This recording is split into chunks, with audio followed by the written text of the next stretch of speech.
Chapter 1161. In the clear sky, 3 streaks of light flashed past like meteors. They flew past one after another at a speed that was difficult to catch with the naked eye. They passed through the clouds and the vast sky. The 3 streaks of light flew past. Their trajectories were very pleasing to the eye. They were even smoother than shooting stars. In just a short while, they all came to a corner in the sky and slowly slowed down. Finally, they stopped completely, revealing the 3 figures within them. Naturally, they were Wu Yan and the Baowu sisters. Wu Yan scanned his surroundings and he nodded in satisfaction when he confirmed that he couldn't see a single island or ship in his line of sight. Let's do it here. Yaguya and Xixian looked at each other before looking at Wu Yan. Their eyes were filled with confusion. You should tell us why you brought us here. Maybe because he confessed his feelings to Xixian, Yaguya no longer used those arrogant words. He frowned and looked at Wu Yan like a normal person. You said you can give us a result. Does that mean you already have a candidate for the primary personality? Yes. Xixian also wants to know. Xixian and Yaguya looked at each other with urgent eyes. Both of them stared at Wu Yan. I hope Shido can give us a result that will satisfy Xixian. The gazes of the 2 elven girls became sharper and more focused. At the same time, an indescribable sense of oppression began to reverberate in the surrounding air. Yaguya wanted Wu Yan to choose Xixian. He wanted to sacrifice himself so that Xixian could have a chance to live. Xixian wanted Wu Yan to choose Yaguya so that Yaguya could continue living.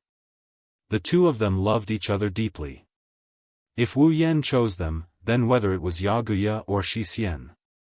Before Wu Yan can finish reciting his name, they will attack him with all their might without any hesitation. This was the determination in the hearts of the Baowu sisters. Unfortunately, their determination was nothing in front of Wu Yan. I did say to give us a result. He completely ignored the oppressive gazes of the Baowu sisters. Wu Yan looked at the sky and ocean and smiled. That's why I chose to come here. If I come here, I won't have to worry about hurting normal people or bringing about disasters.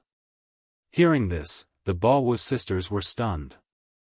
They frowned. What do you mean? Do you want us to fight here? Yi Juya asked hesitantly. Do you want us to fight here? Yes. At the very least, you guys can't use the same duel to decide the outcome. Wu Yan shrugged helplessly. You 2 look exactly the same even though your personalities and auras are different. In the eyes of a man who doesn't have a clear preference, I believe no one will be able to pick one of you. Coincidentally, I belong to this category. In my opinion, you 2 are very cute, so I can't give you a result in this seduction duel. Then there must be something wrong with your eyes. Yi Juya pouted unhappily and said without holding back. Anyone with eyes can see that Xixian is cuter. Picking Xixian is the right choice, right? Refute? That's the only thing Xixian will never agree to. Xixian turned around and looked at Yi Juya, her tone unusually clear. Yaguya is cuter. No way. It's Xixian. No. It's Yaguya. It's Xixian. It's Yaguya. Looks like you guys can't come up with an answer either. Wu Yan bitterly shook his head when he saw the 2 bickering. So, let's change the way we duel. Change the way we duel? The sisters stopped bickering and they looked at Wu Yan. Their eyes were filled with questions and questions. As expected, a duel should be settled by fighting. Wu Yan chuckled as the Yamato sisters watched him. If I'm here, I can do whatever I want. You really want us to fight here? Yaguya frowned. His face was filled with dissatisfaction. But I've fought with Xixian so many times, and we've never been able to determine a victor. You also said that we're one entity. When we split up, our strength is distributed very evenly. It's impossible to determine who's stronger and who's weaker, right? Wrong. That's what Xixian thinks too. Xian nodded. She hesitated for a moment before continuing, however, if defeating Yi Zhushi will allow Yi Zhushi to survive, then Xian will definitely win. That's my line. Yaguya glared at Xian. Since that's the case, it's up to us to decide the victor. Agreed. I say. Just as the sisters were about to fight, Wu Yan sighed. Did you get something wrong? The two sisters were startled, and their bodies froze. Yes, I wanted you guys to fight, but I didn't want you guys to fight each other. Wu Yan grinned. He flashed away and he pulled away from Yakuya and Dushin. Like I said, you can do whatever you want here, and that includes me. Wu Yan laughed out loud as he spread his arms. There is only one thing for this duel, and that is to defeat me. Wah. Yakuya and Dushin looked at each other and they pointed at Wu Yan in a daze. Defeat you? You? That's right. Wu Yan raised an eyebrow. At this moment, Yagoya and Yushin didn't feel as close and intimate as they used to from Wu Yan. There was only provocation. Since the two of you have fought each other so many times without a winner, why don't you change your opponent? Let me, a judge who can't choose one of you in terms of charm, choose one of you. Wu Yan looked at Yi Zhuya. Yi Zhuya, if you defeat me, you win. I will follow your request and choose Xian. Xian will become the main personality. Yi Zhuya's eyes lit up. Yukino. Wu Yan grinned when he saw Yukino. She looked like she had a profound grin on her face. Similarly, if you defeat me, then I will choose Yi Zhushi and let Yi Zhushi live. Xian's half-closed eyes slowly opened, and a bright light gradually condensed in them. If neither of you can defeat me, you will become my slaves. You will do whatever I tell you to do. Wu Yan looked at the Yamato sisters and he laughed in a mocking manner. How about it? Do you accept? Slaves? The two sisters were stunned for a moment. Their brows, which had just loosened, furrowed again. You sure are arrogant. Yejuya sneered, his expression was unfriendly. You want us to be your slaves? Is there a problem? Wu Yan said matter-of-factly. Since I am also participating in this duel, I should get my share of the spoils if I win. What else do you have to offer other than yourselves? Yi Zhuya and Xian choked. Fine. I agree. Yi Zhuya was the first to make the decision, and a proud smile appeared on his face. I just want to defeat you. I agree. Xian nodded and glanced at Yi Zhuya. If I can't defeat Shido and let Yi Zhuya live, Xian will become his slave. Wu Yan's smile got brighter and brighter when he heard the sisters. His eyes are brimming with confidence. Then, come at me. His thunderous voice reverberated through the air. Wu Yan's mana surged like a tidal wave and it engulfed the entire area. Come and defeat me. A smile appeared on Yi Zhushi and Xian's faces as well, and then their pupils narrowed as an extremely dense wind pressure suddenly erupted from their bodies. Their bathrobes were torn to shreds and scattered in the air. Shocking wind currents surrounded them and gradually turned into light particles.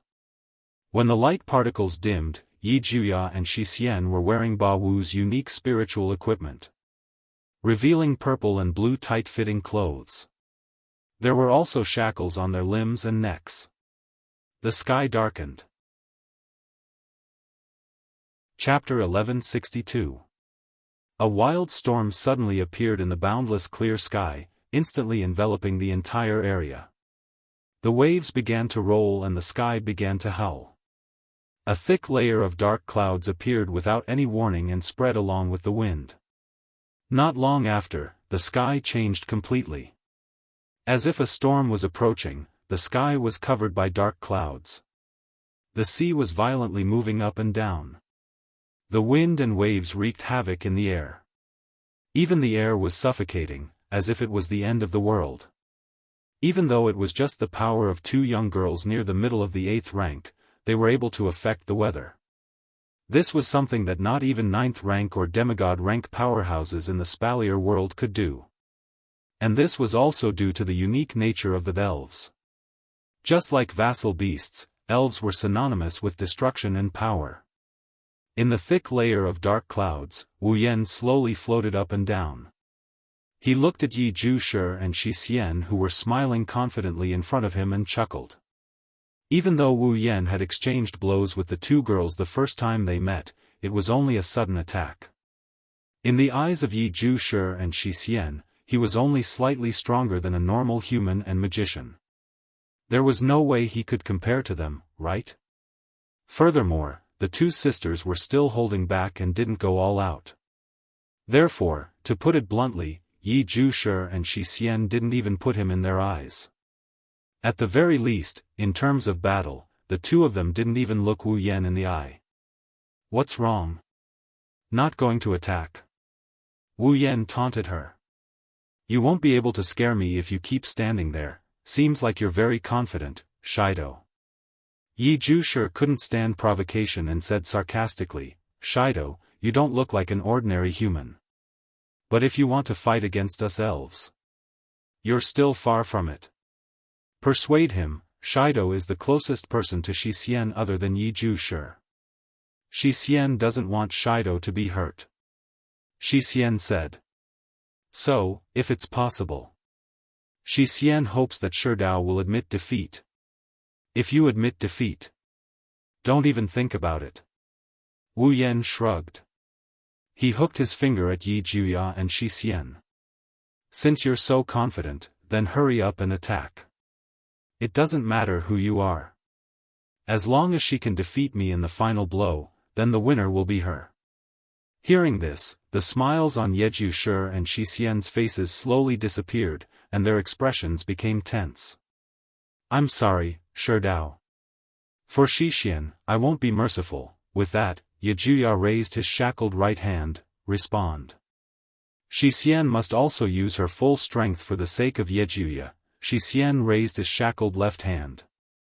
The frenzied storm swept up Ye Zhu and Shi Xian's raised arms and pulled them back like a vortex. Hurricane Knight, Raphael, Penetrator, Ilrim, following Yi Zhu's shout, the wind around his arm exploded. Then, Yi Zhu forcefully waved his right hand. On his right shoulder, a cold mechanical wing whizzed out and attached itself to Yi Zhu's right shoulder. Starting from Yi Zhu's right shoulder, a glinting metallic gauntlet slowly appeared on his right arm. At the same time, an enormous crimson conical spear that was slightly taller than Yi Zhu appeared. Echo, almost at the same time, the wind around Shi Xian's left hand exploded and formed the same cold mechanical wing. However, this time, it was on her left shoulder. Hurricane Knight, Raphael, Binder, Elnahash, her left arm was also covered by a similar gauntlet, firmly binding Shi Xian's left hand. The crisp sound of chains rubbing against each other reverberated around Shi Xian's body. Immediately after, Shi Xian's gauntlet-covered left hand gripped onto a chain with a diamond-shaped blade at the front. Its appearance was like a spirit pendulum used for detection. Ye Zhu and Shi Xian raised their heads and looked at Wu Yan, who's calm and composed. Their eyes were filled with unprecedented determination. In order to protect their beloved sisters, Ye Zhu and Shi Xian, they're going all out. As long as they don't harm Wu Yan's life, they won't show any mercy. Even if Wu Yan is heavily injured. Very well, seeing how the Baowu sisters are willing to use their angel, despite looking down on him, Wu Yan sighed at the importance they place on each other. He also put on a serious expression. Even though he's not as determined as the Baowu sisters, Wu Yan has his own principles. If it was said that the Baowu sisters had defeated him in order to let their other selves survive, then he was going all out in order to let both of them survive. It was also because of this that he proposed such a method to continue the duel between the two. Otherwise, with how much the Baku sisters valued each other, a single sentence from Wu Yan wouldn't be enough to make them stop fighting and willingly seal their spiritual power. It's not that the Baowu sisters don't trust Wu Yan. Even though Wu Yan and the sisters have only known each other for a short period of time, after last night's intimate interaction, how can Ye Shi and Shi Xian treat Wu Yan as a stranger? Just as Shi Xian said, other than themselves, Wu Yan is the closest person to them. However, this relationship is nothing compared to their feelings for each other. In Ye Shi and Shi Xian's hearts, no one is more important than them. Thus, even if it was Wu Yan who said it, when it comes to the safety of the other party, the sisters wouldn't accept it so easily. Wu Yan can no longer convince them. He can use his actions to prove that he has the ability to keep both of them alive. That's all. Slowly closing his eyes, the magic power in his body surged out like a heatwave. The heatwave of magic power engulfed the heaven and earth in an even more tyrannical manner than the surrounding gales. Wu Yan's body was dyed with the grandeur of a god. When Wu Yan opened his eyes again, his wine-red pupils have turned into a noble gold. Even though I don't dare to say that I won't show mercy, but Ye Shi, Shi Xian, for once, I'm going to be serious. As those words echoed through the surroundings, an extremely terrifying pressure descended on Ye Shi and Shi Xian without any explanation. It made their shoulders sink, and their hearts trembled. Their pupils suddenly narrowed. What is this? Feeling the mighty pressure from Wu Yan's body, Ye Shi's face was filled with shock. Shocking. The determination in Shi Xian's eyes has completely turned into wavering. Her expression became uncertain. This situation is different from what I imagined. Looking at the Baowu sisters' faces filled with disbelief, Wu Yan's lips curled up slightly. He suddenly extended one of his hands, scorching magical power surged, as if it received some kind of command, it flowed into Wu Yan's hand. It coiled up and circled around his outstretched arm like a coiling dragon. It gathered in the palm of Wu Yan's hand and formed a golden magical formation. Grabbing the golden magical formation, Wu Yan raised it above his head and raised it towards the sky. Then, the Baowu sisters saw, the palm-sized golden magical formation suddenly rippled and shot out from Wu Yan's hand like a cannonball. It shot into the sky and into the pitch-black clouds above. In the next instant, the golden magical formation imprinted itself into the clouds. It rotated and reverberated. In just a moment, it expanded to a radius of a few hundred meters. A terrifying aura was brewing in the golden magical formation, causing the hairs on Ye Shi and Shi Xian's bodies to stand on end. Following that, a soft voice that sounded like it was talking in a dream spread out in the cold air and the wild storm, Eolus wind. In the sky, the magical formation's light suddenly expanded and shone brightly. A tornado formed by golden wind, with the magical formation as the source, descended from the sky and fell towards Ye Shi and Shi Xian. Under the horrified gazes of the two, it instantly enveloped their bodies. Boom! The glowing tornado connected the sky and the ocean like a pillar supporting the sky. It shattered the dark clouds in the sky, and the waves in the ocean were boiling hot. Chapter 1163. The sky is dark, the sea is dark as well. In this dark world, the golden tornado that connected the sky and the sea is extremely dazzling. The clouds had already begun to spin rapidly like a black hole under the sweeping of the golden tornado. The ocean also churned with a huge whirlpool that was more than 1,000 meters in radius. The rolling thick water was sucked up. Carried by the tornado, it gradually mixed into it and filled the huge tornado at a speed visible to the naked eye. A waterspout that emitted a golden light and connected the sky and the sea. This scene could be called a wonder of the world. Unfortunately, no one was able to capture this scene. Even if they managed to capture it, no one would believe that this scene was caused by a human. Of course, it wasn't wrong to call it a miracle. After all, this is a spell based on the Greek god of wind, Aeolus. Even if it couldn't be said to be the true power of God, it was more than enough to decorate the wind of Aeolus with miracles or divine skills. With the hurricane spirit as his opponent, Wu Yan can't help but use the Aeolus wind. He wants to obtain victory and also to let Ye Shi and Shi Xian witness the true power of a mythical wind. The dark clouds in the sky swirled into a black hole. The sea turned into a whirlpool. The magic formation that maintains the Aeolus wind seems to have run out of power. The magic light is gradually weakening.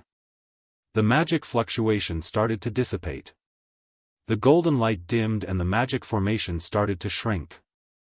The Aeolus wind that was mixed with seawater also started to shrink along with the magic formation in the sky. Even the whirlpool became weaker. Only when the magic formation in the clouds disappeared did the Aeolus wind completely dissipate. What was left on the scene was only a black hole cloud that maintained its shape and a vortex that was gradually subsiding.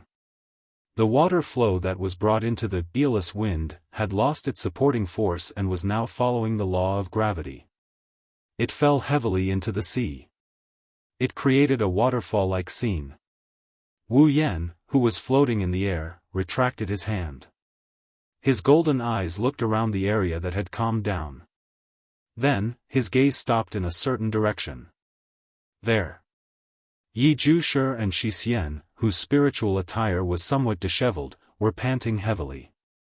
One of them held a dark red, conical, needle-shaped spear known as the Ilrim. A spirit pendulum holding a chain called El Naash had a pale face. However, the two of them did not suffer much damage. As for Wu Yan, he shrugged his shoulders as if he had expected this. To be able to dodge at such a crucial moment in such a situation, that's not bad, that is only natural. As usual, he spoke in an arrogant tone. However, his tone was somewhat weak. The smile on his face was filled with helplessness.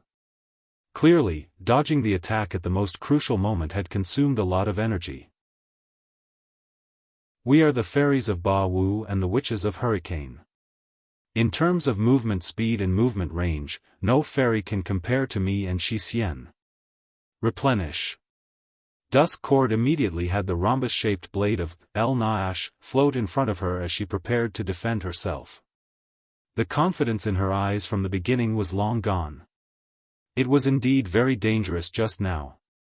If Yi Zhushi and Shi Xian didn't summon the angel, we wouldn't have been able to dodge it. If that had happened, I wouldn't have used such a dangerous move. Wu Yan shrugged. He looked at the two fairies in front of him. Even though the power unleashed by the Aeolus wind just now is not comparable to my full strength, it was still unleashed with the premise of knocking all of you down. To be able to remain unscathed under this move, as expected of all of you, not perfectly fine, I am so tired that I am about to die. Yakuya took a deep breath and he calmed himself down. He looked at Wu Yan with a serious expression. I didn't think you would be this strong. Shido, are you really human? Oh. Do you want to know? Wu Yan raised an eyebrow and smiled mischievously. Don't worry, when you become my slaves, I will tell you everything. No. Shi Xian tightened her grip on the pendulum chain. Her silver eyes kept fluctuating. Although I don't hate you, Shido, and it's good to stay with Yi Zhushi, if I become your slave, I won't be able to decide who my master is. I can't accept that. That's right, only one of us can survive. If we both become your slaves, it'll be meaningless. Yejuya gritted his teeth and raised the giant spear in his hand. Surges of air began to swirl around the tip of the spear, gathering into a gust of wind.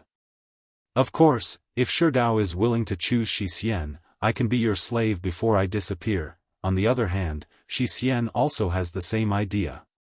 Shi Xian asked with some hope. I hope you can choose Yi Zhushi and make Shi Xian your slave before you disappear. Idiot, don't copy me. Ignore? That's because Yi Zhushi is too stupid. He won't listen to anyone. Aren't you the same? No. Shi Xian listened to every word that Yi Zhushi said seriously, but Shi Xian didn't agree with him. I'm the same. No, don't copy Shi Xian. Even if it's Yi Zhushi, Shi Xian won't back down on this. Wu Yan didn't know whether to laugh or cry when he saw the two sisters bickering like there's no one around. If this was on the battlefield, you two would have died many times over by now. Wu Yan grinned at the two identical faces in front of him. In any case, let's end this battle first. I have my own considerations. I'm your notary after all. If I don't have any skills, it'll be inexcusable." Yoruoshi and Yuxian tensed up when they heard him. They looked at Wu Yan and they yelled at the same time. Ilrim. A huge spear was placed in front of Yi Zhu. The tip of the spear gathered the surrounding air and condensed it into a violent wind. Under Yi Zhu's control, the spear shot out like a crossbow towards Wu Yan. "Attack, El-Nahash!" Xian raised his hand, and the spirit pendulum of the chain spirit pendulum swam around him like a spirit snake. Then, a sharp gust of wind swept up the diamond-shaped blade at the front, and it whistled through the air as it shot forward. Too naive. Wu Yan looked at the violent storm and the sharp whirlwind rushing towards him. He activated the mana on his body. The mana flow turned into a shockwave. With Wu Yan as the center, the shockwave blasted out in all directions. The shockwave collided with the two destructive gusts of wind and it dissipated with a bang. Ha! The incoming wind was neutralized and what entered Wu Yan's eyes were two streaks of light shooting towards him. The giant spear and the rhombus-shaped sword pierced through the air and with a sonic boom, they pierced towards Wu Yan's chest. It's not that easy. Wu Yan's expression turned serious. He shot out his hands as if he's trying to grab a lance or a pendulum. A golden magic formation flashed on his arm. Then, a small golden ripple appeared on his hand as he went for the angel's attack. The ripple spun and leaped up into the air. In the next second, several different gusts of wind collided with each other. Boom! The strong wind pressure surged out in all directions, instantly blowing away the surrounding clouds. They were like sharp blades that pierced through the air, attacking either the clouds or the ocean below. Wherever they passed, even space would be stirred up with waves that no one knew about. As if he was holding two small golden tornadoes, Wu Yan compressed the Aeolus wind into his hands and fiercely clenched them on Yezhu and Xian's angels. The four gusts of wind collided with each other, causing sparks to fly. Yezhu and Xian gritted their teeth and continued to pour their spiritual energy into the angels to replenish the gusts of wind that were in a stalemate. The gusts of wind grew larger and larger, and the force of their attacks became more and more violent. Sensing the two elven girls' gusts of wind that were in a stalemate with the Aeolus wind, Wu Yan raised an eyebrow and smiled. Waves of mana surged and surged into the small golden tornadoes. Boom! Suddenly, the Aeolus wind expanded and instantly scattered the gusts of wind on the Baowu sisters' angels. Wah! The Baowu sisters were shocked. Chapter 1164. The wind that covered the tip of the Ilrim spear and the rhombus-shaped blade of the El-Nahash was easily dispersed by the wind of Aeolus, revealing their original forms. Since Yezhu and Xian were spirits of the wind, their angels were naturally angels of the wind as well. Without the ability to control the wind, the Ilrim and El-Nahash were merely weapons that were slightly stronger than the typical display device used to attack. Their might was greatly reduced. Therefore, after dispersing the wind on the two angels, Wu Yan easily grabbed the sharp spear and the sword with his bare hands and pulled them towards him. Explode! Aeolus wind! Tiny golden tornadoes howled as they surged out from the two hands. Bang, bang! Yezhu and Xian only felt a sharp pain in their abdomens. Immediately after, two domineering thrusts were applied to their bodies without any explanation, sending them flying like bullets. Whoosh! Two identical sounds of something breaking through the air overlapped into one, echoing through the dark clouds. Yezhu and Xian's figures flew backwards at a speed invisible to the naked eye like two jets, tearing through the clouds and the air pressure. By the time they stabilized themselves and floated back up, Wu Yan's figure was already a tiny dot in their field of vision. They couldn't even see him clearly. What a strong wind! Yezhu rubbed his aching abdomen with a bitter smile. I thought no one in this world could compare to us when it comes to controlling the wind. I didn't expect Shido to be able to use such a strong wind. Is he even human? Heavy, heavy. Shido didn't use his full strength just now. Shi Xian looked at Yezhu. The wind just now. If Shido's wind was as strong as it was at the start, then Yezhu and Shi Xian would have already lost. Ah! Who on earth was that guy? How can he be so strong? Yezhu's face was filled with disbelief. At first, I thought that I would be able to win easily. This went on. Forget about winning. It's very likely that we will all lose. I can't accept this. Shi Xian can still fight. Shi Xian vigorously swung the spirit pendulum in her hand, her watery silver eyes fixed on the small dot in front of her. Shi Xian must win. But it goes on like this. There is no way we can win against Shido, he is too strong. Shi Xian was supposed to be the calm one, but at this moment, it was the impulsive and arrogant Yezhu who calmed down first. Looking at the almost invisible dot in front of him and then at Shi Xian, who was staring at the dot beside him, Yageisha hesitated for a moment. Hey, Shi Xian, do you want to use that? Shi Xian paused, then she thought of something and frowned. I have a question, do we really want to use that? Other than that, we have no other way to defeat Shido. Yageisha pursed his lips and sighed. But if he uses that and really wins, who will be considered the winner? Shi Xian pondered for a moment before looking up. I suggest that with Shido's strength, even if we use that, we might not be able to force him to leave the stage. At most, we will injure him and then add in the final blow. Whoever adds in the final blow will win, right? Yezhu finally laughed out loud. Very well, let's do that. Let's do that. The two elven girls looked at each other, they smiled and nodded at each other. Then, Yageisha extended his right hand and Shi Xian extended her left hand towards each other. They clasped their hands together. In the next instant, Yageisha and Shi Xian's spirit equipment and angel shone with a dazzling light. In the distance, Wu Yan who was waiting for the Baowu sisters to attack saw the sudden flash of light. His eyes lit up and a smile appeared on his face. Finally decided to work together? Wu Yan murmured, his face filled with joy. Now this is interesting. As he spoke, a crimson spatial ripple appeared behind him. As if pushing something, a beautiful black crystal bow appeared and landed in Wu Yan's hand. Starlight gradually shone on the beautiful longbow as it reverberated in the air. On the other side, the wings on Yezhu's right shoulder and Shi Xian's left shoulder merged together, twisting and transforming into a cold bow. The spirit chain pendulum twirled and wrapped around the bow, turning into a bowstring that shone with a metallic luster. Yezhu placed his spear on the bowstring of the spirit pendulum and placed it in the center of the Wuji winged bow. This time, Yezhu reached out his left hand while Shi Xian reached out her right hand and placed it on the bowstring. As for the shackled hands that were covered by the gauntlets, from the left and right sides of the gauntlet, they were simultaneously pulled to the strings made of chains. With a slight tug, they were pulled to the limit and aimed at the small dot in front of them. Now, I can't stop even if I want to. Yageisha forced a smile. He recalled the man who caressed his body last night and his expression froze.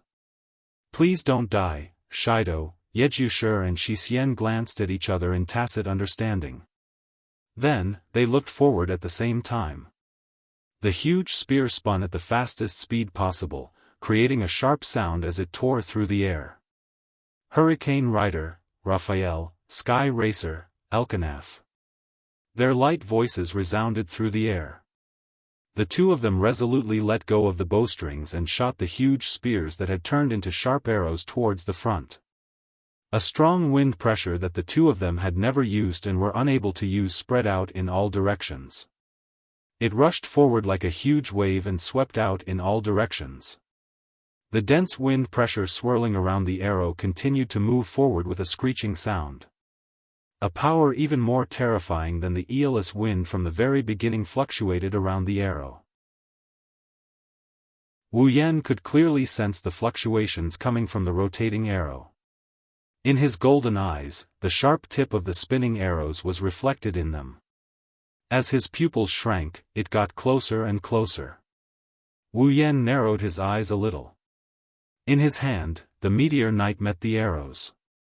Specks of starlight gathered on the meteor knight and condensed into an arrow that emitted starlight. Looking at the approaching sky racer, Elkanaf, Wu Yan let go of his hand. The dazzling meteor blossomed in the dark sky, the wild and violent enormous arrow and the beautiful arrow of flowing light cut through the air and flew past. Wherever they passed, the atmosphere shook and the cloud layer disappeared. The storm was directly broken apart, turning into a vacuum zone. The two collided together in front of the three pairs of eyes present. Heaven and earth fell silent. Then, boom, it was as if a planet had exploded, and an extremely dazzling strong light flashed between heaven and earth, enveloping every corner of the scene. In the dark horizon, it was as if the sun had fallen, and a sound wave that was enough to form a large-scale typhoon blew up like ripples and spread out in all directions. A huge hole appeared in the clouds that covered the entire sky under this impact, revealing the blue sky inside. The originally undulating ocean was like magma erupting from a volcano, crazily shaking, forming a vast ocean tide that surged in all directions. Yi Juya and Shi Xian were caught off guard by the dazzling light and their vision was taken away. They screamed and hurriedly blocked in front of their eyes. At the same time, the impact of the sound wave hit their bodies and sent them flying again. However, before the Baowu sisters could fly far, a figure suddenly appeared behind them and pressed down on each of their shoulders to stabilize them. However, the Baowu sisters didn't feel happy or grateful at all.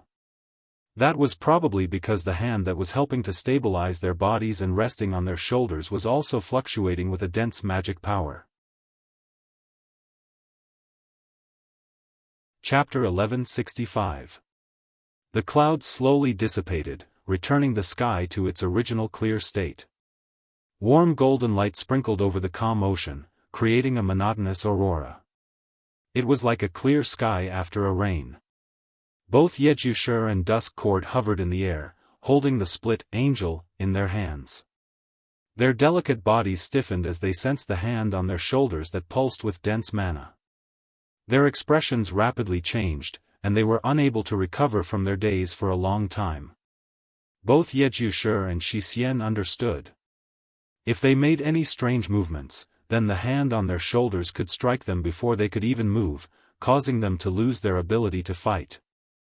In other words, from the moment this hand landed on their shoulders, the two sisters had already lost. They lost this duel. No one could choose who would get the chance to live. The moment they thought of this, Yi Juya and Shi Xian's eyes began to waver. Their eyes even lost focus, appearing somewhat hollow. Wu Yan didn't see this scene. He used a teleportation magic to appear behind the Baku sisters and capture them. However, he could guess what happened if he wanted to. However, he didn't react at all. He even had a faint smile on his face. You lost. Lost. These two simple words made the Baowu sisters, who had been in a daze, come back to their senses. Their expressions became extremely agitated. Stop joking. Yejusher ignored the hand on his shoulder that could attack at any time. He struggled free, turned around, and thrust his spear at Wu Yan's chest. How can we lose? Shi Xian didn't say a word. She gritted her teeth and struggled free from Wu Yan's hand. She swung her sword and the diamond-shaped blade mercilessly struck at Wu Yan. Clearly, the sisters couldn't accept their loss. Becoming Wu Yan's slave was secondary. The key was, they couldn't fight for the chance to let their sisters live. This was the only thing they couldn't accept. Wu Yan seemed to have expected this. His golden eyes glanced at the giant spear and pendulum that were covered in wind. He waved his hand.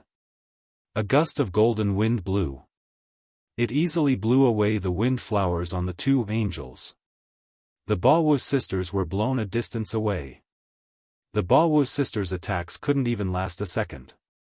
Even though they expected this, they still clenched their teeth. However, the two women still clenched their teeth tightly.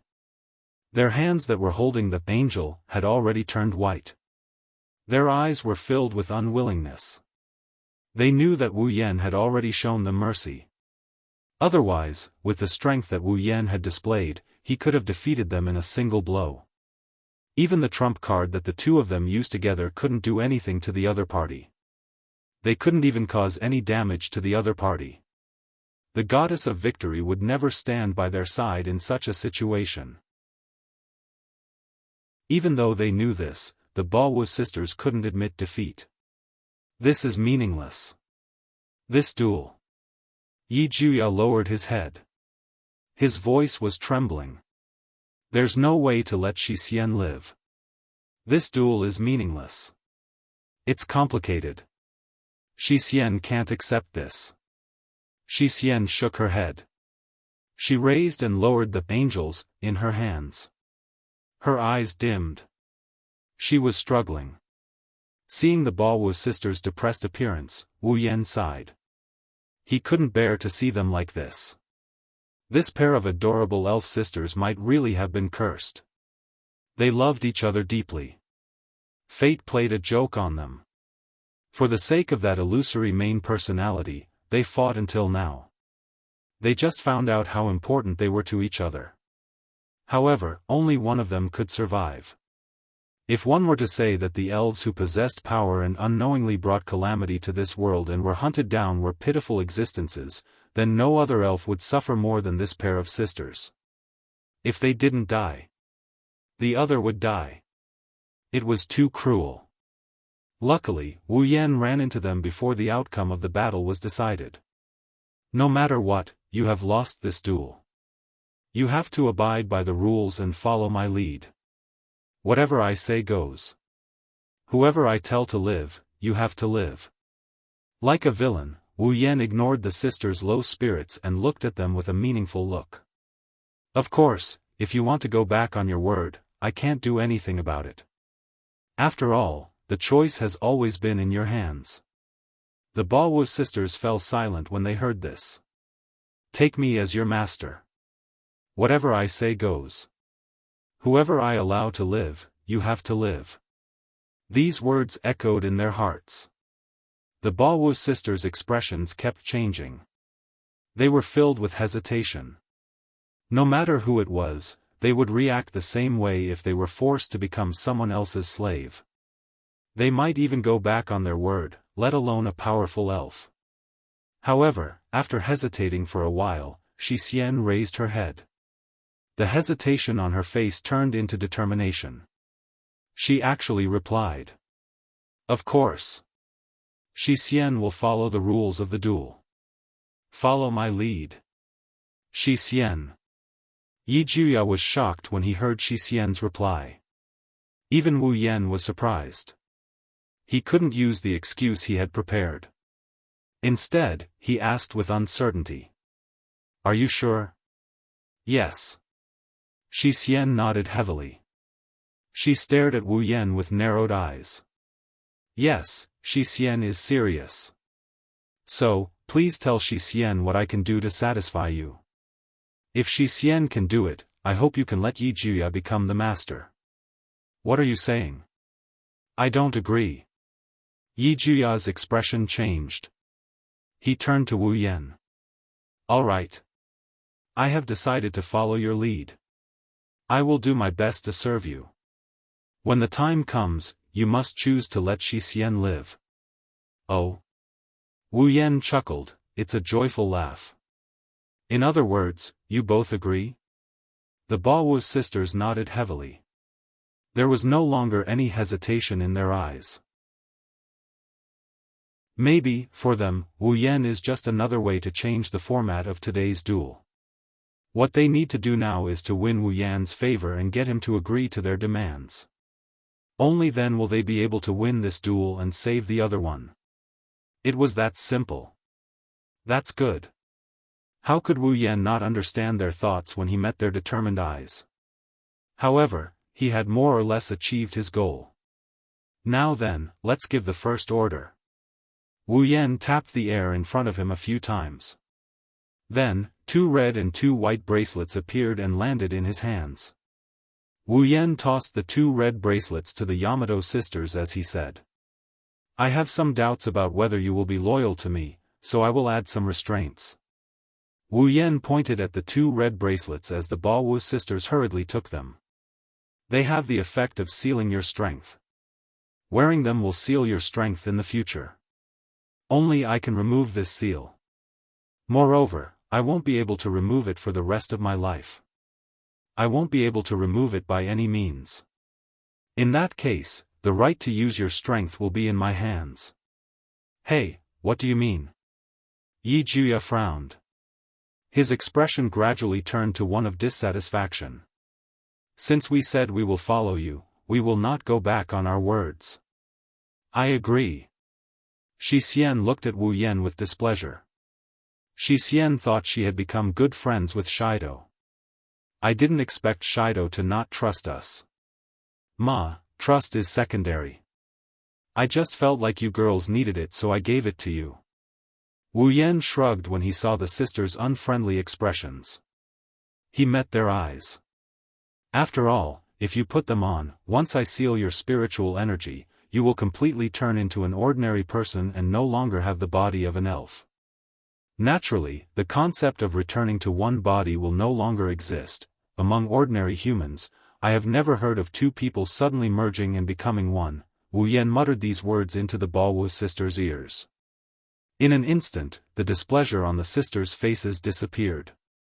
What replaced it was an intense change. Even their hearts began to tremble uncontrollably. Chapter 1166. Become an ordinary person? Don't need to return to their original form? In other words, both of them can survive? When they thought of this, Yi Juya and Shi Xian tightened their grip on the sealing bracelet. However, they couldn't help but tremble. Then, as if they were afraid of losing the bracelet, they grabbed it with their other hand and held it tightly. "Seal our spiritual energy and become an ordinary person." Yi Juya's eyes rippled when he felt the cold sensation of the sealing bracelet in his hand. "I hope we don't need to return to our original form." Shi Xian couldn't help but stare at the red bracelet in her hand.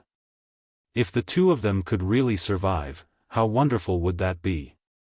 Hope rose in their hearts. Yi Juya and Shi Xian looked at Wu Yan in unison. They were anxious and nervous but they couldn't help but ask in anticipation. "Really? As long as I wear it, I can seal my spiritual energy and become an ordinary person to live with Shi Xian?" Yes, Shi Xian also hopes to be with Yi Juya forever. When he heard the Baowu sisters finally revealed their innermost thoughts, a gentle smile appeared on Wu Yan's face. He pretended to be nonchalant and shrugged. "Who knows? I'm just making an insurance. Let's see if you dare to try it, if it was someone else." After learning about the effects of the sealing bracelet and confirming its authenticity and receiving such an answer, then wanting to wear the sealing bracelet was definitely a fool's dream. After all, only when the wearer understood the ability of the sealing ring and willingly put it on would the wearer be able to wear it. In other words, if the wearer had even the slightest bit of resistance, the sealing bracelet would not be worn. However, the Baowu sisters were different, even though getting such an ambiguous answer made them feel doubtful, but compared to this little bit of doubt, in her heart, the hope of surviving together with her sisters was far ahead of her. Moreover, Wu Yan's earth-shattering strength was something the Baowu sisters could only look up to. Then, the effect of this pair of bracelets had increased by quite a bit. Perhaps, with his strength, was it really possible to seal his spiritual energy? When this thought flashed through their minds, the hope in Yi Juya and Shi Xian's hearts grew bigger and bigger until they couldn't hold it in anymore. The 2 elven girls reflexively raised the red sealing bracelet and put it on their wrists. In the next instant, the 2 red bracelets were put on their wrists. Under the Baowu sisters' watchful eyes, the bracelets expanded and shrunk until the size matched the 2 elven girls' wrists. Seeing this scene, Wu Yan felt like a boulder has been lifted off his chest as he laughed out loud in satisfaction. The sealing bracelet's conditions was very strict. However, once no one could take it off. Now that the Daoist sisters had put on the sealing bracelets, the matter was over. After putting the two white sealing bracelets that formed a pair with the red sealing bracelets of the Daoist sisters onto the sealing bracelets on his wrists, the two sealing bracelets flashed with a faint light and merged into the sealing bracelets on his wrists. At the same time, on the sealing bracelet that originally had 5 red-veined patterns, another 2 red-veined patterns slowly emerged from the bracelet and lined up with the other 5 red-veined patterns as they were engraved on the sealing bracelet. Subsequently, a phenomenon suddenly appeared on the Daoist sisters in front of him. The Wuji wings on their left and right shoulders gradually disappeared. Along with them, the Daoist sisters' armors and the angels in their hands disappeared as well. This is... Yi Juya and Shi Xian looked at the changes on their bodies in shock. They could clearly feel the elven energy in their bodies gradually condensing and sinking into the depths of their bodies at a frightening speed. They were turning into ordinary people step by step. When the Daoist sisters noticed this, disbelief and ecstasy appeared on their faces at the same time. However, in the next moment, the disbelief and ecstasy turned into shock and panic. That was because, along with the disappearance of the spiritual energy and the angel, the revealing skin-tight clothes on their bodies actually turned into specks of light and completely disappeared, exposing their smooth and delicate bodies to the air. Then, the Daoist sisters, who had completely turned into ordinary people, fell down. The 2 girls didn't even have time to cover up their exposed bodies. Without the support of their spiritual energy, they couldn't help but fall from the air and scream. Wu Yan was stunned for a moment. He immediately used spatial transfer and appeared below the Daoist sisters in an instant. He caught the 2 girls who were falling freely into his arms. His ears were almost deafened by their screams. Really? Looking at the panic on the Daoist sisters' faces, Wu Yan shook his head. He didn't know whether to laugh or cry. How could I forget that we're still in the air? I thought we were dead for sure. Yi Juya hugged Wu Yan's neck tightly. For the first time, he felt that the sky was such a scary place. However, Shi Xian narrowed her eyes and continued to size him up. Her delicate body trembled slightly and her expression was somewhat excited. Wow, the spirit energy really was sealed, it's true. It's true. Yi Juya sensed his body and confirmed that he didn't have any spiritual energy. He couldn't even sense his spiritual equipment or his angel. Tears began to well up in his eyes. If this is the case, we can live together, right? Definitely. Shi Xian nodded repeatedly, tears welling up in the corners of her eyes. To be able to live together with Yi Juya, it feels like a dream. Don't worry, it's not a dream. Wu Yan smiled as he patted the excited Daoist sisters in his arms. I still have to introduce you to my family. If you continue to be so excited, you'll lose your composure. It's those mortals' honor to be able to meet me. The excitement on Yi Juya's face slowly dissipated. He spoke in a proud tone, but the smile on his face was more beautiful than ever. She exchanged glances with Shi Xian and the 2 of them revealed beautiful smiles. Then, they looked at Wu Yan with a gentle look in their eyes. Since you're our master, let's go meet your family. Agreed, Shi Xian also wants to meet master's family. Huh. Wu Yan laughed helplessly. I didn't think you'd take it seriously. Seeing the helpless smile on Wu Yan's face, Yeluya and Shi Xian giggled. Their giggles were like silver bells, they echoed in the clear blue sky. On the other side, on an uninhabited beach, the waves kept crashing onto the shore, washing away the trash floating on the water. The trash stayed on the shore and slowly receded. Seagulls cried as they glided across the sky like white clouds. Some of them went to the water to hunt for food. Others flew to the beach and stopped there.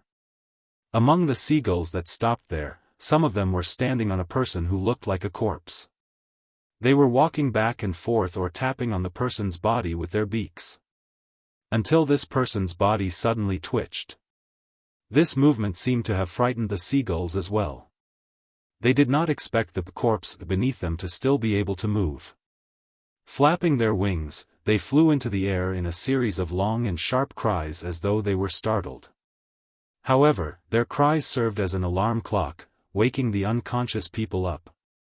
When she opened her eyes, they were filled with confusion and emptiness. After a while, she looked around and saw where she was. The memories in her mind came back bit by bit. She lifted her hand that was covered in sand and blood and covered in a thick layer of mech armor as she murmured.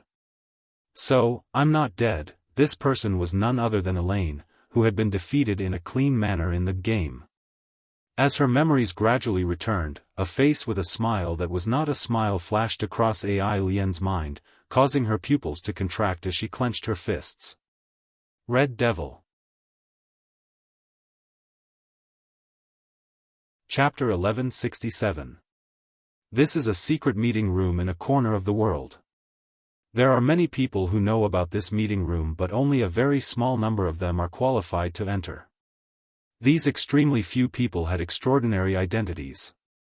Behind each of them, there was a powerful background that was difficult for others to look up to.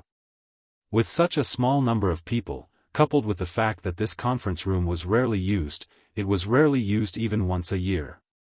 Therefore, this conference room had been reduced to a state where no one knew about it. It was very dark inside, giving people a very strange feeling. Today, the meeting room was a little livelier. The conference room was very spacious. Its area alone was almost half the size of a football field. The floor was polished with smooth ores. When people stood on it, they could see their whole appearance very clearly as long as they lowered their heads. It was not inferior to a mirror. The walls and ceiling were made of the same material. Aside from the smooth, mirror-like stone slabs, there was nothing else in the conference room. There wasn't even a single window. There was only the door leading to the exit and a round table placed in the middle of the room. At this moment, at the edge of the round table, there were about 5 or 6 people sitting around it. Under the cover of the dimly lit meeting room, only their wills could be vaguely seen, but their faces could not be seen. They were seated around it. One of them is Coterie. The person sitting at the head of the round table is. It was Woodman. If someone in the know saw this, they'd know what they're doing and what this meeting room is for. Round Table Conference. It's an annual meeting. Sometimes, it might not even be held once a year. The people sitting at the edge of the round table are all members of the Round Table Conference. Of course, it was said that they were having a round table meeting. However, from the beginning of the meeting until now, about 20 minutes had passed. The entire meeting. Apart from the opening remarks and greetings, only Coterie's voice echoed in the room. It's called a meeting, but at the beginning. It's just Coterie's report on Ratatoskr and the current situation of the sealed elves. It's a real meeting. It's only after Coterie finishes talking. After more than 20 minutes of explanation, Coterie finally stopped talking and nodded at Woodman, who was sitting at the head of the table. That's all. Ratatoskr's progress on the elves' mission and the current situation of the sealed elves. There's nothing out of the ordinary. As soon as Coterie finished speaking, the entire conference room became eerily silent. All the council members lowered their heads and digested the information that Coterie just gave them. They also used their own thoughts to think about it. Soon, voices of dissent were heard in the meeting room. Nothing out of the ordinary. A voice came from a seat on Coterie's right. It was hard to tell what age the voice belonged to. But didn't you just say that Nightmare, Tokisaki Kurumi, left for some unknown reason? Yes. Yes. Coterie crossed her arms and answered expressionlessly. Tokisaki Kurumi didn't explain her whereabouts and purpose, so we still don't know where she went and the purpose of her departure. How can this be nothing out of the ordinary? This time, a figure sitting on Coterie's left voiced out her dissatisfaction. Those are dangerous elves that have killed more than 10,000 people. Don't you think that running away without knowing their whereabouts and purpose is enough to prove that something is wrong? Commander Wuha, you didn't think it through enough. This time, it was a figure sitting on the upper right corner, just below Woodman's seat. We can't let such a dangerous elven leave, right? If you spread any more rumors and something happens. The figure on the right didn't finish his sentence, but it's clear what he meant. He objected to Kotori's decision to let Kurumi leave. No, it's not just him. More than half of the people present don't agree with Kotori's decision. Kotori narrowed her eyes. Then what are you trying to do? Put Tokisaki Kurumi under house arrest? Kotori sneered. Don't forget our main goal. We have to treat the elves peacefully and integrate them into society to reduce their threat to the world. The three people who had just spoken held their breaths at the same time, and one of them spoke out in an unconvinced manner. That being said, it's still dangerous. If Tokisaki Kurumi attacks ordinary people again. Don't worry, she won't attack ordinary people again. Kotori cut him off before he could voice his objection. This was also approved by Sir Woodman. Hearing this, everyone present choked and no longer raised any objections. Woodman's status in the round table is very high. Since the chairman allowed it, then so be it. The first person to speak on Kotori's right said bitterly. Then, he changed the topic. If Tokisaki Kurumi is fine, what about the other elves? Nothing will happen to them, right? Kotori's gaze was filled with disdain as she tried to change the topic, but she still replied in a steady voice. The other elves' powers are still sealed. They can't even disappear. As long as the seal isn't broken, they'll be no different from ordinary people. Nothing will happen? The figure on Kotori's left asked. For example, the seal will weaken at a certain time. It's been confirmed, nothing will happen. Kotori glanced at him. The seal of the sealing hoop is extremely firm. Other than the holder of the hoop, no one else can do anything to the seal. You can rest assured about this. How can we not worry about that? The person sitting to Woodman's left also spoke. That's an elf, an existence that can destroy the world. The right to use that kind of power is now in the hands of your brother, which is equivalent to him controlling a group of elves. If he has any ulterior motives, he can totally make these elves work for him, can't he? Kotori's eyes flashed coldly. She looked at the person on the upper left with a cold gaze, but her mouth was still polite. Don't worry, my brother doesn't want to become a demon king. If he did, the world would be in chaos. Kotori didn't say that out loud, but Woodman guessed it. He smiled bitterly. It's too reckless to give the right to use the elves' powers to an unknown person. The person on the upper left continued as if he didn't notice the change in Kotori and Woodman. No matter what, the risk is too great. After all, Ratatoskr wasn't built around him. Instead, it was built around Shiori. To be on the safe side, shouldn't we let Shiori be in charge of sealing the elves in the future? Kotori couldn't take it anymore. She slammed the table and stood up. I was the one who suggested Oniai-san to take charge of the sealing mission. Kotori stared at the person on the upper left with her red eyes. You don't think I can be trusted? Commander Shiori, you misunderstood. The person on the other hand said calmly. It's just to be safe. In the beginning, when you learned that my sister's sealing ability had the danger of the reverse flow of spiritual energy, didn't you agree to let my brother seal it for the sake of safety? Kotori chuckled coldly. Now, you're trying to drag my sister down with the excuse of safety. Next time, for the sake of safety, isn't it the best plan to hand over all the elves to you? All right.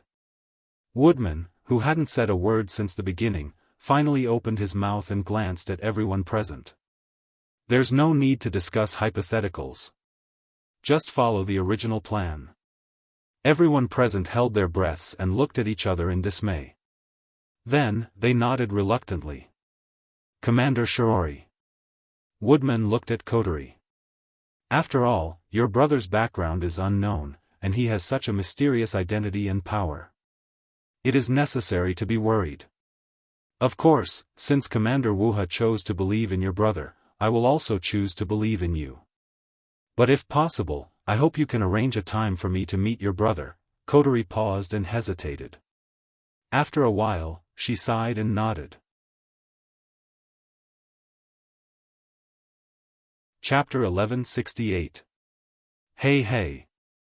Wake up! Wake up, wake up! The sweet and familiar voice carried a strong sense of dissonance as it slowly entered Wu Yan's ears. Wu Yan's drowsy mind became a bit confused. How long are you going to sleep? Hurry up and get up. I agree, if you don't wake up, breakfast will be over. With the second call, Wu Yan felt his body being squeezed into two soft bodies, and then he began to shake. Wu Yan, who felt a little uncomfortable, opened his eyes. It was about 7:00 in the morning. For Wu Yan, it was still a good time to sleep, so his consciousness was still a little confused. When he completely woke up and saw the orange hair, silver eyes, and delicate face in front of him, his confused expression instantly froze, and his hazy eyes widened. Looking at the two identical faces with beautiful smiles on their faces, Wu Yan first looked around blankly, then he subconsciously called out the names of the two people in front of him. Yi Ju Shi. Shi Xian, yes, the two people who appeared in front of Wu Yan and woke him up from his sleep were Yi Ju Shi and Shi Xian, who put on the sealing ring yesterday and sealed all of their spiritual power. Today was the second day of the study trip. At this time tomorrow, he should be able to pack up his luggage. He was ready to return to Heavenly Palace City. Yesterday, after sealing Yakuya and Shishian's spiritual energy, the two sisters were brought back to Fraxinus, which was floating above Homie Island, by Shina and Yeyue. Their bodies were checked thoroughly, and according to the information of their bodies, they were given a normal background. In other words, after sealing Yi Ju Shi and Shi Xian's spiritual power and bringing them back to Homie Island, the two girls were taken away. Originally, Wu Yan thought that he would at least wait until he returned to Heavenly Palace City to see the sisters again. He didn't expect that the next morning, the sisters would appear in a single room in his hotel. Moreover, they appeared in front of him in the posture of riding on his body. You're finally awake? The corners of Yi Juya's lips curled upwards. He seemed to be in a very good mood. Very good. He continued to sleep. Even I want to punish you. I agree. That sounds fun. Shi Xian also had a faint smile on her face. She didn't quarrel with Yi Juya like before. Instead, they actively went along with it. Their relationship was extremely good.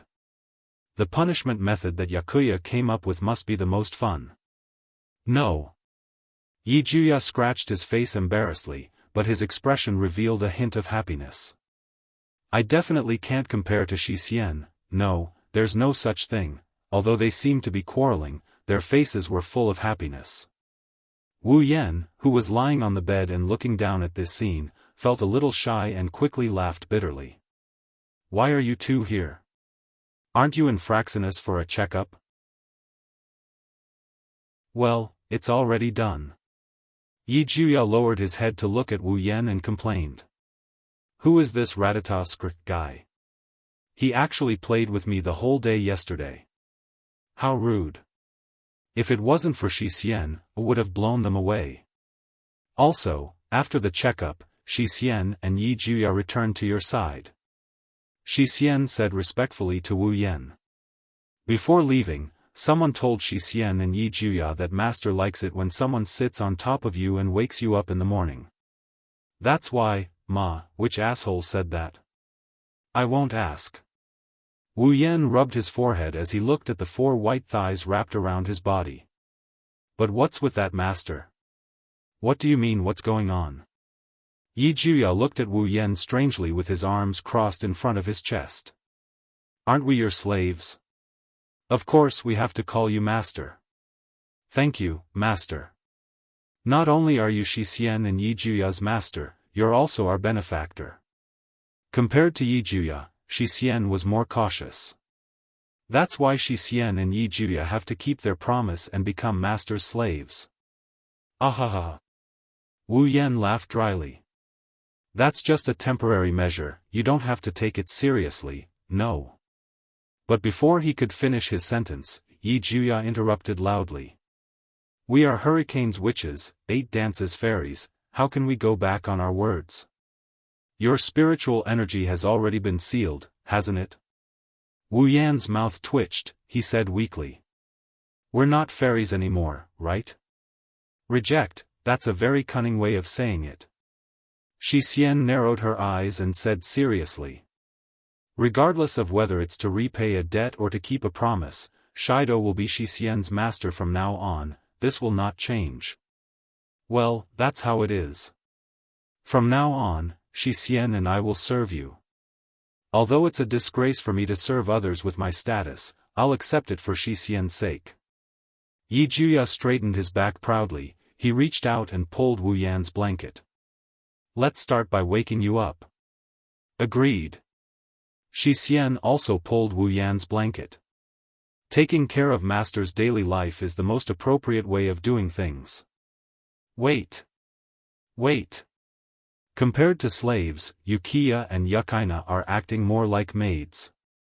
Wu Yan panicked and pulled back the blanket that was about to be pulled away. After all, every man is more energetic in the morning. Wu Yan is still wearing a loose bathrobe, if the blanket is pulled away, a certain part of his body will be seen by these 2 cute little slaves. Wu Yan could only pull the blanket back and chuckle. That, I can do it myself, you 2 can leave first, to be able to have us Baowu sisters serve you, that's an opportunity that you've earned through countless lifetimes of good fortune. Yi Juya grabbed the blanket in his hand unhappily and pulled it with all his might. You just need to accept it gratefully. Apologies, please forgive Shi Xian's rudeness. Shi Xian also pulled harder. Shi Xian also wants to serve master. Wait, under the sisters' forceful tugging, the blanket covering Wu Yan was slowly pulled away. Wu Yan panicked and quickly pulled the blanket back again. With this tug, the Yamato sisters who were reduced to mere mortals fell to the ground with a cry of surprise. They laid on top of Wu Yan's body. Yagu Shi was just about to get up and vent her dissatisfaction on her uncooperative master when she felt a foreign object. She paused for a moment and felt around in confusion. What is this? It's hard. Yuki Xian tilted her head and she reached out with her hand as well. She grabbed the hard object before Wu Yan could react. Yuki Xian grabbed the hard object before Wu Yan could react. Ow! Caught off guard by the attack, Wu Yan shrieked and his eyelids almost rolled back. It's not just because of the pleasure he got from touching the sisters' soft hands, it's also because, driven by curiosity, the sisters reached their hands into the blanket and Wu Yan's loose bathrobe, they grabbed him without any restraint. Hey, Shi Xian, what is this? Answer, Shi Xian doesn't know. It's hidden under the blanket and it seems to be on master, open the blanket and see. Wow! It moved. Is it a snake?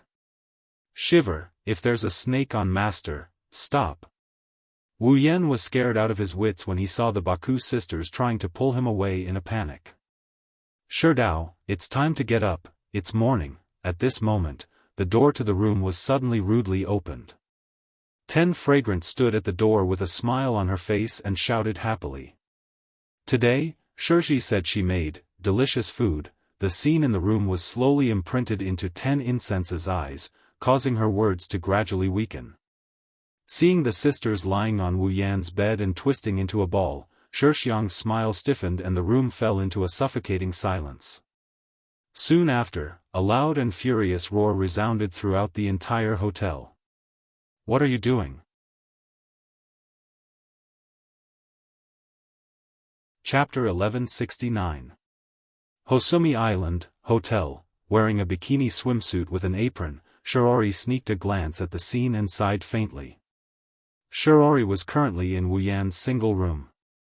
The reason was because Toka, who was waiting outside to call Wu Yan, suddenly heard Toka's angry roar that resounded through the entire hotel. Shiori, who thought that something had happened, hurried over. Then, she saw the following scene: a young girl with long purple hair that looked like water splashes was lying on the bed with two young girls with long orange hair. One of them had her hair tied up and the other had her hair tied into 3 braids. They looked exactly the same. They were glaring at him fiercely, as if they could start fighting at any time. The entire room was filled with the feeling that a storm was coming. On the bed where the 3 girls were glaring at each other, a man with black hair and red eyes was collectively pressed under the blanket. Only his head was exposed. His eyes were almost rolled back as he stared at the ceiling. His face was filled with desire. Such a scene left Shiori scratching her head in confusion. Her heart was incomparably tangled. She wanted to find someone to explain the current situation to her, but the 3 girls in the middle of a confrontation were clearly not a good choice. Wu Yan and Shiori didn't understand what happened to make him show such an expression. If Shiori were to observe carefully, she would notice that the 3 girls who are glaring at each other are actually fighting over something. As for what they are fighting over, if Shiori could see that each of the 3 girls had a hand under the blanket, combined with Wu Yan's expression, she would be able to guess what they are fighting over. However, from Shiori's angle, she couldn't see the 3 hands under the blanket. Otherwise, the scene that finally regained its calm would revert back to a state of uproar and Wu Yan would be thoroughly despised by Shiori. Even if he was the victim, it wasn't his fault. But who told him to be happy? Looking at the scene in front of him that had been maintaining a strange silence, Shiori's face was a bit resentful, but she still stood up and smiled to ease the situation. Although I don't know what happened. But how about everyone come down first? Shido looks like he's troubled. Hearing this, the 3 girls were stunned. They reflexively looked at Wu Yan. When they saw Wu Yan rolling his eyes, they panicked and quickly pulled back their hands under the blanket and got off the bed. Are you okay? The 3 girls shouted in unison and then glared at each other again. Ignorant mortal, how dare you disturb us Baowu sisters' service plan? Do you want to be judged by the son of Hurricane? Yakuya pointed at Toka with a face full of anger. Ha! The pure and kind Toka naturally couldn't understand Yakuya's Chinibu speech, but she still replied loudly. I don't know what you're talking about, but why are you in Shido's room and lying on his bed? Shiori's face stiffened. She more or less understood why this happened. She wanted to check on Wu Yan but she stopped. Instead, she looked at Wu Yan with a cold gaze. Cold sweat dripped down Wu Yan's forehead. However, before he could explain himself, Shi Xian's next sentence completely knocked him down. Explain. Yi Zhu and Shi Xian are only here to fulfill their promise. Shi Xian narrowed her watery silver eyes and said. After all, Shido is Yakuya and Shi Xian's master now. Following his words, the atmosphere froze. Shiori's cold gaze turned into one of disdain. This is only the second time Shiori and the Baku sisters met. The first time they met was when Wu Yan brought them back as lost lambs in their skin-tight uniforms. Thus, from Shiori's point of view, Wu Yan who just arrived on Haimai Island must have gone off to attract bees and butterflies somewhere. Then, he got charmed by these 2 masochistic cats and used flowery words to trick them into coming here.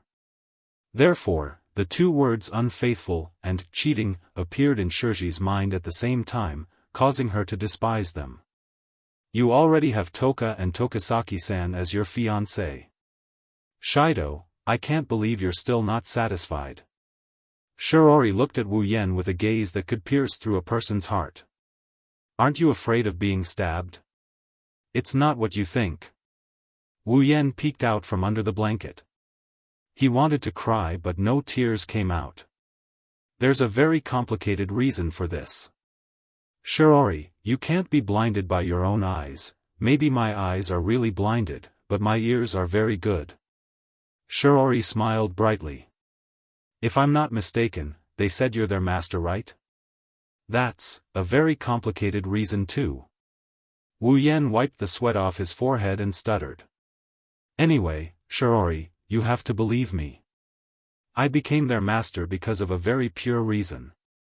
I won't ask what the reason is. Shiori narrowed her eyes and sneered. But this so-called master, it seems like it's real. Wu Yan was speechless. What do you want to do to our master? Yakuya jumped in front of Shiori and put his hands on his hips. He blocked Shiori's view of Wu Yan. Xixian also stood next to Yakuya to protect him. Warning, even if she's Master's sister, if she wants to harm Master, she'll have to defeat Xixian first. Shiori won't do that. Before Shiori could react, Toka quickly stood next to Shiori, once again forming a confrontation with the Balwu sisters. Also, I can protect Shido too, I don't need you. Oh? Yakuya raised an eyebrow and laughed with interest. So you're saying you want to fight for the right of our sisters to serve Master? Declaration. Xixian's expression tensed up, her round breasts stood out. Yakuya and Xixian's position is being challenged by an unknown person, but Xixian won't admit defeat. Who's the unknown person? You're the unknown person. Shiori couldn't help but complain. Besides, I'm not interested in serving others, although I don't understand what's going on. Shixiang tilted her head in confusion and stared at the Balwu sisters. However, if it's a challenge, I will definitely not lose.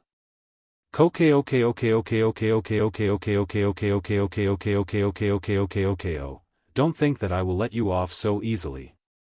The price of failing to challenge me will require you to pay with your entire lives. Repent for your sins. A declaration of war.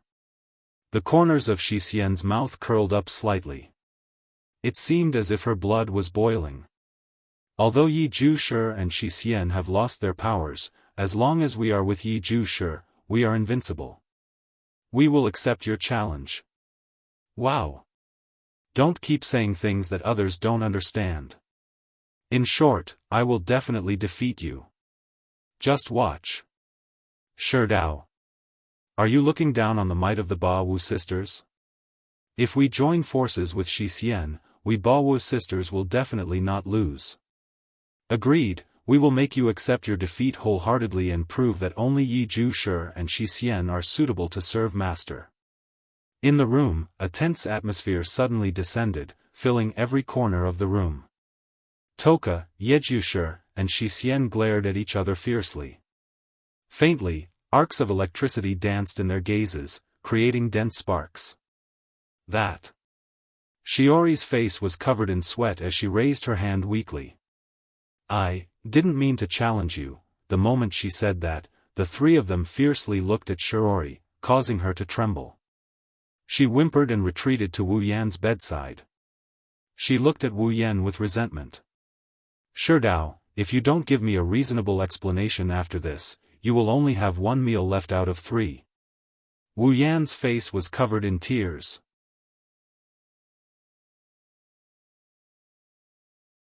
Chapter 1170.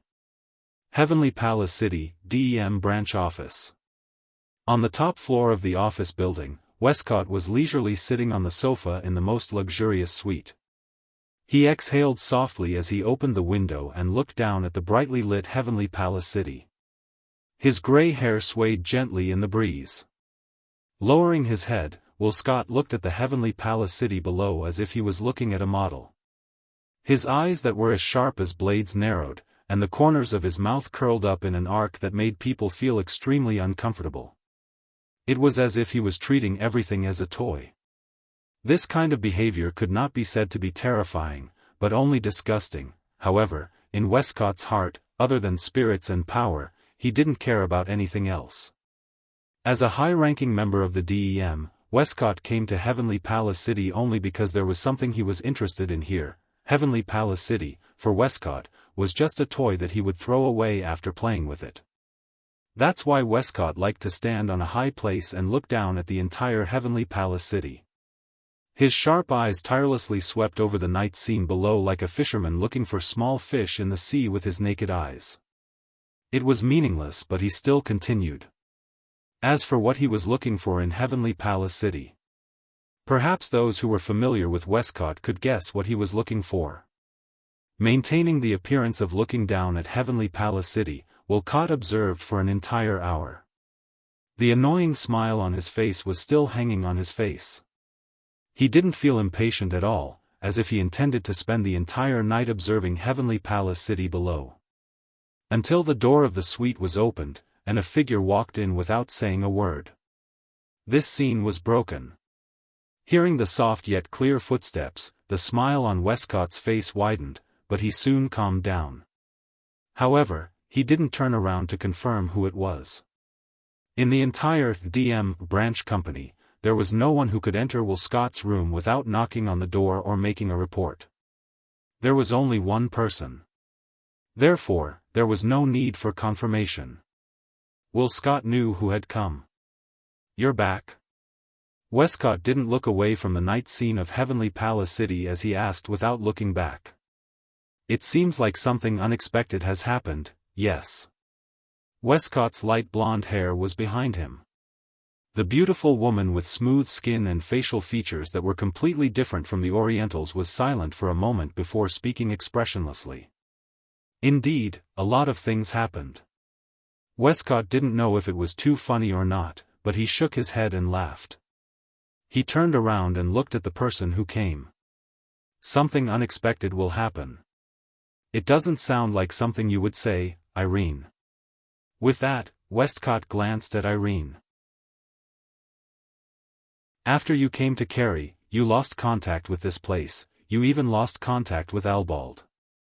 At this point, Westcott didn't continue, but it was obvious that he wanted Irene to give him an explanation.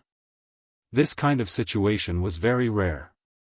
After all, Westcott rarely took the initiative to contact anyone other than the elves. In the past, Elaine was the one who was responsible for sending information to Westcott. It was rare for Westcott to ask Elaine about the development of the elves' affairs. Irene met Westcott's gaze. Her expression didn't change at all. For this mission, the identity of the target, Princess Puna, has not been confirmed yet. The whereabouts of a nightmare is unknown. It seems that he did not participate in this cultivation trip, the identity of a princess is uncertain, and the whereabouts of a nightmare are unknown. Does that mean that the mission this time is almost a complete failure? Westcott frowned in a rare moment. Dissatisfaction appeared in his eyes for the first time. However, he seemed to have thought of something and asked doubtfully. "What about their devil? The only male elf that appeared so far should be a student of Lai Chan High School, right?" Westcott's expression changed as soon as he heard this.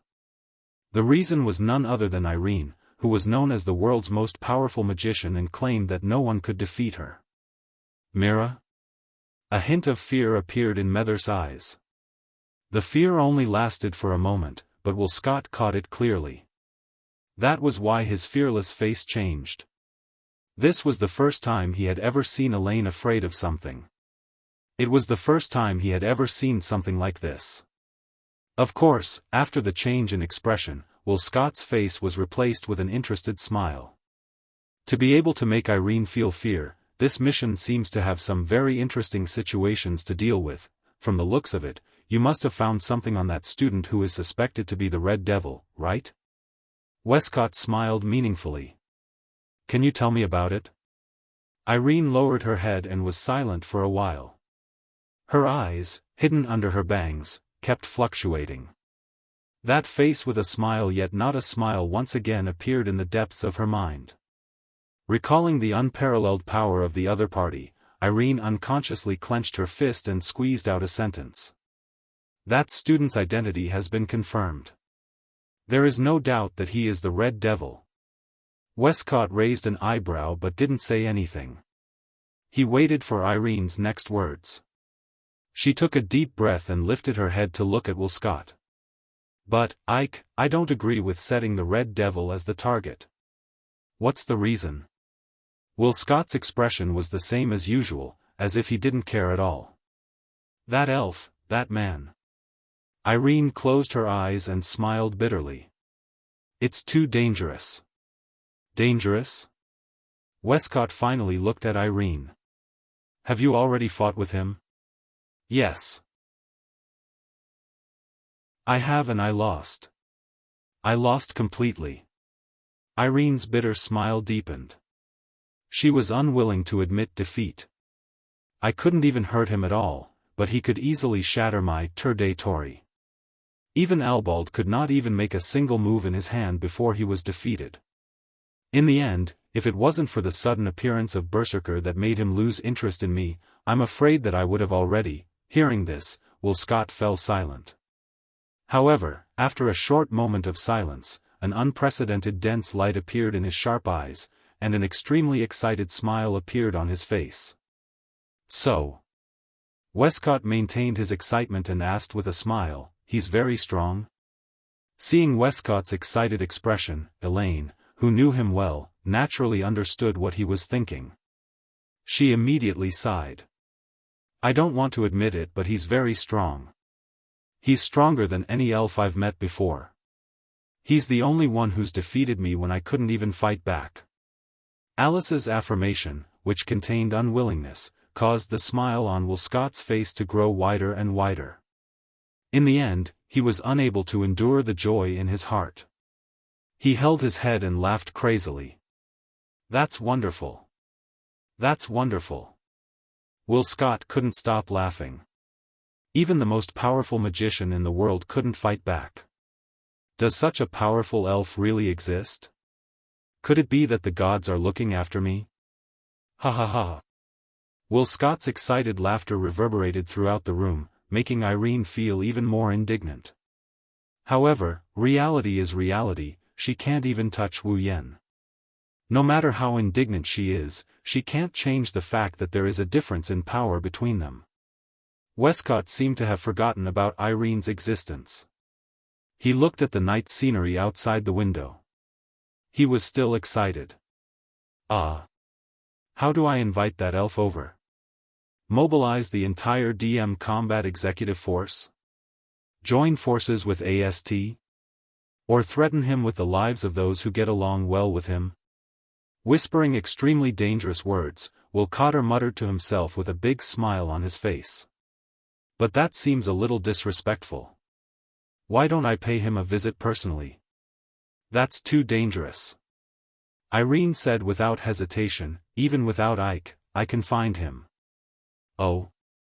Westcott looked at Irene in surprise. You have a way? Yes. Westcott laughed again and looked out the window. That's something to look forward to.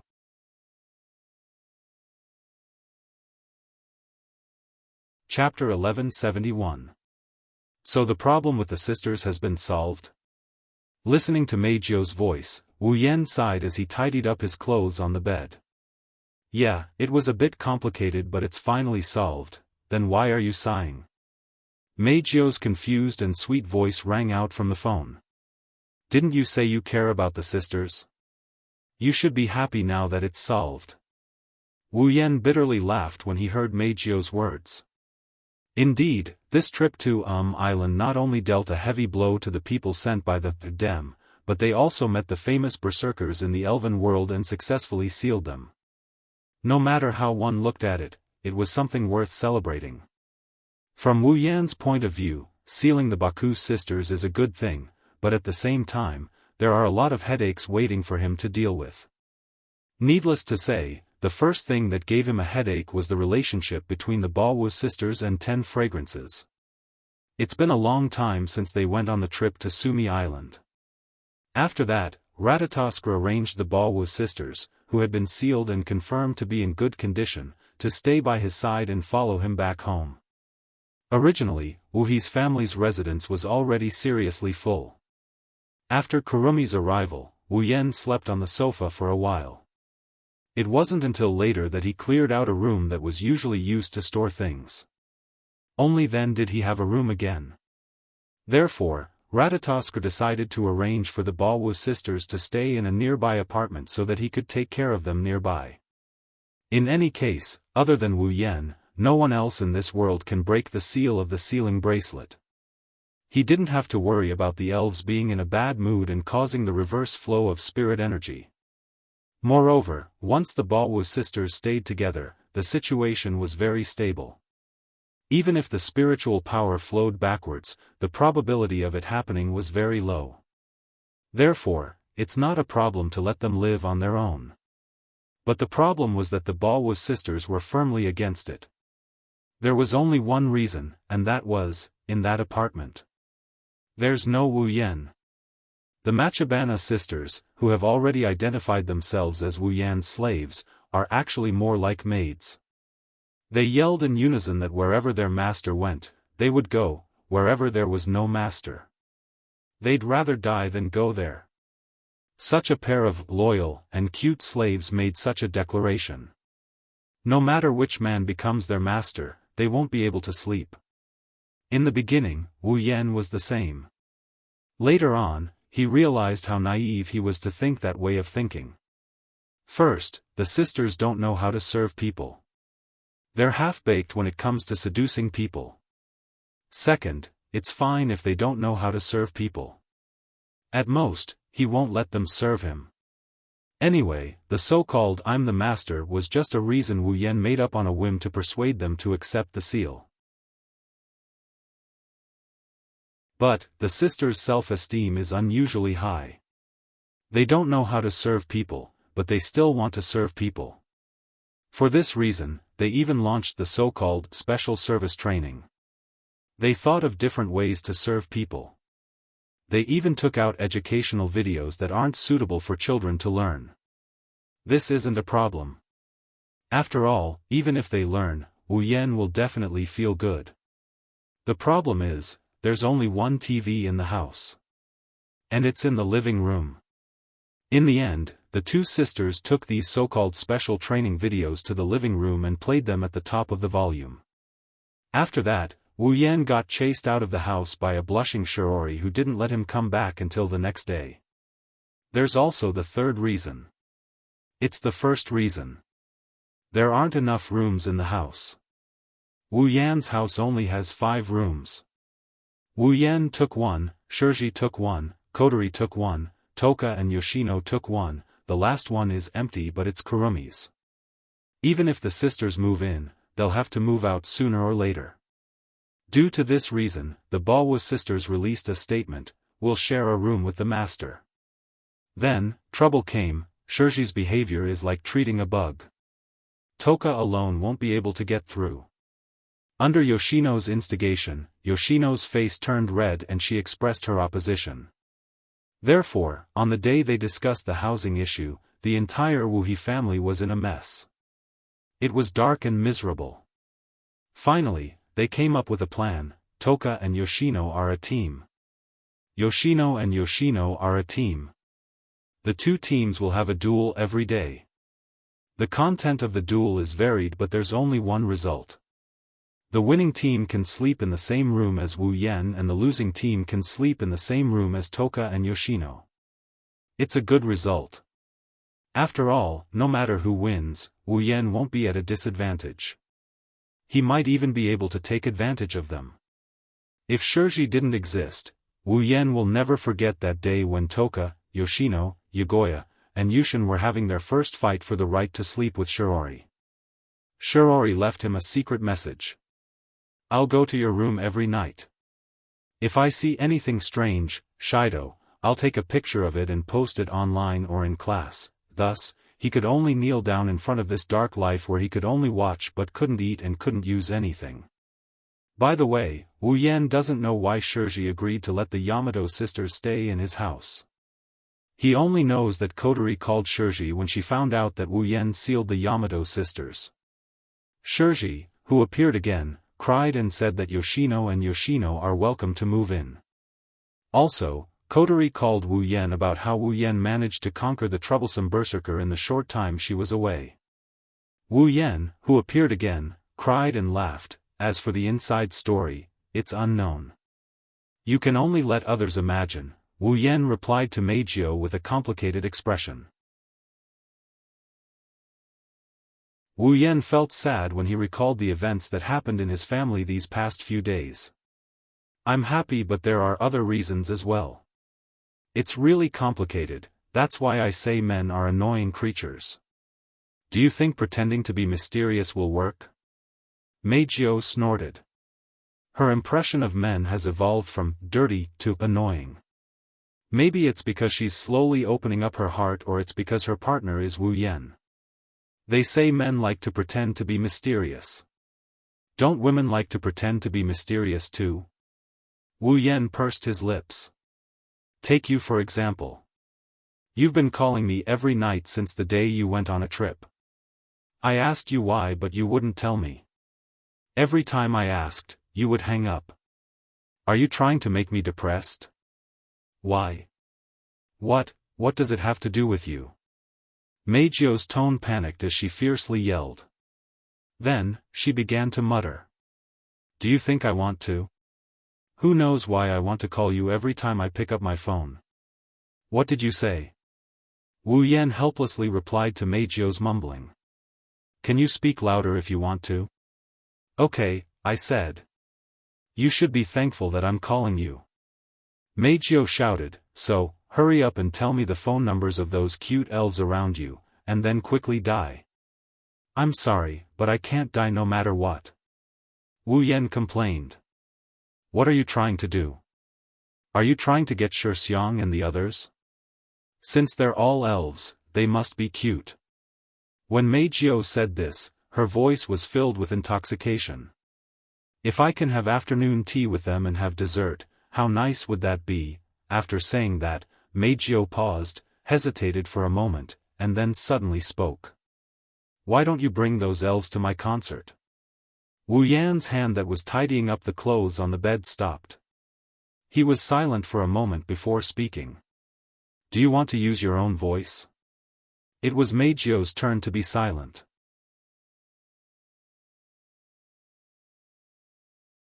Chapter 1172. As the two of them fell silent, an indescribable pressure suddenly fluctuated between the two of them. It was as if it had broken through the distance between them and connected to the phone, transmitting to each other. Wu Yan and Meijio can't see what kind of expression the person on the other side of the phone is wearing. Maybe it's because they don't have to face each other, the wariness between them lessened a lot. After waiting for a long time, Wu Yan finally heard Meijio's dejected words. No. Now, I only have one voice left, is that so? Wu Yan sighed with disappointment. What a pity, Meijio fell silent again. This time, she didn't stay silent for too long. Soon, Meijio said something that sounded very complicated. She didn't know what kind of emotions she was talking about. She spoke to Wu Yan from the other end of the phone. Why are you so keen on my previous voice? Is it because my current voice doesn't sound good? Although he couldn't see Meijio's current appearance, judging from her low voice, Meijio pursed her lips and squeezed out those words. Compared to my previous voice, my current voice has more fan support. It's also favored by the upper echelons of the entertainment industry. Why do you want me to sing with my previous voice? That's a question. Wu Yan shook his head and threw down the clothes in his hand. He sat on the bed and pondered for a while. Then let me ask you, why do you want to sing with your current voice? Do you hate your previous voice that much? How could I hate it? Meijio sounded agitated. That's my voice. It's the only thing I have left since I was a child. How could I hate it? Then why don't you use it to sing? Wu Yan closed his eyes. It's your voice too, isn't it? Because it's no longer here. It was taken away by those filthy humans. Meijio's agitated voice began to carry a hint of resentment. So what if it's good? It's still gone in the end. It's gone. I can't help it. Is that so? Meijio's agitated, resentful, and bitter voice calmed Wu Yan down. The so-called psychogenic disease refers to a disease caused by mental or psychological factors. The specific manifestation is that the patient has suffered a certain blow in life or mental aspect, causing the disease that should not have been there to be directly reflected in the patient's body through the patient's mental weakness. Psychogenic aphasia is the same. It's just a manifestation of the weakness of the heart on the body. After sorting out his emotions, Wu Yan's voice became gentle. So, Meizhou, your voice hasn't disappeared. It's in your body. As long as you can be strong, it will wake up. Strong? Are you trying to say I'm weak? Meizhou's laugh. So what if the voice of the past has returned? Will anyone listen to me? Meizhou raised her voice before Wu Yan could reply. No, it's impossible. If there are people who are obsessed with my voice, why would they be confused when there's a rumor? Why would they believe it when there's a scandal? Don't they like my voice and my songs? What does my voice have to do with those scandals? That's why my fans didn't believe me when I was in pain. No one helped me. Meizhou's voice turned gloomy, full of self-mockery.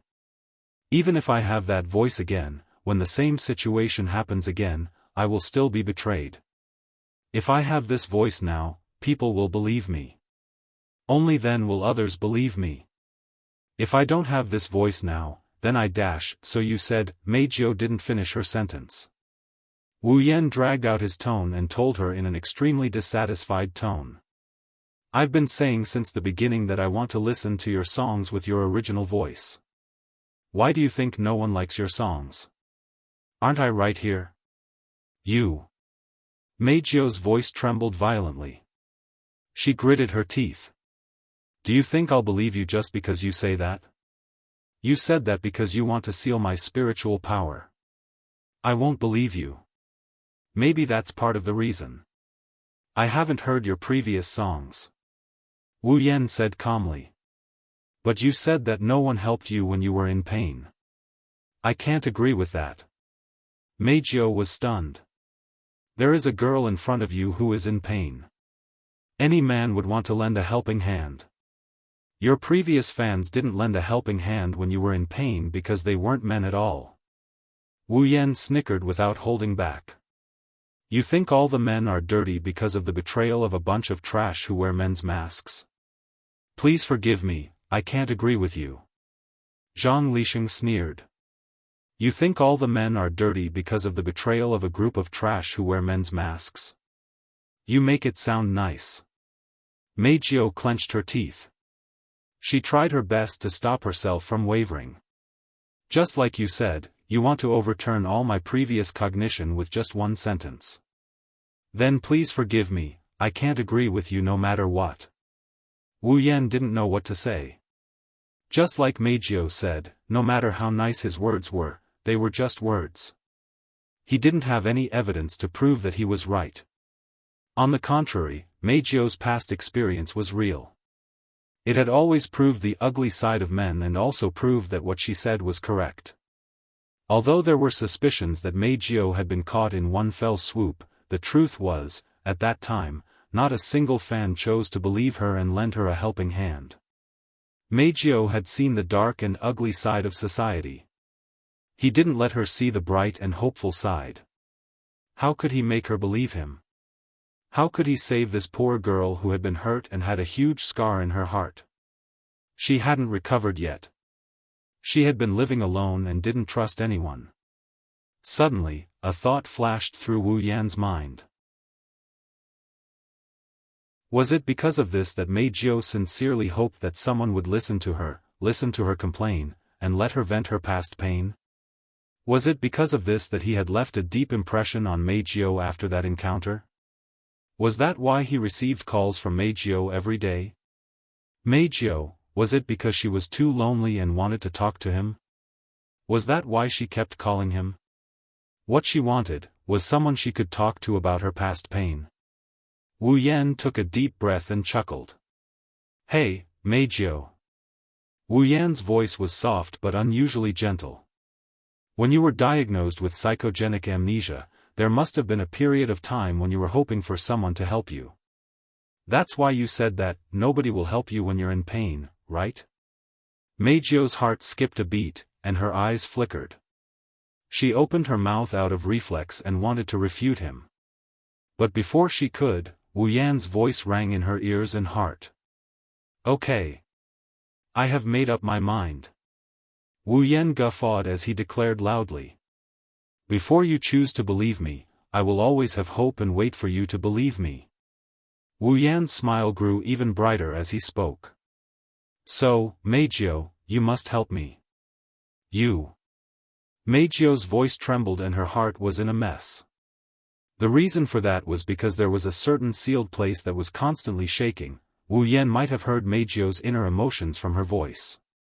He smiled and changed the topic. When will the concert be held? Meijio was stunned for a moment and answered subconsciously, a week from now, at the center of the northern square of Tiangong City, at 2 p.m. Oh. There's plenty of time. Wu Yan shrugged. Got it. I'll bring my family to cheer you on. Huh? Meijio Hua was stunned. Didn't you say you wanted to hear me sing with my real voice? At that time, I really want to hear you sing with your real voice, but you can't do it now, right? Wu Yan kept smiling and smiling. Before you sing with your real voice, I'll keep waiting.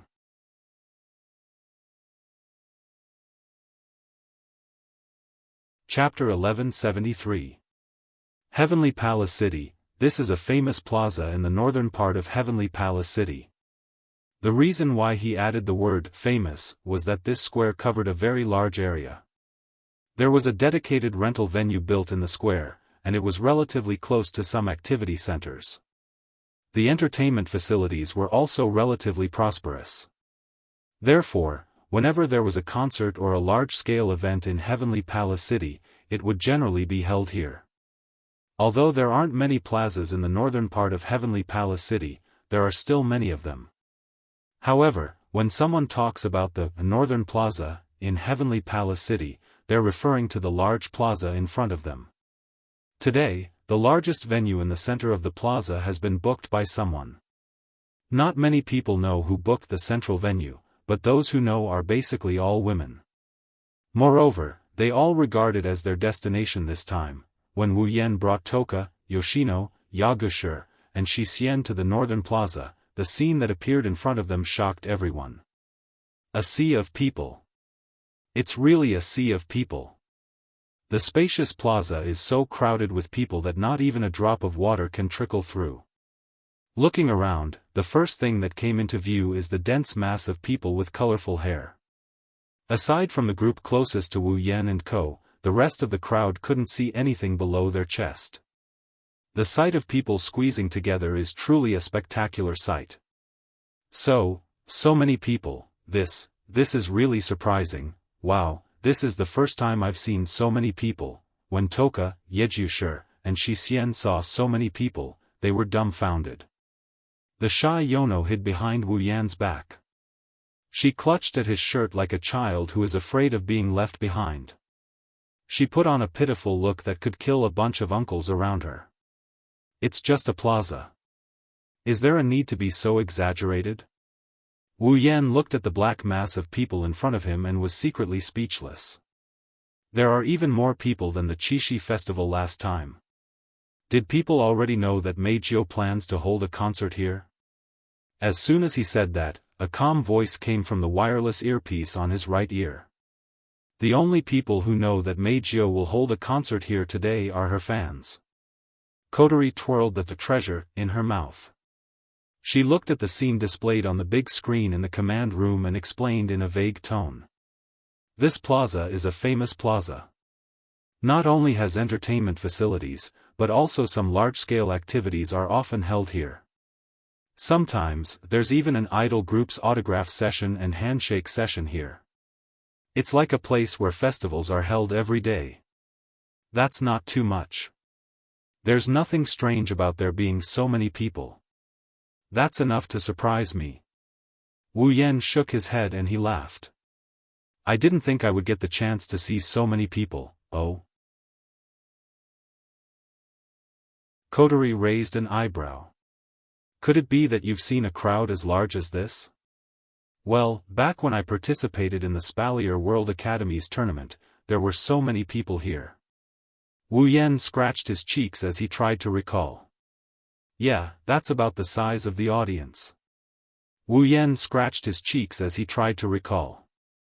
Also, when I was forced to enter the Sword and Saber Dominion world, there were so many people during my wedding ceremony. Wedding ceremony? Coterie, Shina, and Yayue screamed in the earpiece and woke up Wu Yan from his memories. Wu Yan realized what he just said and cursed in his heart. Hey, Shido.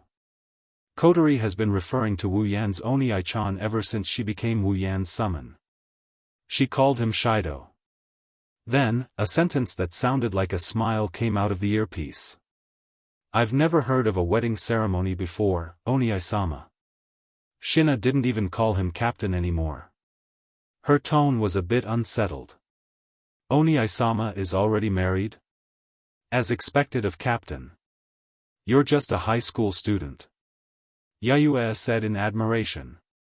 She then asked in confusion. But what's the deal with the Sword and Saber Dominion world? What's the Spalier World Academy? Is there such an academy? Ahaha. Wu Yan chuckled when he heard the sounds of danger, panic, and confusion coming from the earpiece. He acted like he didn't hear anything and he held Yono's hand. Let's go. It won't be good if we're late, okay? Why yes. It's the mortal's honor to be able to wait for my arrival. It's rude to be late. Besides, it's master's order so I'll reluctantly accept it. Agreed, I also want to know what kind of person master's friend is. Wu Yan shook his head when he heard the different responses from the 4 girls.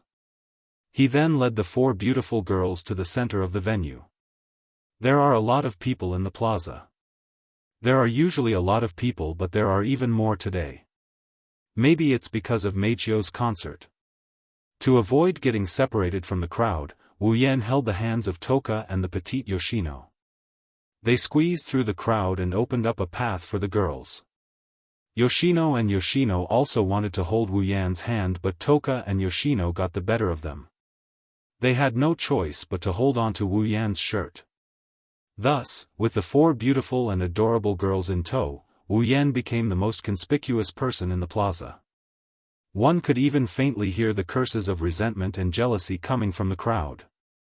Alas, Wu Yan is already used to this kind of behavior.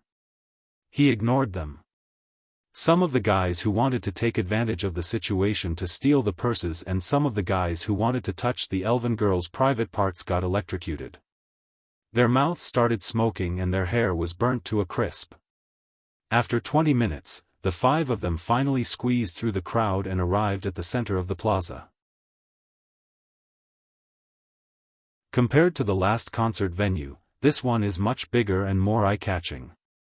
Just the entrance alone was wider and taller than the entrance of the museum, just like the door of a large palace. Young girls with excited faces handed their tickets to the guards as they happily walked into the venue in groups. They looked very happy.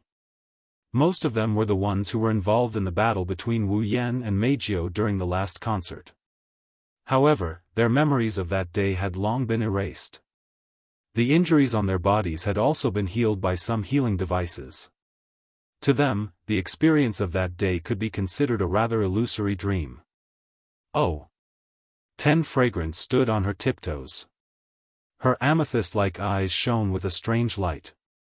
She let out an exaggerated cry. There are a lot of people here too. When we get inside, you'll see even more people. Wu Yan smiled. He pulled 10 Fragrance and 4 Geno's hands and walked towards the venue.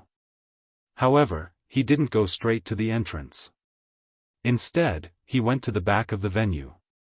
This made Yejusher and Shixian confused. Hey, master. Yejusher pulled on Wu Yan's clothes and asked. Why don't we go through the main entrance? I want to go through the main entrance too. Wu Yan sighed and complained. It's just that Meijio's concert has always been limited to women, and only those fans who have joined her fan club have tickets. You can't buy tickets anywhere else, so she asked me to go directly through the back door. If I go through the front door, I'm afraid I'll be kicked out by those crazy fans. Oh? Yejusher narrowed his eyes. She even dares to kick out the master of the hurricane's child, Ba Wu. This Meijio is very arrogant, I agree. Why can't Shi Xian's master go through the main entrance? Shi Xian tilted her head to the side, a hint of anger appearing in her silver eyes. Isn't this unfair treatment? Shi Xian won't allow her master to be treated like this. Well, there's a complicated reason behind this. Wu Yan quickly stopped the two sisters who were about to fight. Let's just accommodate her for now, okay? Yagiya and Dushan pouted but they nodded anyway. Wu Yan chuckled at this sight.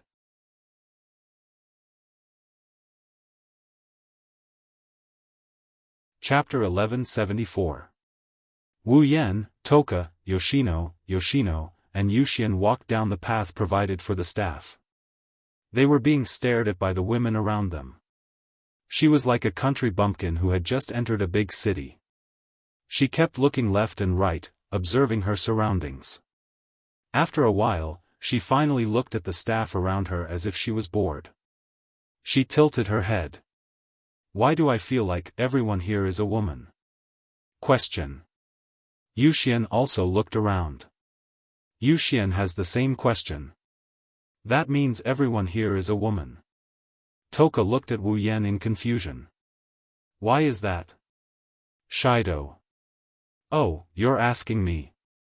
Wu Yan rubbed his nose in annoyance. I know the reason but it's better if you don't know. Otherwise, you'll regret following me. Toka, Yoshino, and Yuxian looked at each other. They wanted to ask something but Wu Yan interrupted them. We're here. Wu Yan stopped in front of one of the resting rooms. The four elven girls stopped as well. Be careful. At the same time, Kotori's cautious voice sounded in the earpiece. Don't forget that the last time you met Meijio, she attacked you for no reason. Although your relationship seems to be very good during this period of time, it's still only over the phone. Perhaps the next time you see her, her favorability toward you will be lower than a cockroach. Wu Yan shook his head speechlessly and he knocked on the door of the lounge. Come in. Even under the cover of the cold door, her sweet and intoxicating voice was still exceptionally clear and enchanting, like a gust of warm air blowing past. It caused the pores on the bodies of Toka, Yoshino, Yakuya, and Shishian to open up, and the expressions on their faces became much more comfortable. Wu Yan, who saw this scene with his own eyes, couldn't help being stunned. He bitterly laughed. As expected of an existence whose identification name is Diva. Just her voice alone is unforgettable. With such thoughts in mind, Wu Yan pushed open the door to the lounge. At this moment, there was only one figure in the spacious resting room. The first thing that came into view was her violet hair. Her long hair flowed down like a waterfall. Her silver eyes were like a starry sky. One couldn't help but want to be immersed in her. Her voluptuous figure and hot body. She wore a white dress. It set off her shiny skin. After a period of time, seeing Meijio again, she was still as beautiful as a fairy who had walked out of a dream. She was so charming that the four elf girls who saw Meijio for the first time were a little stunned. She sensed that the person who came in wasn't an ordinary staff member, so she sat down. Meijio was tidying her hair in front of the mirror. She turned her head and looked at the door. Wu Yan led a group of 5 into her sight. Meijio flinched. When she realized who this person is, her bright silver eyes flashed. She glanced at Wu Yan before turning her head away in a flustered and unhappy manner. You guys sure are relaxed. The concert is about to start. Well, it hasn't started yet. They finally met again after such a long time. Wu Yan's expression was slightly unnatural. He shrugged and used the same tone he used when talking to Meijio on the phone. If you can come in through the front door, it will be much less troublesome. I don't want a man to walk into my concert. Meijio said bluntly. It's already an exception for you to come. It's an exception among exceptions. Yes, yes, yes. Meijio sounded like she's trying to hide something. Wu Yan couldn't figure out what she's thinking, so he sighed in a perfunctory manner. At the same time, the sound of Ratatosk's members operating the equipment in Fraxinus's command room was also heard through the earpiece. Favorability, 70%. Fixed. No change. Psychic wave, stable. No abnormalities. No danger of space tremors. Mental state, fluctuating frequency is rather prominent. The target sprite, Diva, seems to be in an abnormal mood. Kotori nodded. She looked at Meijio's image on the screen and the changes in her values. Her red eyes narrowed. Other than her mental state, everything else is fine. Why is her mental state fluctuating so erratically? The change in the numerical value is similar to panic or an increase in heartbeat. Ling Yin answered expressionlessly. It's probably because she saw Mr. Is that so? Kotori pursed her eyebrows and turned to the loudspeaker. She chuckled mischievously. Then, Oniai-chan, do you want to take advantage of the situation and take Meijio down? I won't be far from death by then. Wu Yan complained. Let's not talk about Meijio first. I have 4 elves here. Do you want me to show off my techniques to them? It doesn't matter. It doesn't matter. Kotori said in a domineering manner. It's not like there's any danger of reflux. We'll find a way to coax her back. Isn't that what you're best at? What? Best at my ass. I'm sorry, I'm your ass. When Wu Yan and Kotori were arguing, Meijio snorted in dissatisfaction. She wanted to look away from Wu Yan. However, she inadvertently glanced at Toka and the others behind Wu Yan. Looking at the 4 beauties standing behind Wu Yan, Meijio was stunned for a moment. Then, her silver eyes lit up. You are. Meijio stood up from her seat. Her expression was unusually bright. Her clear eyes swept across Toka, Yoshino, Yagoya, and Yuxian. Her smile was very bright as she walked over. Meijio walked towards them with a smile on her face. For some reason, the 4 elven girls felt a sense of danger. They took a step back and hid behind Wu Yan's back. What do you want? Toka followed her heart and she tugged at Wu Yan's shirt. She didn't hold back when she said those words. She didn't hold back when she was talking to Wu Yan. Don't get too close to me. You look dangerous. Humph, do you want to offend me? Yakuya's tone was still arrogant, but her petite body was fixed behind Wu Yan. You're really brave. Since that's the case, you better be mentally prepared to experience the terror of the 8-dance dance. Warning. Yuxian's eyes flashed with vigilance. If you come any closer, Yuxian has the right to defend herself. Woo woo. 4th Jinai pulled down the hat on her head and put it on her face. She appeared to be a little flustered and there were tears at the corner of her eyes. She looked very pitiful. Meijio stopped in her tracks. Her expression was blank as well. The rejection of the 4 elven girls seemed to have hit her hard. Wu Yan couldn't bear to see her like this. However, Meijio used her actions to tell Wu Yan that he was too naive. Natural. Chunibu. Powerless. And a cute and petite loli. Meijio's beautiful big eyes were already twinkling with little stars. Even her hands were clasped together and placed in front of her chest. Her face was filled with absent-mindedness and a blush, as if she was a young girl who had fallen in love. Her eyes became more and more blurred, and in the end, she could not help but cry out. He can't take it anymore. Following this scream, Meijio charged at Toka, Yoshino, Yagushir, and Shixien with unprecedented speed. Please come and have a meal with me. Cute girls. Wah. Don't come over. Amidst their sorrowful cries, the 4 elf girls scrambled to escape. Ah! This is an offense. This is an offense. Shudder, don't run this way. Ah! Why are you running away? Wait. Wu Yan looked up at the sky and he let out a long sigh.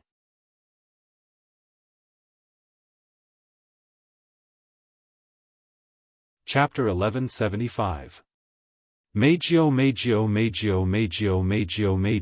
In the dimly lit venue, the fans in the audience were waving the light sticks in their hands crazily. They shouted a name that seemed to have been trained. The entire venue was filled with deafening cheers. Unfortunately, no matter how loud the cheers were, they couldn't drown out a voice. To be more precise, it was a voice that was amplified by a microphone. On the brightly lit stage, the sound of spotlights being turned on rang out several times within a short second. Spotlights of different colors shone on the center of the stage from different directions. Meijio, who was wearing a white gown and looked like a goddess of moonlight, was exposed to the audience's eyes. Meijio, at this moment, a voice that was several times louder than before soared into the sky. It reverberated throughout the entire venue, causing the ground to tremble. Standing on the brightly lit stage, Meijio looked down at the fans in the audience who were cheering wildly. She showed a sweet smile and opened her hands. Hello everyone. Hello, the overlapping voices of agreement replaced the cheers and echoed in every corner of the venue. Meijio nodded in satisfaction. She looked at a certain spot in the audience and blinked cutely. Thank you everyone for coming today. I'm very, very happy. So, I hope everyone can enjoy themselves today. After saying that, Meijio spun in a circle as though she was dancing. Then, clear music started to fill the air and filled the air. Following that was Meijio's enchanting song. She danced with light steps. She stretched her beautiful body. Under the lights, Meijio had an extremely sweet smile on her face. She danced along with the music and sang to her heart's content. As the song entered the climax, the tune became more and more cheerful. The spotlights on the stage became brighter and brighter. Meijio's dance became more and more intense. As the performance progressed, she displayed all of her abilities. The mood and atmosphere of the audience in the venue continued to expand. Everywhere was filled with enthusiasm and joy. So beautiful, in a narrow passage near the backstage, Wu Yan, Toka, Yoshino, Yakuya, and Yuxian were standing there. From the side of the stage, they were watching Meijio's performance from the closest distance. Listening to the beautiful melody, everyone's performance was different. Siyu's eyes were wide open as she watched Meijio dancing on the stage with a smile on her face. She couldn't help but be entranced by her singing.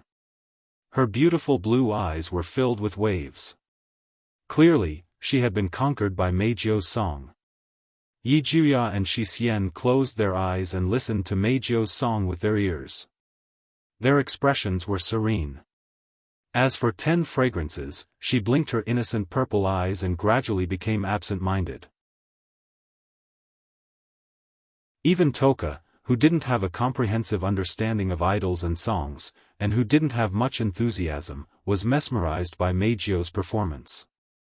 One could only imagine how good Meijio's singing was. Whether it was her movements, her dance, her expression, or her melody, Meijio displayed her overwhelming strength. She instantly captured the hearts of the audience in the venue. Coupled with the support of the audience who were waving the light sticks in their hands and shouting deafening cheers with all their might, who could have imagined it? Seductive Meijio was actually a singer who had only debuted half a year ago.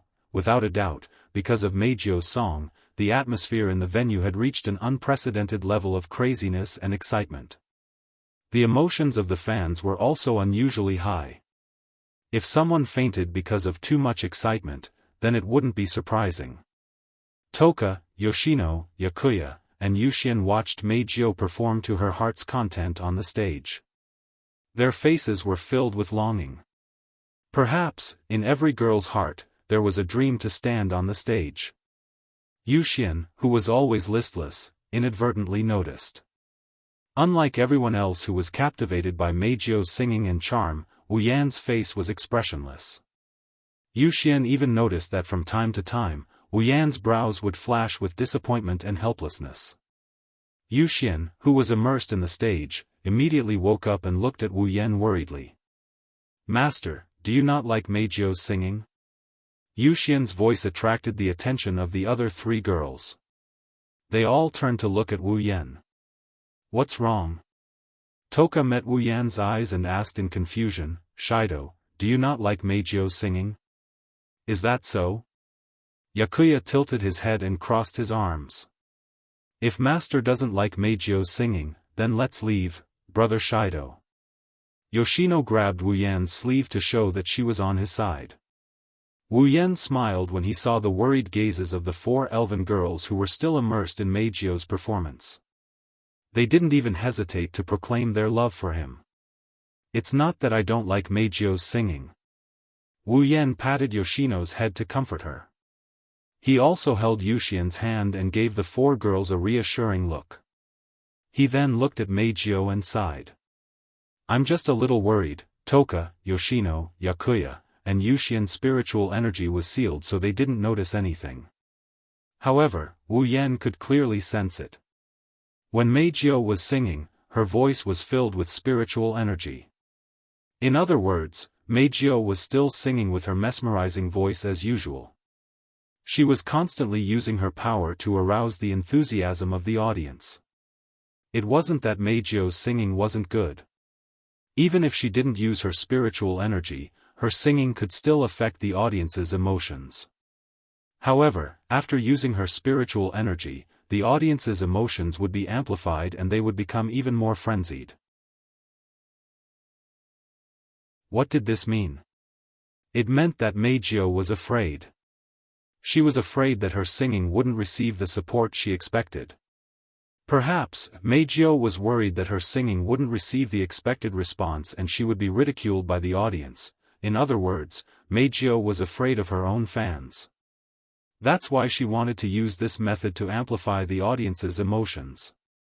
Obviously, the past experience, even after half a year, still affected Meijio and left a shadow in her heart. That's why Wu Yan said he was worried. As for his disappointment, it wasn't because Meijio used her spiritual energy to sing.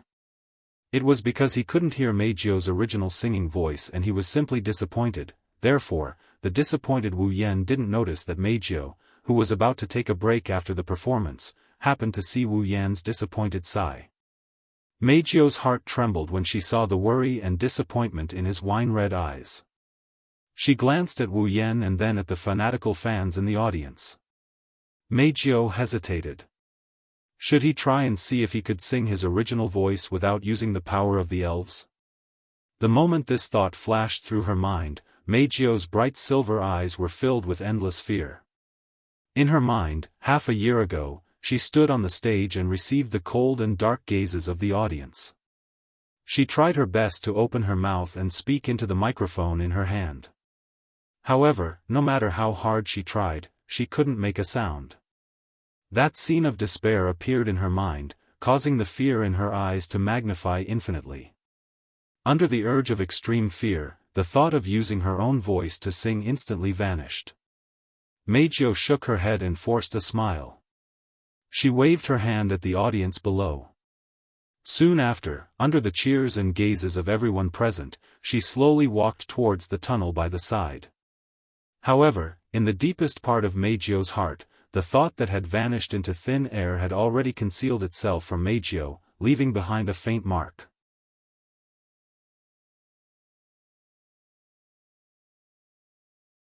Chapter 1176. On the way back to the resting room, no one spoke. The atmosphere was heavy. Toka, Yoshino, Yaguya, and Shixien tactfully walked at the back. They looked at Wu Yan and Meijio walking in front of them. They secretly exchanged glances. They seemed to be communicating something. Of course, although they said they were communicating through glances, there was only one emotion in Toka's eyes. It was confusion. Although fourth aunt's face was not filled with confusion, her beautiful big eyes were filled with confusion. Clearly, she did not understand what the other three sisters were trying to say with their eyes. Only Yi Zhu and Shi Xian were happily exchanging glances. From time to time, they would nod or shake their heads. They used extremely subtle movements to express what they wanted to say. Moreover, the other party seemed to understand what they were saying. It made people sigh in admiration. As expected of twin sisters, as for Wu Yan and Mei Jiao who were walking in front of them, they didn't even look back. One raised her head and looked at the ceiling while the other lowered her head and looked at the floor. A heavy atmosphere fluctuated between the two. It was very depressing. Mei Jiao secretly glanced at Wu Yan who was expressionlessly looking at the ceiling. She recalled Wu Yan's worried and disappointed gaze. She suddenly felt apologetic. She really wanted to apologize to Wu Yan. But then, Mei Jiao realized, she didn't do anything wrong. She didn't do anything to make him angry. Was there a need to apologize? Thinking of this, Mei Jiao swallowed the apology that was about to come out of her mouth and lowered her head again. She continued to look at the floor. But Mei Jiao actually knew. She knew why Wu Yan was acting like that. But Mei Jiao didn't know how to respond. She could only choose to remain silent. For the current Mei Jiao, finding the voice of the past. It was too difficult. Giving up the voice of the present was even more difficult. It wouldn't be an exaggeration to say that she didn't want to. Even though that was what she was thinking, Mei Jiao's heart was unusually restless. She didn't want to continue remaining silent. She opened her red lips several times. However, he couldn't say anything and could only remain in this state. Until a certain moment, Wu Yan, who had been walking beside them and looking at the ceiling, suddenly narrowed his eyes. He grabbed Mei Jiao's hand and stopped. Mei Jiao was shocked. Looking at her hand being held by Wu Yan, in an instant, a reflexive resistance rose in her heart. That was Mei Jiao's reaction to her disgust towards men. Obviously, even if the other party was Wu Yan, Mei Jiao didn't want him to casually touch her body. What are you doing? Mei Jiao couldn't help but struggle. Let me go. Hearing this, Wu Yan glanced at the struggling Mei Jiao. He ignored her actions and pulled her behind him. Then, he lifted his head and looked ahead. His lips curled into a smile. What an unexpected guest, Mei Jiao, who was struggling, was stunned. It was only then that she realized, in the tunnel ahead, about 7 to 8 meters away from the group, there was a woman in office lady clothes with light blonde hair. She doesn't look like an Asian. She stood there and looked at them with a cold expression. Shido. Shido Oniai-san, Master. I repeat. Master. Toka, Yoshino, Yagiya, and Yushin noticed something amiss as well. They ran behind Wu Yan and they looked ahead. When the girls saw the beautiful woman standing there, Toka cried out in shock. Aren't you the photographer from the school trip? That's right. It's Irene. It's her. In the command room of Fraxinus, Shina was shocked when she saw Irene on the big screen. Why is she there? Shina. Kotori turned around and looked at Shina.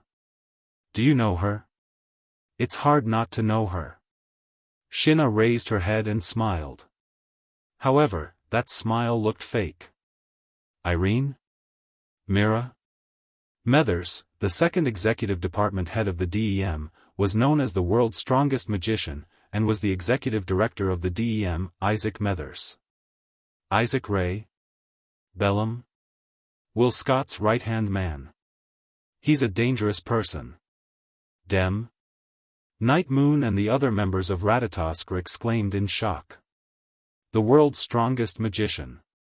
Kotori narrowed her eyes and asked Shina. Is she strong? Strong. Very strong. Without a doubt, he is the strongest in the world. When he answered this question, there was no hesitation at all. If I have the ability to kill an elf that hasn't manifested as an angel, then this person has the ability to kill an elf that has manifested as an angel in its complete form. Wah! Coteries' expression changed. On the other side, in the staff passage, Irene stared at Wu Yan, who stood in front of a group of fairy girls with a serious expression. Long time no see, elf, there's the red devil, fairy. Meijio looked at Wu Yan in shock. In return, Wu Yan shrugged. I didn't expect to see you here. Wu Yan revealed a smile that made Irene's heart tremble. Could it be that the world's strongest magician is captivated by Meijio's voice? Magician. Meijio's expression froze. She more or less understood the situation and why Wu Yan held her hand. She didn't resist and looked at Irene in silence. Irene glanced at Meijio before looking at Wu Yan. After saying this, Irene hesitated for a moment and softly called out, I'll directly express my intentions. I'm here to invite you. Invite me? Wu Yan raised an eyebrow. He seemed to recall something and smiled. Is it that disgusting guy Westcott? Irene frowned when she heard Wu Yan call Westcott disgusting. She didn't say anything and just stared at Wu Yan. Then what do you think? Brother. Don't agree. As soon as Irene finished her sentence, Coteries' voice sounded through the earpiece in a hurry. Dem's company in Heavenly Palace City is only a subsidiary company, but we don't know what they have. We can't just go to the enemy's base. Yeah. Onia-sama. Shina said. Although Dem is weaker than the parent organization of Ratatosk, Ascade Electronics, in terms of the manufacturing technology of the display device, they have been advocating the killing of elves for a long time. Therefore, their combat power is very strong. No matter how strong my brother is, he has no chance of winning against the entire Dem company. Captain. Yi Yu also spoke. Be careful, it might be a trap. Wu Yan shook his head helplessly. Irene thought he was going to refuse, so she changed the topic. Didn't you say it before? If I survive, you'll come with me to meet Ike. Well, I did say that. Wu Yan shrugged and he chuckled after thinking for a bit. Okay. I accept. Onia-sama. Koteri's sharp voice sounded in Wu Yan's ear. Don't worry. Wu Yan whispered into his earpiece. Don't forget, I still have familiars and ruby mode.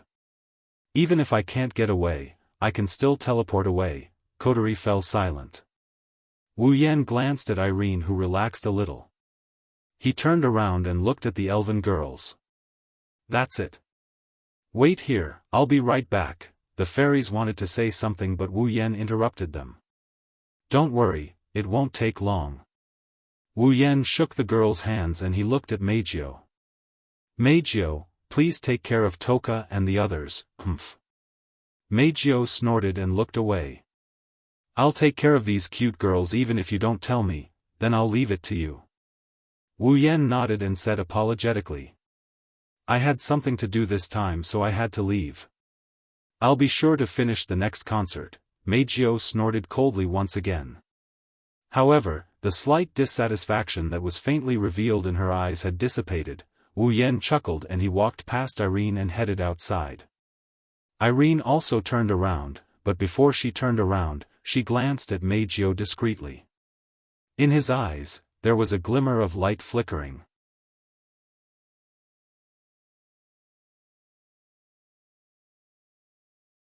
Chapter 1177. A corner of Tiangong City, Dem Company. With the tallest and largest building as the center, the area within a radius of a few hundred meters was actually the territory of the Dem. With this area as the foundation, the Dem was like the king of a territory.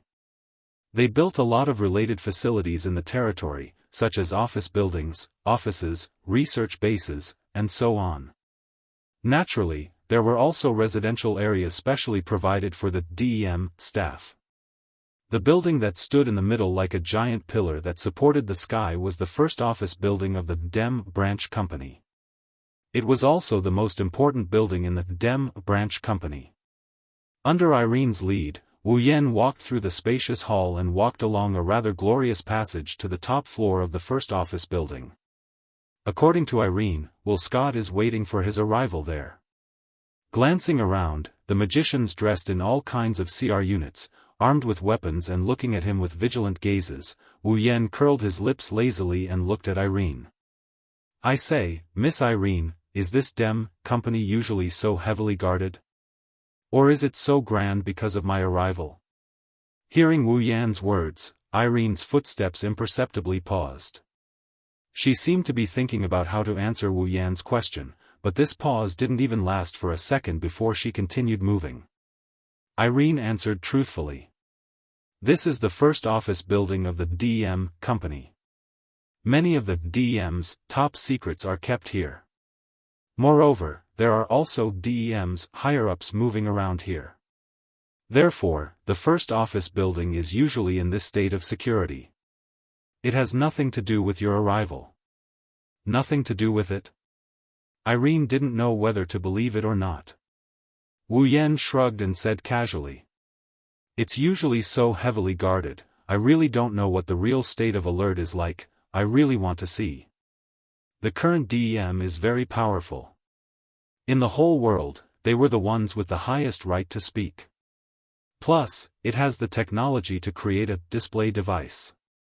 I believe that in this world, no one wants to offend the DEM for no reason. No one wants to offend the DEM either." Irene glanced at Wu Yan, as if she was referring to something. "It's been many years since a true state of alert has appeared, is that so?" Wu Yan put his hands behind his head and followed Irene. "Then why did you invite me in so openly? Do you think I don't have the ability to make the DEM go into alert? You misunderstood. You've misunderstood." Irene's expression turned cold. "With your strength, the security here is nothing more than a facade.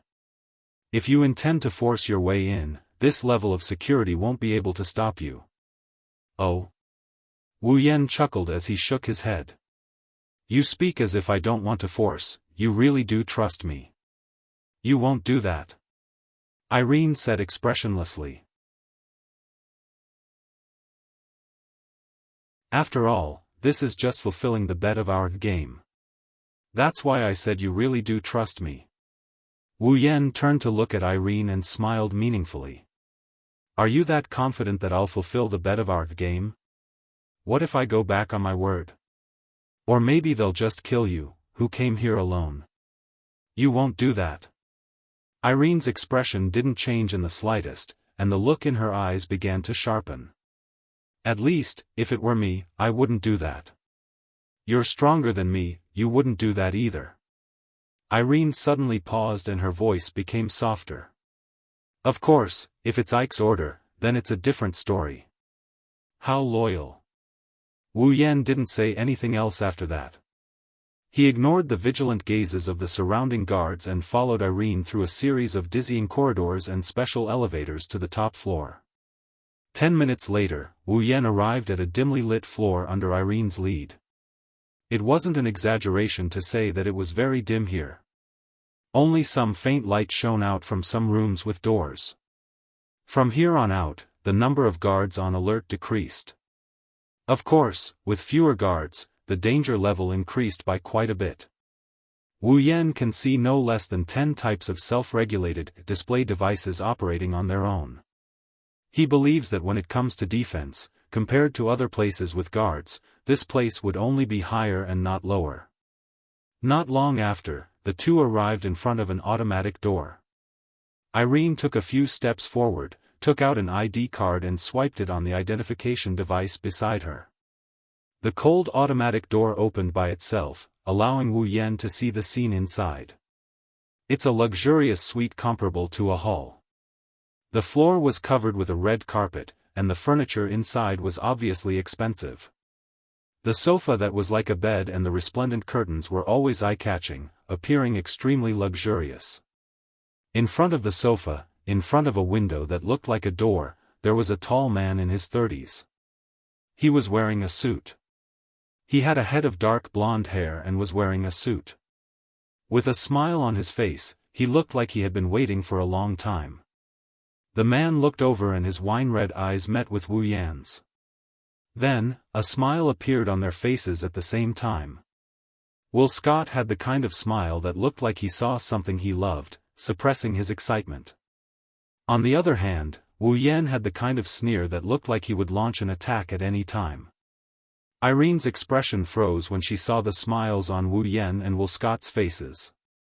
She subconsciously lightened her steps and walked up to Will Scott's side.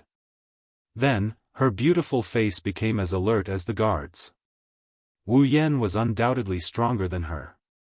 Now that he had come into contact with Will Scott, if he launched an attack now, Irene believed that she would not be able to stop him in time if she was not on guard.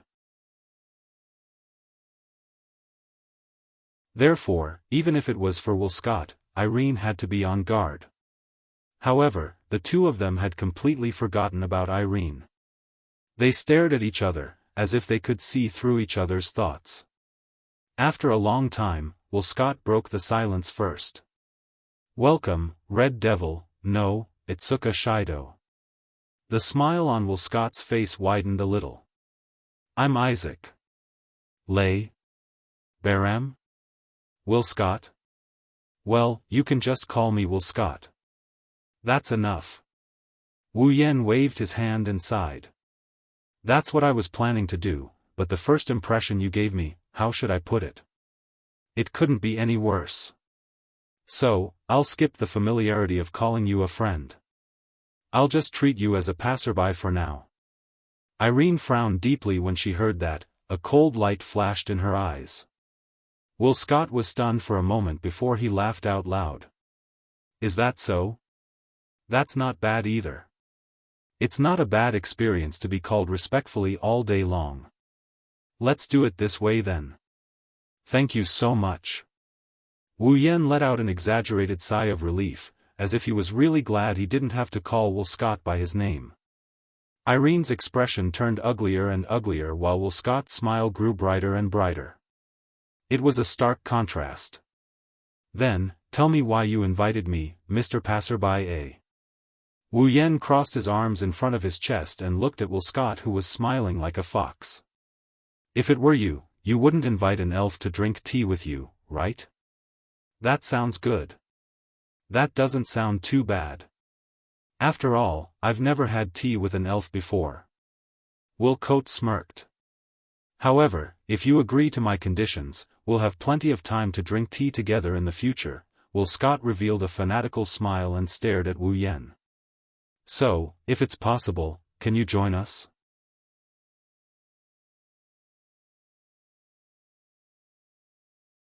Chapter 1178. "So, if it's possible, can we invite you to our side?" In an instant, the entire room fell into a deathly silence. Westcott maintained his annoying smile as he stared at Wu Yan. Beside him, Elaine was shocked. She couldn't believe Westcott would say something like that. Westcott only needed the power of an elf. He had been obsessed with the power of an elf. It was unprecedented for him to invite an elf to join him. Compared to power, personality and human nature were harder to control. Moreover, the elf was a completely different species from humans. What about the personality and human nature of an elf? One wrong move and he might end up burning himself. There was no way Westcott didn't know this, but he still made such an invitation. Even Irene, who had always been by his side and thought she knew him very well, was confused by his invitation. Compared to Irene, Wu Yan's expression is a lot lighter. He looked at Will Scott, who is smiling. "Let me ask you something first." "What do you mean by that?" "Oh, is it that hard to understand?"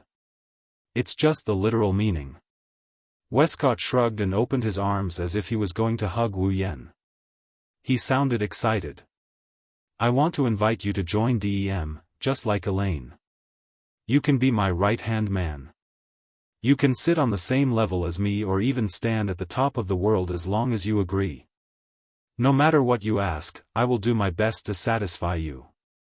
Elaine's expression changed. Even Wu Yen is frowning, let alone Irene. Westcott was the executive director of DEM.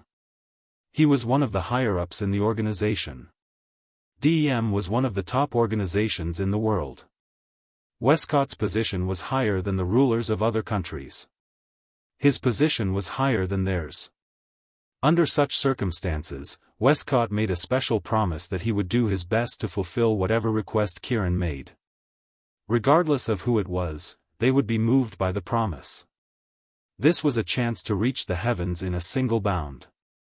Unfortunately, in the eyes of Wu Yen and Irene, this promise is like a joke. Are you out of your mind? Wu Yen sighed and he continued without holding back. Left and right hands? Equal footing? The top of the world? Do you think an elf would crave power? Any other request is fine too. Westcott's smile didn't waver. His bewitching voice echoed in the air. As long as it's within my power, I will do my best to fulfill it. Even if I can't, I will do my best to fulfill it. What do you think? Westcott extended his hand to Wu Yen. His lips curled up. Do you want to join me? As soon as he finished speaking, the entire place fell into silence once again. Irene fell silent. She definitely didn't support Westcott's idea, but since it was Westcott's own will, even if she didn't support it, she would still follow it. Wu Yen turned a blind eye to Westcott's outstretched hand. He stared at Westcott's face. After a long while, he sighed again. I was wondering what you were going to say to me. I didn't expect it to be something so boring. Oh? Will Scott nodded without any surprise and turned his body sideways. So, you're rejecting me? I'm confused. What gave you the confidence that I would agree to your request? Wu Yen snickered. He looked at Irene who was standing beside him. Is it the so-called world's strongest magician? Ignoring Irene's frosty expression, Wu Yen scanned his surroundings. Or is it this weak-looking dem? His wine-red eyes landed on Will Scott. Wu Yen revealed a smile that isn't a smile. Or do you think you have the magnanimity to make me submit to you? I see. In other words, you can't find a reason to stay? Will Scott held his forehead helplessly as if he was having a headache. However, he suddenly smiled when he thought of something. How about something else? Will Scott said as if he had found something fun. For example, if you don't agree, the girls around you. Before he could finish his words, Will Scott's pupils shrunk. All his words seemed to be stuck in his throat, and he couldn't say a word. Because the figure that was originally standing in front of him had suddenly vanished from the spot under his gaze. What replaced it was a somewhat scorching and somewhat ice-cold feeling that came from his back, causing him to freeze on the spot. What? Elaine was shocked. She jumped away. With a flash of brilliance, the special, CR unit, called Pandaragon, appeared on her body and covered her body. When Elaine turned around and looked in the direction of Westcott, her hand that was about to pull out the laser light sword on her back froze in the air. The expression on her face changed drastically. Although I more or less know that you are very annoying before I came. Like a close friend, Wu Yen leaned on Westcott's back.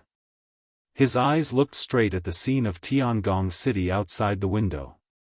His voice was indifferent, but it gave the two people a cold feeling. But after I really got in touch with you, I realized that you are not annoying, but disgusting. The smile on Will Scott's face slowly disappeared. His sharp eyes couldn't help but waver. For the first time, indifference appeared in his tone. Really? That's really a pity. I really want to have a good relationship with you. It's really a pity. Keeping his back to Westcott, Wu Yen shook his head, ignoring Elaine who was worried that he would suddenly attack. Unfortunately, in the end, you can only be a passerby in my life. You don't even have the qualification to be remembered by me. After that, Wu Yen stepped away from Westcott's back and came to the window under Elaine's gaze. Let me give you a piece of advice. Turning his head, Wu Yan looked at Westcott. A dangerous bloody light flashed in his eyes. Don't touch people you shouldn't touch. It's best not to do things you shouldn't do. Usually, this kind of person will die faster, Mr. Passerby A. After leaving such a sentence, an abnormal wave rose from Wu Yan's body. Then, he disappeared on the spot. Ike. Elaine's eyes swept across all the corners of the scene and then looked at Westcott. Are you all right? I'm fine. I'm fine. He won't even bother to attack me. Westcott shook his head and laughed. However, Irene, your previous evaluation of him seems to have been too low. Hearing this, Irene fell silent and clenched her fists tightly. At first, Elaine thought that even if she wasn't Wu Yan's match, she could at least escape with Westcott when he attacked. In the end, she didn't even know when the other party had moved or when he had run behind Will Scott. If Wu Yan had attacked Will Scott just now, Elaine's face paled at the thought. Seeing this, Westcott took a deep breath and laughed bitterly, which was rare for him. Looks like I can't act rashly before I know his exact strength. Westcott walked to the window and looked at the sky outside with a frown. If that's the case, the people around him who look very similar to Princess, Nightmare, Berserker, and Hermit won't be able to move as well. This is going to be a little tricky. Hearing Will Scott's words, Irene was silent for a moment and suddenly raised her head. Then, what about Diva? What about Diva? Diva? Westcott was taken aback. He looked at Elaine in confusion. What do you mean? When I went to invite Shido, I detected a psychic wave in a concert venue. Irene narrowed her eyes. The song performed at the concert seemed to contain spiritual energy. Westcott's eyes lit up and he smiled.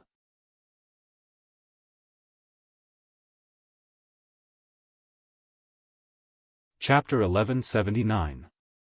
In the morning, the sky was clear and clean. Passing through the layers of floating clouds, the sunlight was like strands of golden threads, crisscrossing in the snow-white clouds, sewing the scattered clouds into an incomparably beautiful pattern, emitting a dazzling halo, causing people's eyes to brighten. The scorching sun hung high in the sky, the red sunlight poured down like a torrent. The ground looked like it's on fire, the heat caused the air to distort. It had already been 2 months since the end of the last cultivation trip. Traveling to the seaside during the summer was undoubtedly a very beautiful thing. The memories of the trip to Huimei Island were still more or less lingering in the minds of the students and teachers of Lai Chan High School. During this period of time, many students in the school frequently talked about it and yearned for it. After all, even though 2 months had passed, summer was still not over. On the contrary, the weather was getting hotter and hotter. After 2 months, the temperature in Heavenly Palace City was even higher than when they went on a study trip to Huimei Island, so some students who were afraid of the heat did not want to go out. Of course, that's because they don't know how hot it was on Itagami Island during the blood-sucking frenzy. Otherwise, they would think they're in heaven. Compared to the temperature on Itagami Island, the highest temperature ever recorded in Heavenly Palace City was only room temperature on Itagami Island. The two are not on the same level. This point could be seen from a certain person who was still sleeping under the scorching sun. Master! Get up! You're going to be late for school. Wake up! If you don't wake up, Xixian is going to prank Master. Yesterday, he won the battle for the right to sleep with Toka and Yoshino. Yagiya and Xixian, who slept with Wu Yan until dawn, just finished tidying up their bed sheets and clothes. Then, they started the arduous and thankless task of cleaning the floor. Seeing Wu Yan sleeping like a dead pig despite their calls, Yagiya and Xixian exchanged glances with each other. They had helpless looks on their faces. Damn it, this master. How can she be so lazy? She's not like this when she's awake. Isn't this too embarrassing for us, the Witch of Hurricane, the Master of Ba Wu? Question.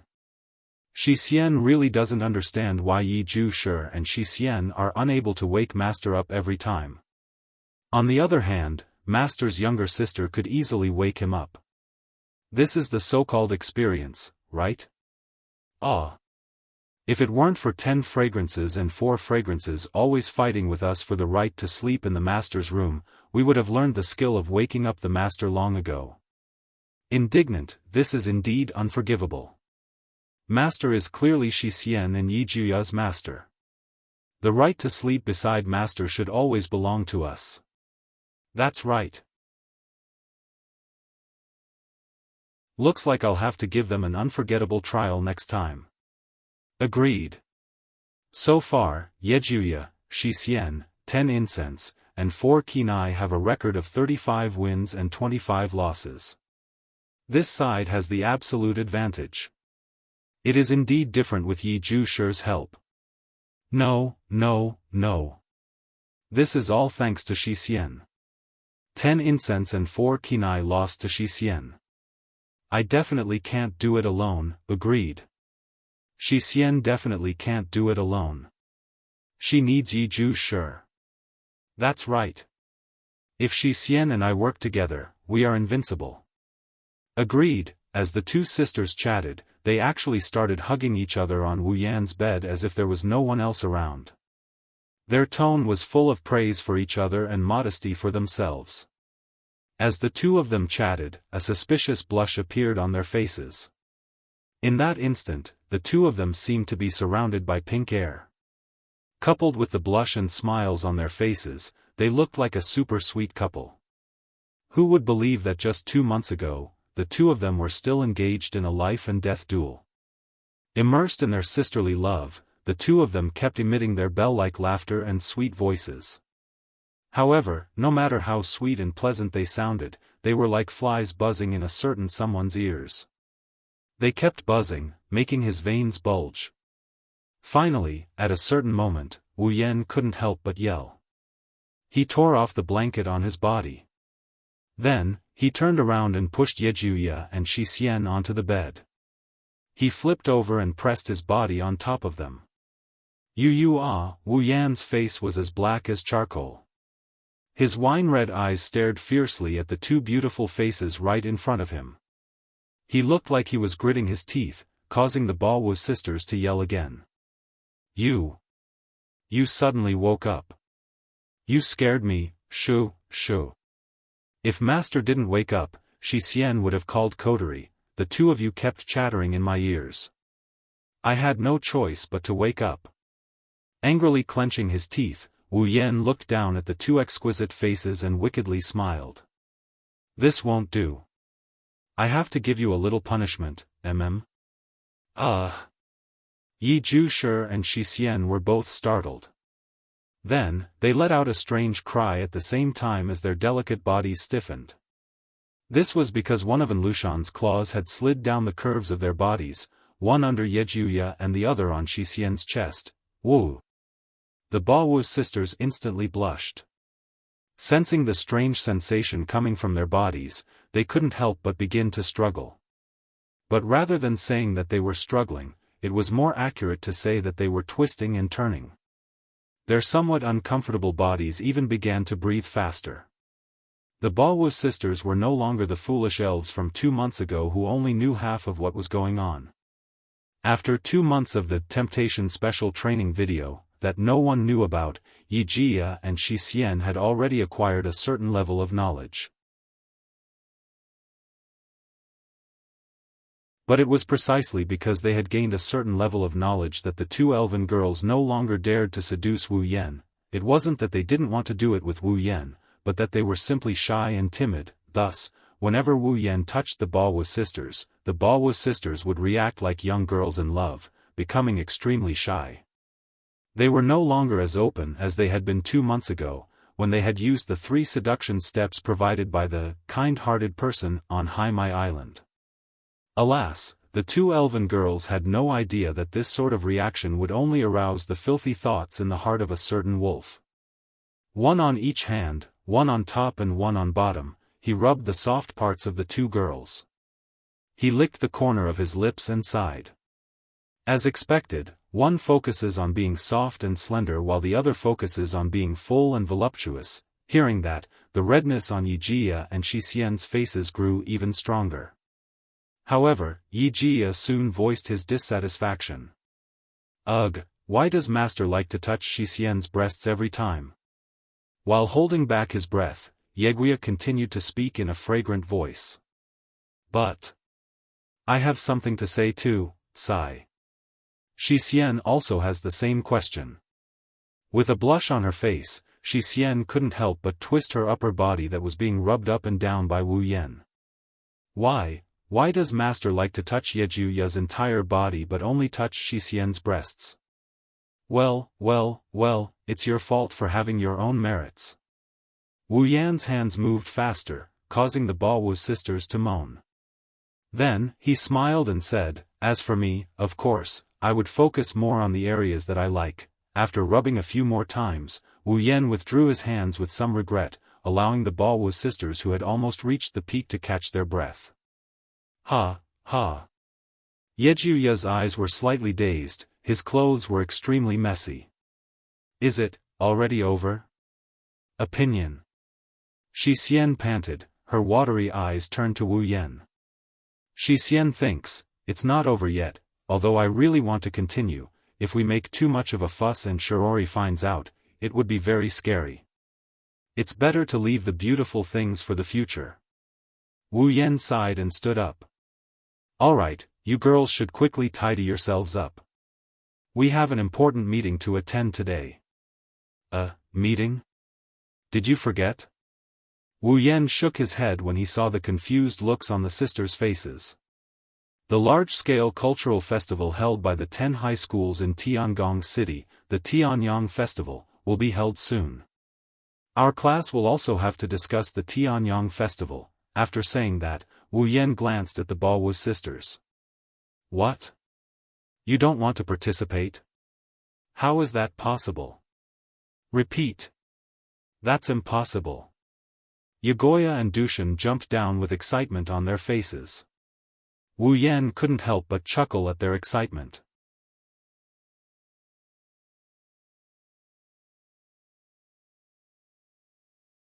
Chapter 1180. 30 years ago, Heavenly Palace City was an area formed by the devastating destruction caused by a huge space earthquake. It was redeveloped and born from that. Although the current Heavenly Palace City was not very prosperous, it still maintained a considerable population. However, at the beginning of the redevelopment period, due to the threat of the space earthquake, not many people were willing to live in Heavenly Palace City. As a result, the population of Heavenly Palace City was very small compared to the area of the area.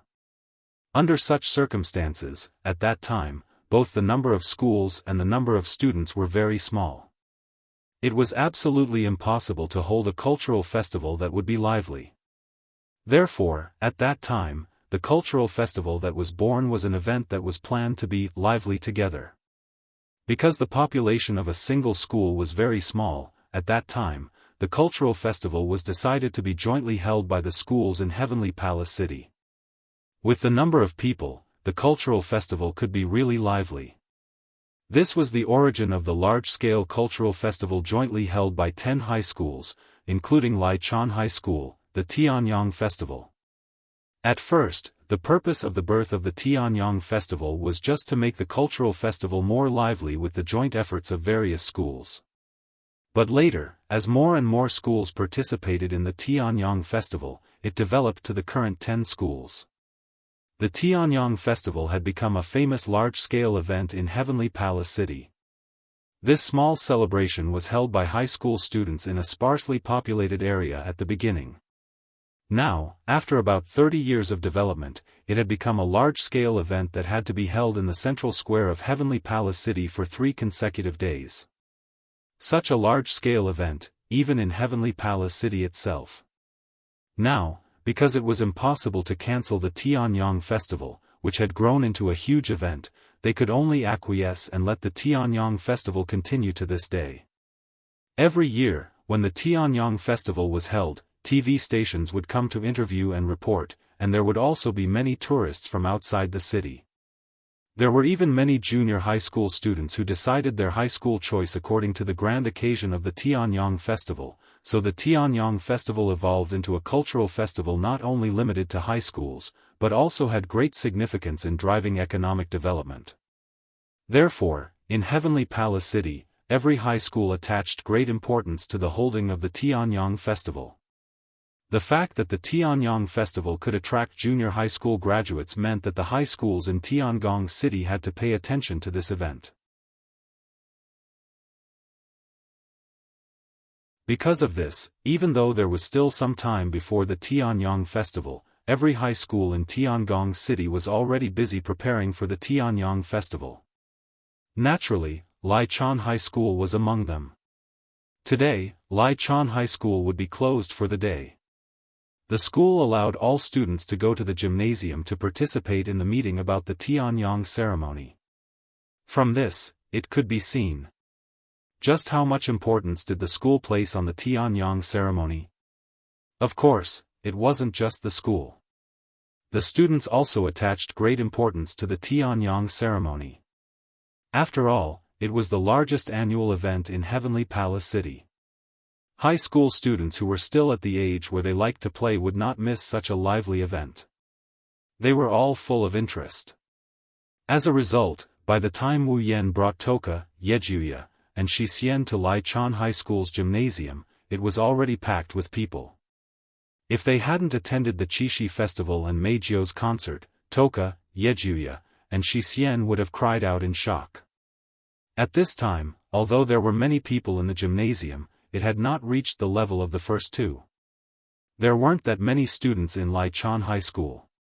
However, Wu Yan's arrival attracted the attention of all the students in the gymnasium. Each and every one of the students directed their resentful gazes at Wu Yan. It's as if they're practicing a godly art that can kill people with their gazes. Wu Yan, who was walking towards his class, stopped in his tracks. The expression on his face became resentful. However, there was no other way. After all, Wu Yan was so famous in Lichon High School. He had a beautiful girlfriend and an equally beautiful fiancée. How could he not attract attention?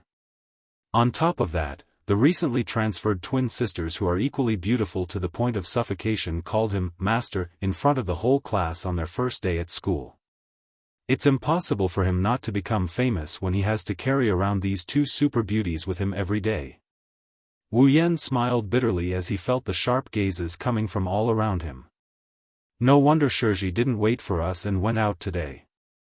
She should have expected this situation long ago, right?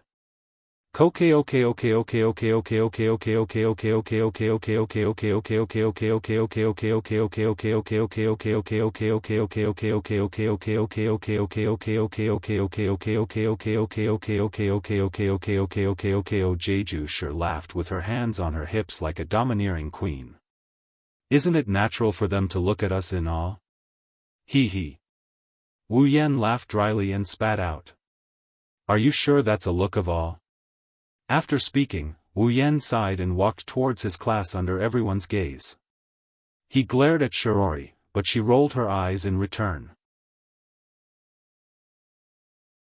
Not long after, the meeting about the Tianyang ceremony officially began. On a high platform in front of them, the principal of Lichon High School finished his speech. Then, a director went on stage to explain the Tianyang ritual. The Tianyang Festival is an event jointly held by 10 high schools in Tiangong City. It is different from ordinary cultural festivals. In addition to making preparations for the festival activities of the school, there must also be a person in charge to supervise the progress of all work and communicate with other schools. Here, we must first elect a committee member to take charge of the Tianyang ceremony. At this moment, the students in the gymnasium quieted down. The purpose of participating in the Tianyang ceremony is to have fun. If one becomes a committee member, they'll be able to have less time to play. Plus, there's a lot of work to do. Who would be willing to be a committee member? The director seemed to have sensed something was wrong and quickly explained. Actually, most of the work regarding the Tianyang festival has already been completed.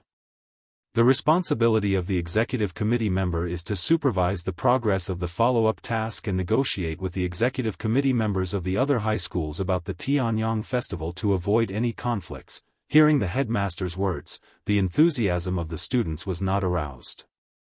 All of them looked at each other and remained silent, causing the entire place to be silent.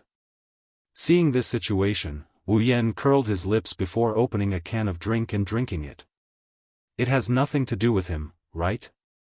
Unfortunately, Wu Yan was wrong. Maybe it had nothing to do with Wu Yan before, so the director wouldn't have chosen him. However, Wu Yan did something wrong. He shouldn't have opened the can of drink in such a quiet environment. As a result, the crisp sound of a can being opened echoed throughout the stadium, attracting the attention of everyone present. When they saw that the one who caused the commotion was Wu Yan, the eyes of all the boys lit up with a scheming glint in their eyes. Director. Suddenly, a cold voice sounded in the gymnasium. I recommend Itsuka Shido to be a committee member of the Tianyang ceremony. Pfft. The sudden voice made Wu Yan widen his eyes and he spat out the drink in his mouth without leaving a single drop behind. At the same time, all the boys in the gymnasium shouted loudly. I agree. I vote for Itsuka Shido. I agree too. Itsuka Shido is the only one who can take on such an important role. I absolutely agree. How can we let this bastard live a life of having girls on his left and right every day? That's right. We have to make him a coolie. That's right. That's right. The shouts at the front could barely be brushed off perfunctorily, but the voices at the back were practically shouting out all the thoughts in their hearts. The girls seemed to think that they should drag Itsuka Shido down with them, so they all joined the chorus. Suddenly, the gymnasium was filled with the words, Itsuka Shido. Ahem. On the stage, the director coughed into the microphone to suppress the noise. Then, he glanced at Wu Yan and smiled. In that case, Itsuka Shido from Grade 2 Class 4 will be the committee member of the Tianyang ceremony. Oh, the cheers that were loud enough to shake the gymnasium resounded through the clouds, a stark contrast to Wu Yan's stunned expression. The cheers lingered for a long time.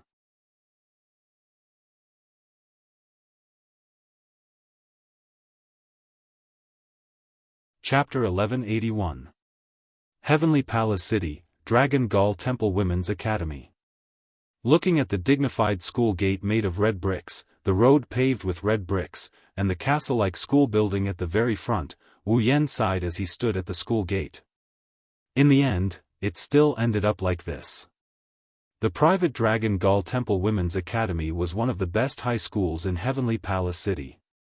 It was like the Tokuwadai High School in the world of Magic Catalog, and the White Emperor Academy in the world of Butler Whirlwind.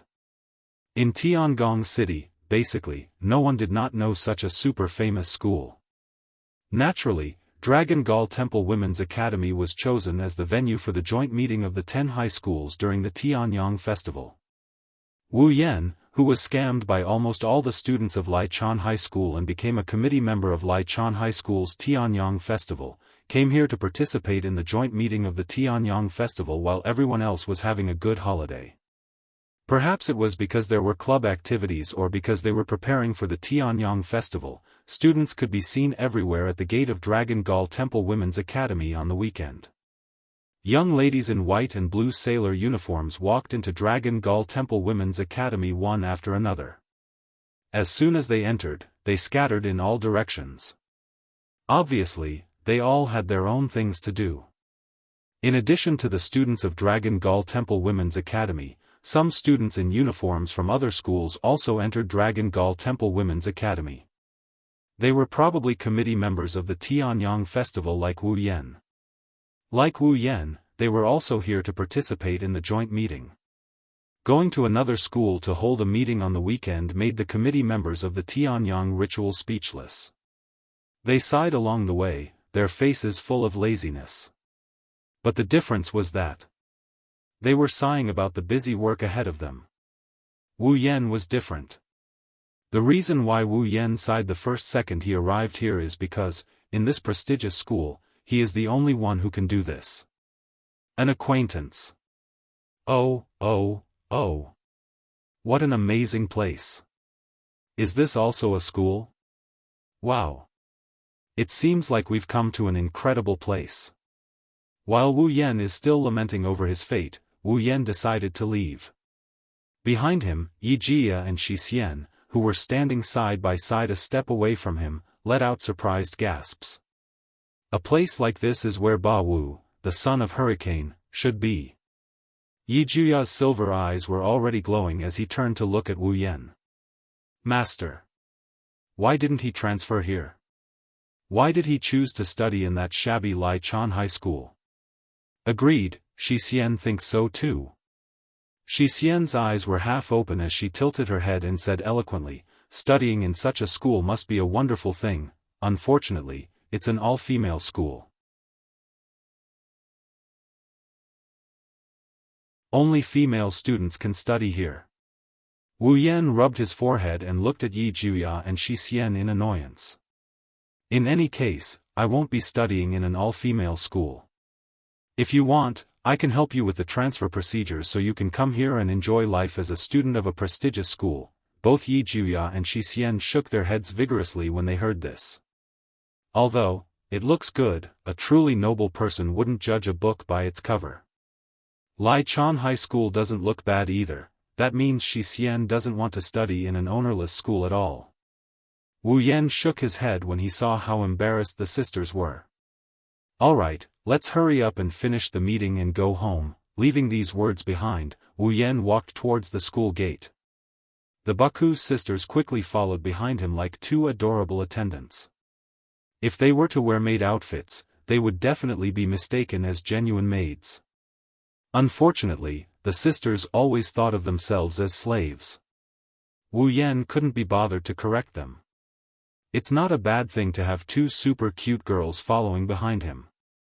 Inside a meeting room in Dragon Gall Temple Women's Academy, a lot of students in different uniforms gathered in the meeting room. They sat down on the seats with their school's name on them and waited for the meeting to begin. Perhaps they were intimidated by the name, prestigious school, but the committee members of the Tianyang ritual sat up straight.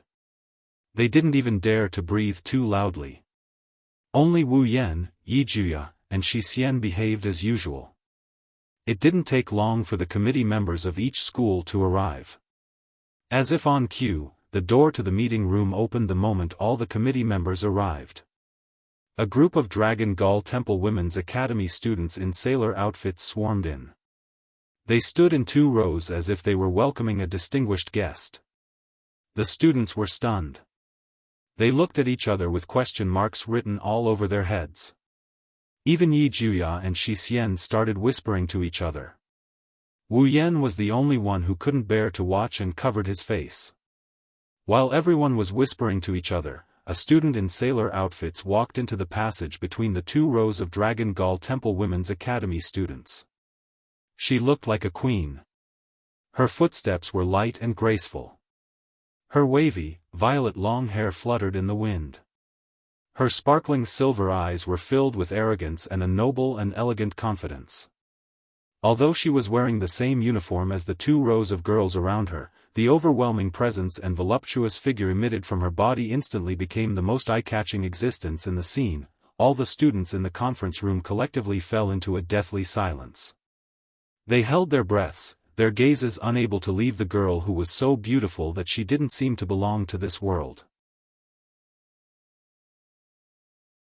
At this moment, the girl was undoubtedly the main character of this world. Welcome to Dragon Gall Temple Women's Academy, committee members of the Tianyang ritual. Walking up to the front stage, the young girl faced everyone present with a leisurely smile on her face.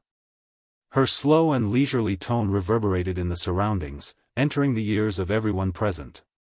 I'm the committee member of Dragon Gall Temple Women's Academy's Tianyang ritual, Temptress Meijio. Temptress Meijio? At this moment, the conference room was filled with exclamations. Temptress Meijio. As long as one lived in Heavenly Palace City, very few people would not know this name. In just half a year, she became popular in the music industry. She had an intoxicating voice and was a super popular idol in the mystery faction, Temptress Meijio. Could it be her? The committee members from the other schools widened their eyes in astonishment. Upon witnessing their reactions, the students from Dragon Gall Monastery Women's College raised their heads proudly as though they were the ones who were talking about themselves. One could imagine how popular Meijio was in Dragon Gall Temple Women's Academy if she could make a group of young ladies from prestigious families behave like this.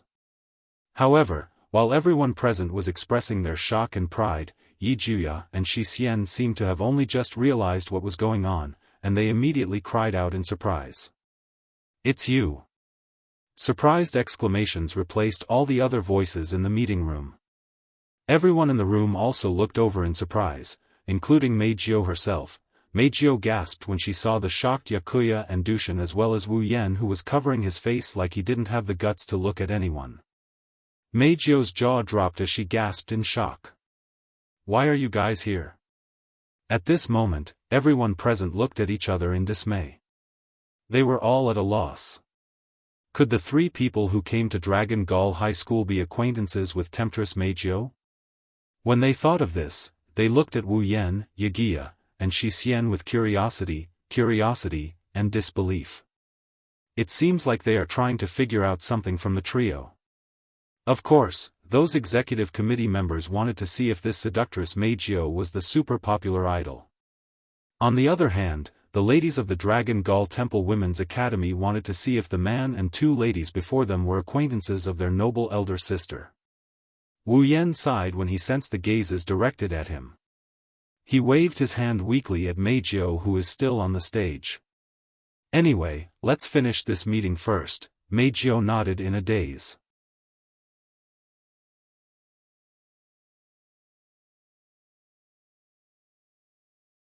Chapter 1182. Heavenly Palace City, in a house.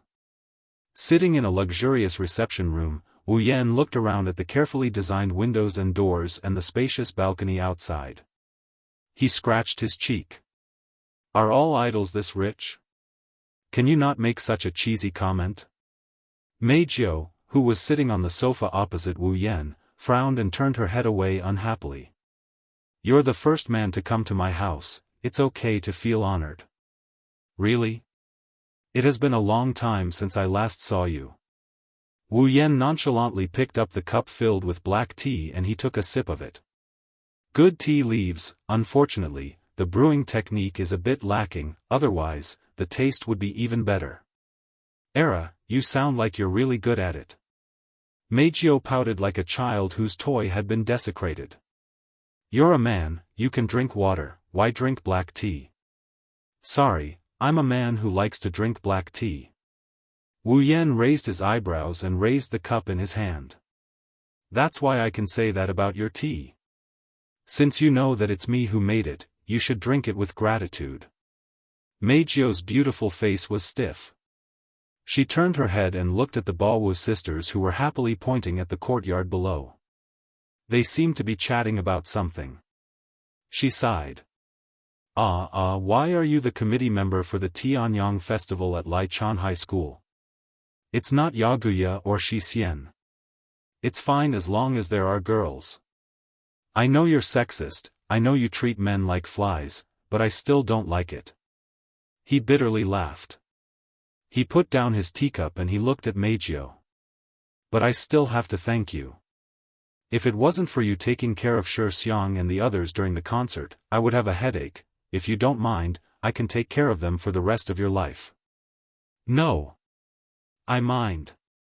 I mind very much." Wu Yen refused without hesitation. This made Meijio unhappy again. She glanced at Wu Yen and hesitated for a moment before asking. "That woman last time was a human magician, right?" His hand that was about to reach for the cup paused. Wu Yen looked up. His gaze directly met the other party's somewhat serious gaze.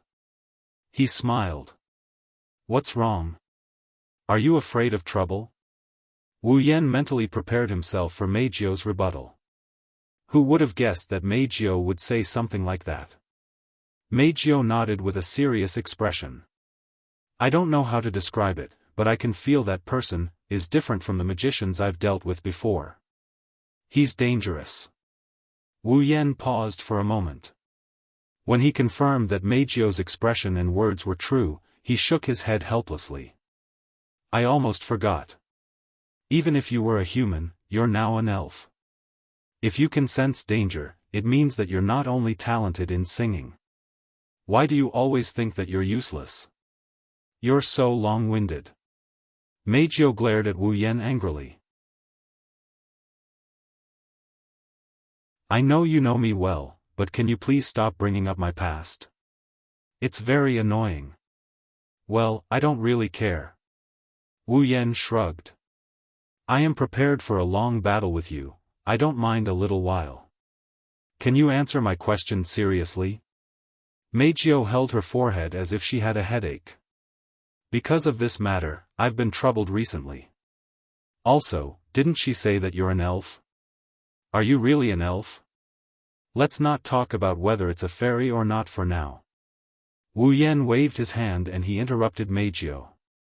But it's true that she's very dangerous.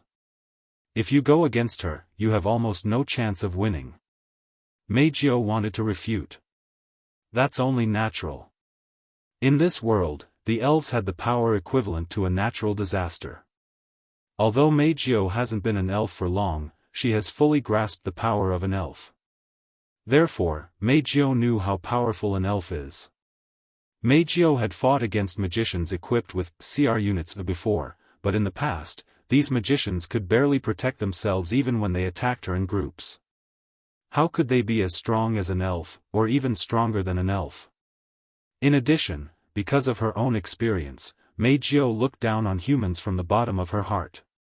Of course, she didn't want to believe that a human could defeat her.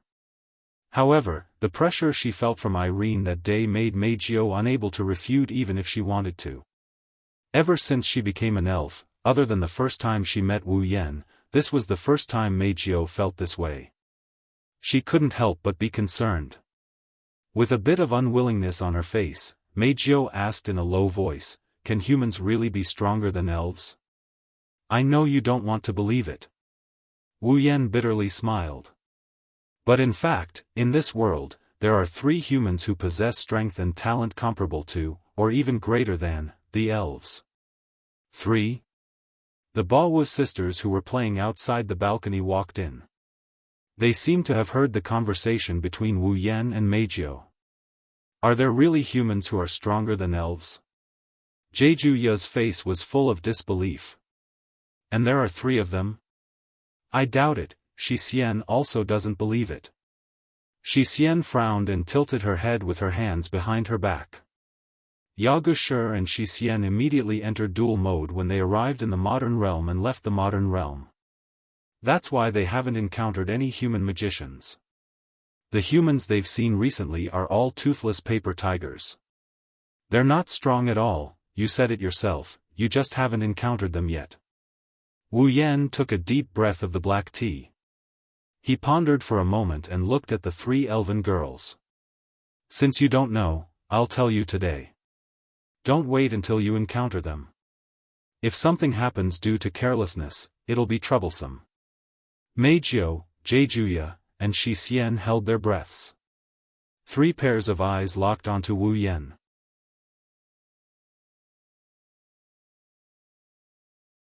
They were serious. Wu Yan nodded in satisfaction.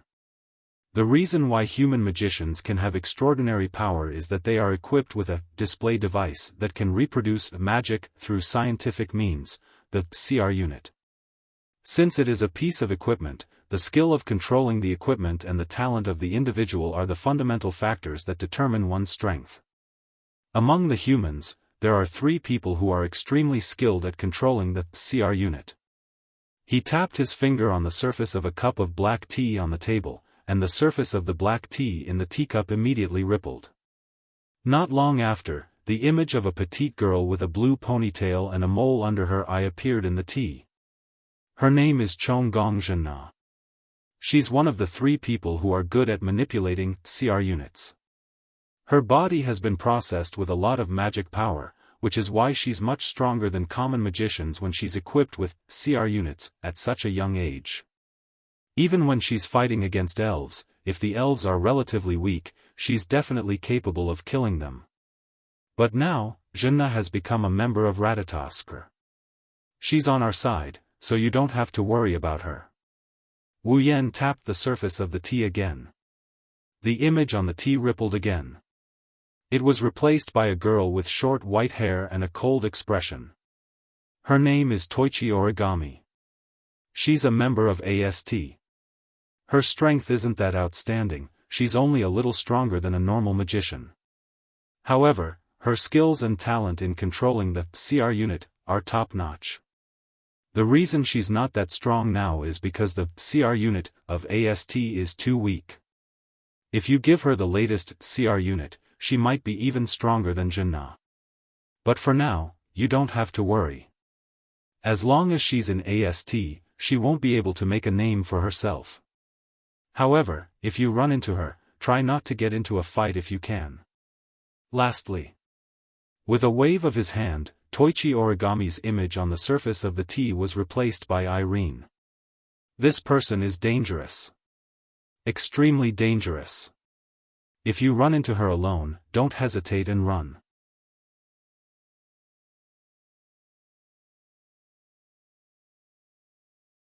Chapter 1183. If you run into her alone, don't hesitate and run. The moment these words were spoken, the expressions of the three elven girls present immediately changed, and their beautiful brows furrowed tightly. Is this person really that dangerous? His hands were on his hips as he leaned over the teacup.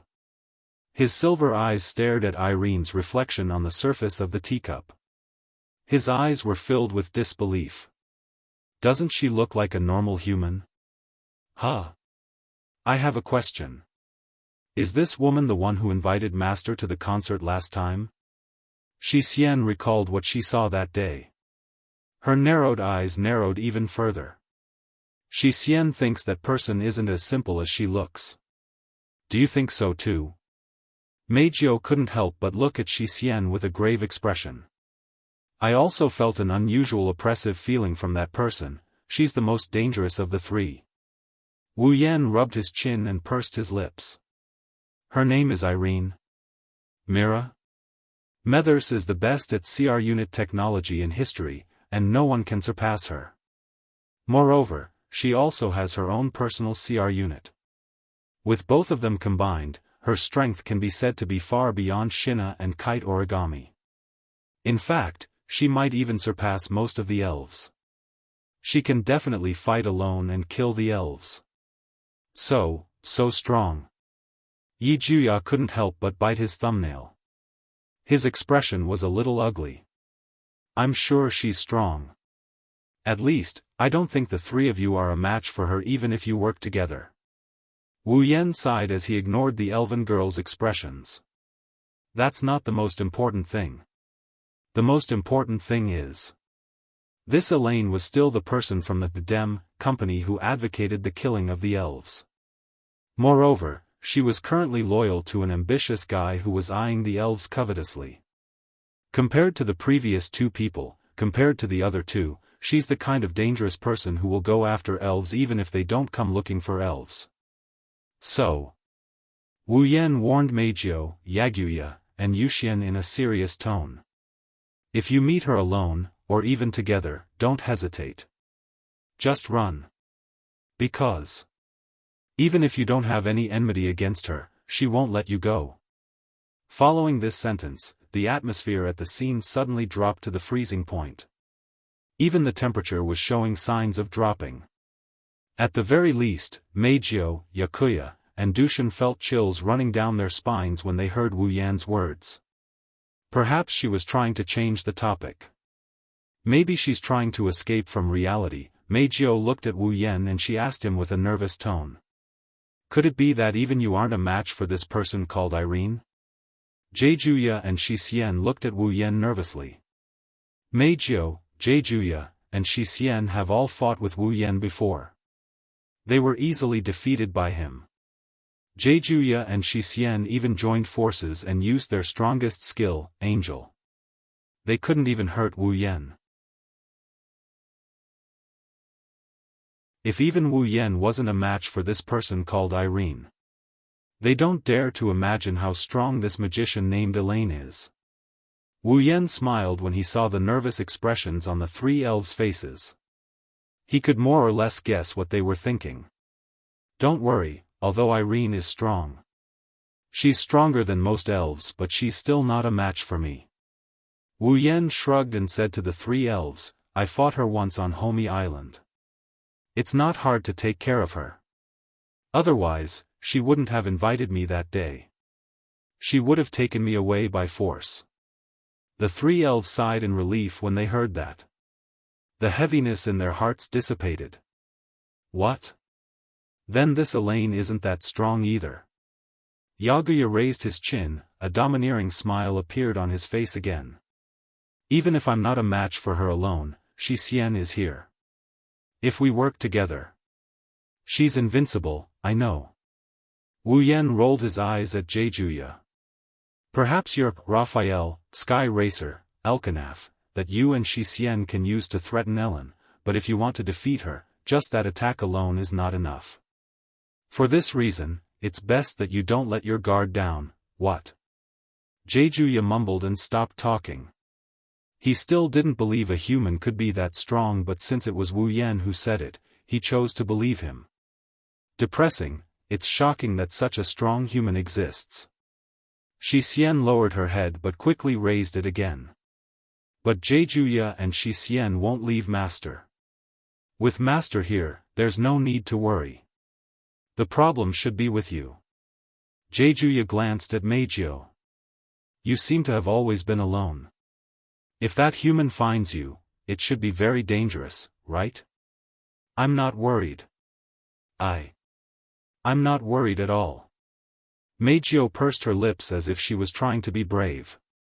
Let's not talk about whether the magician knows that I'm an elf. Even if she knows, I don't have to be afraid of her. My Gab Jappel can control other people. If I really meet her, even if I can't control her, I can control her companions to stall her and then escape.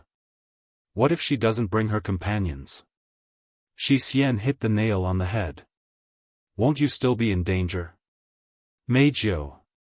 Under the gaze of the three people present, Meijio opened her mouth, but she couldn't say a word. She could only shake her head in despair.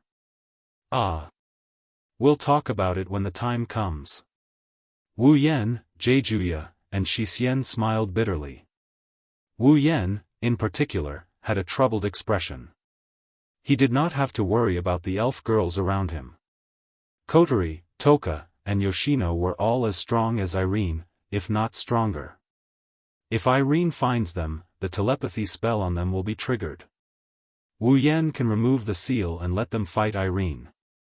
Jianghu and Xian are just like what they said. It's hard for anything to happen to them if they stay by his side. Even if there was an accident and the Baowu sisters weren't by his side, with their combined strength, they should be able to resist Irene for a while. If they used Elkanaf, they might be able to counterattack and hold on until he arrived. Meijio, on the other hand, is isolated and helpless. If he was really found by the DEM, then it would definitely be very dangerous. Hey, do you want to live with us? Jianghu reminded Meijio out of kindness. Not only do we have Master here, we also have Kotori, Toka, and Yoshino. In addition to us and you, that's a total of 6 elves. No matter how powerful that Irene is, she can't possibly be more powerful than 6 elves working together, right? Consider it. Think about it. Jianghu is right. Xian tilted her head.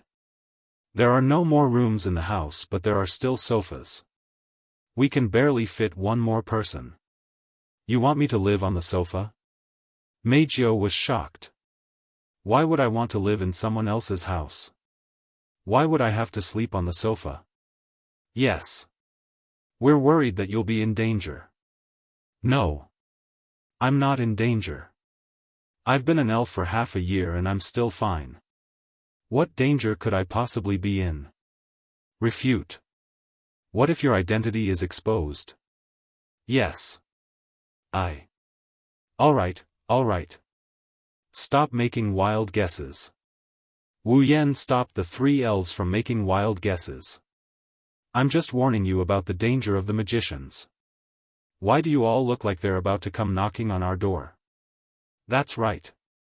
That's true. At the end of the day, I still have some doubts about whether humans can really be that strong. No, there's no need to make wild guesses. Wu Yan found it hilarious that the three elven girls are acting so sulky. He also started thinking about something. Perhaps, Ai Lian might really look for Meijio? It seems like I have to be careful.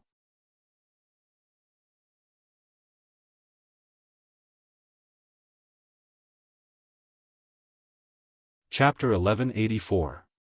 The night was as thick as ink, so deep that it couldn't be melted. The curtain-like night sky was dotted with sparkling stars. The moonlight was like flowing water, quietly sprinkling on every corner of Heavenly Palace City. It was like a thin silver mist, but also like a faint frost. Through layers of floating clouds, uneven mottled silver gauze fell. In the corner of Heavenly Palace City that belonged to the DM branch company, at this time, every building was flickering with little lights. The top of the first office building was even equipped with a searchlight for patrol, making the entire DM-related facilities colorful, like fireworks blooming in the night, very dazzling. Of course, if one was outside, they could only see these superficial phenomena at most. If an informed person were to carefully observe the entire territory of the DEM, they would discover that in the shadows of some alleys or in the dark areas of the buildings, there were many humanoid robots with a cold luster and a metallic appearance. They were like ferocious tigers that were about to ambush them. Bandersnatch. The unmanned mechanical combat doll specially made by the DEM company. In a corner that no one could find, these mechanical puppets were quietly lurking. While rotating the red light that looked like eyes to observe the surroundings, they moved their positions without anyone noticing, loyally guarding the entire territory of the DEM company. These Bandersnatch. Although in terms of combat power, they couldn't even compare to a person from AST, they won in numbers. With the Bandersnatch troops guarding the DEM company's territory, even if it couldn't be said to be foolproof, at least there would be enough spies to find the enemy and resist the foreign enemy for a certain period of time, allowing the magicians of the DEM company to rush over. The defense could be said to be tight. Unfortunately, humanoid robots would always be humanoid robots, no matter how many there were. There would still be opportunities. In a dark corner. The shadow of the building bathed in the moonlight suddenly swayed, slowly extended out, and then twisted, turning into a swamp. A black shadow with specks of colorful starlight. In the black shadow, a figure gradually emerged. She quietly appeared here, waiting for the twisted black shadow to turn into her shadow and return to her feet. Her full appearance was faintly exposed in the moonlight. It was a very beautiful girl. She was so beautiful that it made people shudder. A black ponytail of different lengths swayed as her body appeared. Wrapped around her slender body was a gothic gown dyed with blood and the night sky. It was dazzling under the moonlight and the lights. However, the most dazzling part was still the girl's eyes. It was a pair of dual-colored eyes of different colors. If one looked closely, they would discover that the girl's right eye was wine red, and there would occasionally be a flash of bloody light. Her left eye, however, was golden, and it looked like a clock carved into it. The needle was still spinning, making one's hair stand on end. With a bloody smile that could easily give people goosebumps hanging on her delicate face, the girl raised her head slightly and looked at the first office building of the DM branch that seemed to have no end in front of her. The corner of her mouth curled up into a somewhat ferocious arc, after the Origin's original elf, the second elf in the world to be confirmed. Coquettish laughter, accompanied by words without a hint of a smile, echoed in the corner. Is it right here? The person who came was Kurumi, who left Itsuki's house and is looking for the second elf in history.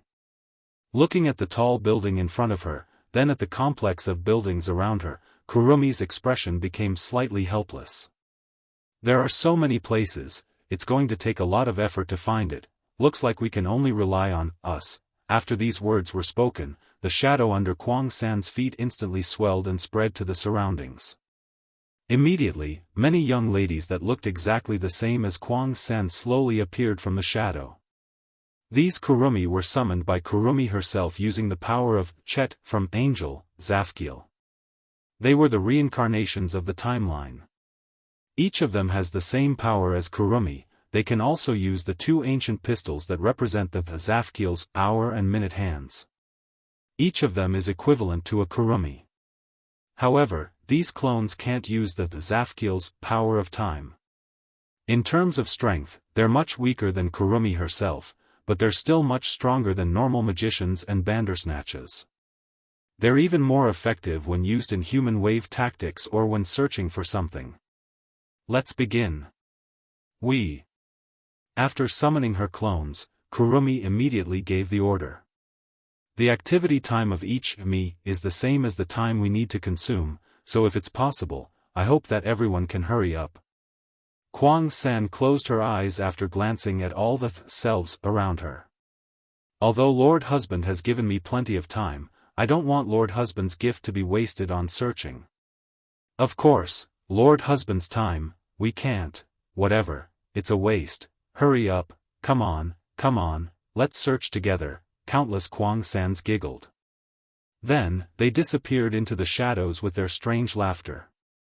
Kurumi, on the other hand, was still standing in the same place. Looking at the first office building, she narrowed her wine-red eyes. Then, she also fell into a black shadow and rushed towards the first office building, top floor of the first office building. In the luxurious office, a black shadow slowly floated in from the ground and came to the center of the room. It twisted and turned into Kurumi. A pair of red and gold eyes swept across the scene. Kurumi lifted her high boots and slowly walked forward. Clear footsteps reverberated in the quiet office. Kwang San walked leisurely. With each step, the smile on his face widened. Until a moment, a ferocious light flashed across his wine-red eyes. Kwang San abruptly stopped. Buzz, almost at the same time, a slight vibrating sound resounded through the air above the office. A laser lightsaber flickering with a golden brilliance flashed out without warning. Less than half a second after it appeared, the laser lightsaber slashed down towards Kwang San's head without any explanation. Clang! A crisp sound of collision that was louder than any of the previous sounds reverberated, accompanied by a little bit of the impact of the collision. It blew away Kwang San's faintly discernible bangs, causing her golden eyes, which were engraved with a clock, to be exposed. Raising her head, she looked at the laser lightsaber in front of her, which was in a stalemate with the short ancient spear in her hand. Kwang 3 raised her eyebrows and looked at the cold face of the person holding the laser lightsaber in front of her. Ah! Kurumi tilted her head and smiled as if she met a friend. You are? Yes, did you block it? Irene, who was wearing a platinum CR unit, or Pandaragon, narrowed her eyes and looked at Kurumi who was close to her. Looks like an amazing mouse has come. He. A bone-chilling laughter instantly rippled out, causing Irene to frown. Her eyes turned cold as the laser light sword in her hand violently slashed horizontally at a speed that even the neuron transmission could not match. However, it cut empty air, causing Irene to be slightly startled. Ah!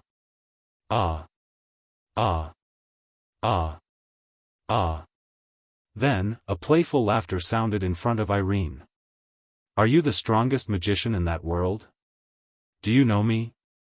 Irene put away the laser light sword in her hand and looked at Kurumi who was not far away from her. Her eyes rippled. As an elf, you're the second one to confirm my identity. After saying that, Irene sized up Kurong-san and narrowed her eyes. You're Nightmare, aren't you? It's really hard to find you. Ah. Ah. Am I exposed? Kurumi smiled gracefully. She lifted the sides of her skirt and bowed slightly. Then, let me introduce myself. Nice to meet you, I'm Tokisaki Kurumi.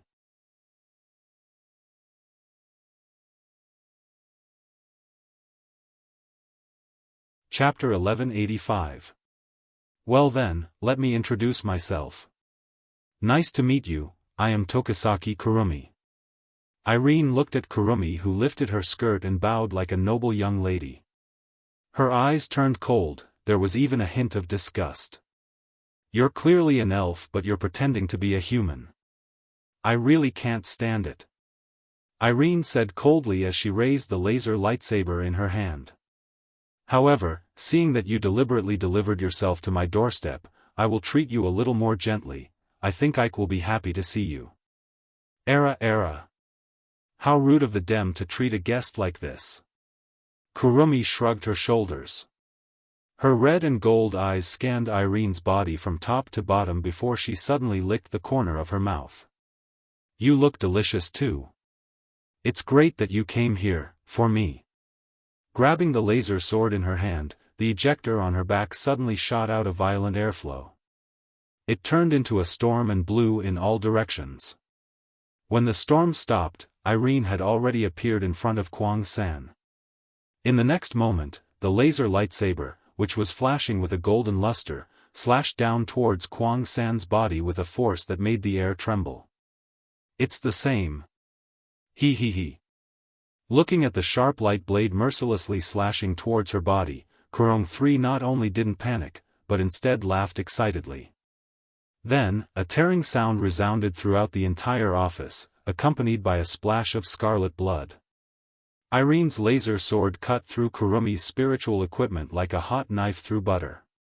It left a deep gash on Kurumi's body, from her shoulder to her ribs, blood gushed out. Irene wasn't happy at all. Instead, she frowned and looked at Kwang San coldly. Why didn't you dodge? Why didn't you block? Yes. That's right, Irene's attack was effective because Kurumi didn't even try to block it. Just like that, Kurumi maintained her playful appearance and took Irene's fatal blow without holding anything back. Era. However, Kurumi didn't even look at Irene. She touched the huge wound in front of her body with a calm expression. She looked at her own blood on her hand as if it wasn't her own. She didn't look like she was in pain, she just looked surprised. You actually cut open my spiritual equipment so easily and even gave me such a huge injury. Licking the blood on her hand into her mouth bit by bit, Kurumi revealed an intoxicating smile. As expected of the world's strongest magician. Kwang San turned a blind eye to the fatal wound on her body. He even licked his own blood with a smile on his face. Irene couldn't help but have a bad feeling in her heart. But just when Irene felt that something was wrong, the smile on Kurumi's face suddenly turned sinister. It's time to stop here, she raised her hand, and the golden clock in her left eye suddenly flashed. Come here. King of Carving, Zafkiel. As soon as he finished talking, an illusory clock appeared. It was much taller than Kwang San, and it looked like it was drawn on the wall. From inside to outside, it rapidly formed and floated behind Kwang San at a speed visible to the naked eye. This is an angel. Irene's pupils constricted as she slashed with her laser sword again. I won't let you get away with it. Era, don't worry. With a smile on her face, Kurumi directly used her hand to block Irene's laser sword. She ignored the blood splattering around her arm and her broken fingers. She only had one hand left. He held an ancient short spear in his hand. Now it's time to enjoy. After saying this, Kurumi pointed her antique handgun at the Roman numeral 4 on the huge clock behind her. Bullet of 4, Dalit. A chant-like voice reverberated in the surroundings. Soon after, a stream of black-red airflow slowly floated out of the Roman numeral 4 on the clock and instantly drilled into the muzzle of the antique handgun in Kurumi's hand. Irene thought Kurumi was going to fight back. Her body tensed up and her brain started sending commands to the CR unit to prepare for a counterattack. Wah! However, Kwang San's next action shocked Irene. This was because the muzzle of the ancient short spear in his hand was pointed at his forehead. You! Irene screamed subconsciously. Kurumi smiled. Then, Irene saw Kurumi pull the trigger of her gun without hesitation. Bang! An echo-like gunshot echoed. Kurumi's head shook as if she was shot. No matter how you look at it, it looked like she committed suicide. But, in the next second, even Irene could not help but begin to doubt her own eyes.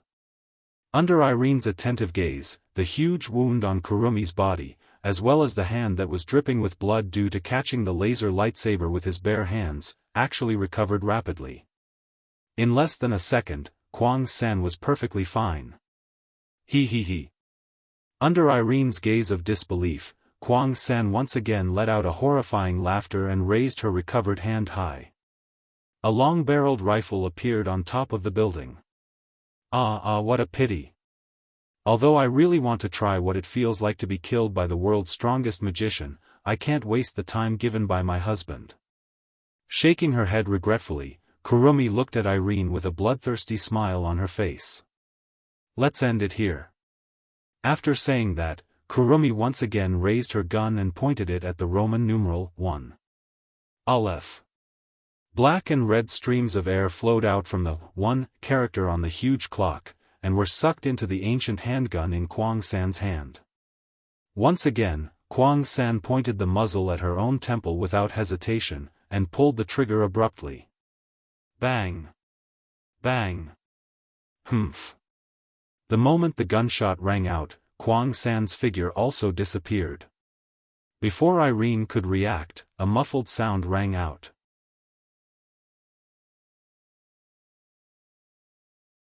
A sharp pain came from her body, causing her to let out a muffled groan. Her body was sent flying without any warning. This. Feeling the sharp pain coming from her body, Irene's mind went blank. However, she quickly adjusted her body. The propellers behind her operated violently, pushing her forward. She took a step in the air and rushed forward. Bang!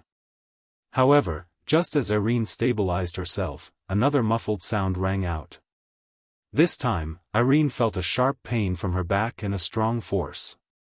She was directly knocked down and smashed into the ground, creating a hole in the fragile floor.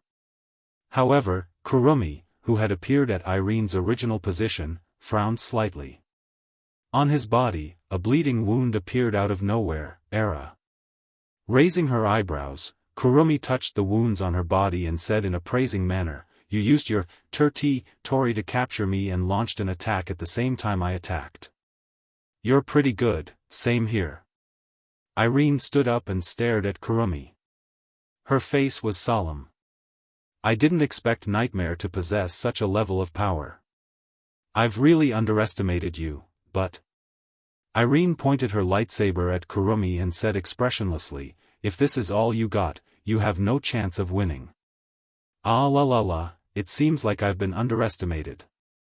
Kwang San covered her mouth in surprise. She couldn't help but laugh. Her golden eyes flashed with a little bit of light. "Looks like we'll have to rely on us if we want to kill you in a straightforward manner." "Us?" Irene frowned and narrowed her eyes. "Did you bring a companion? What do you think?" Kwang San put a finger on his lips and smiled evilly. "Take a guess." "Humph." Irene snorted. She waved her lightsaber and raised her free hand. "What a pity. If we're comparing numbers, our side seems to have the advantage."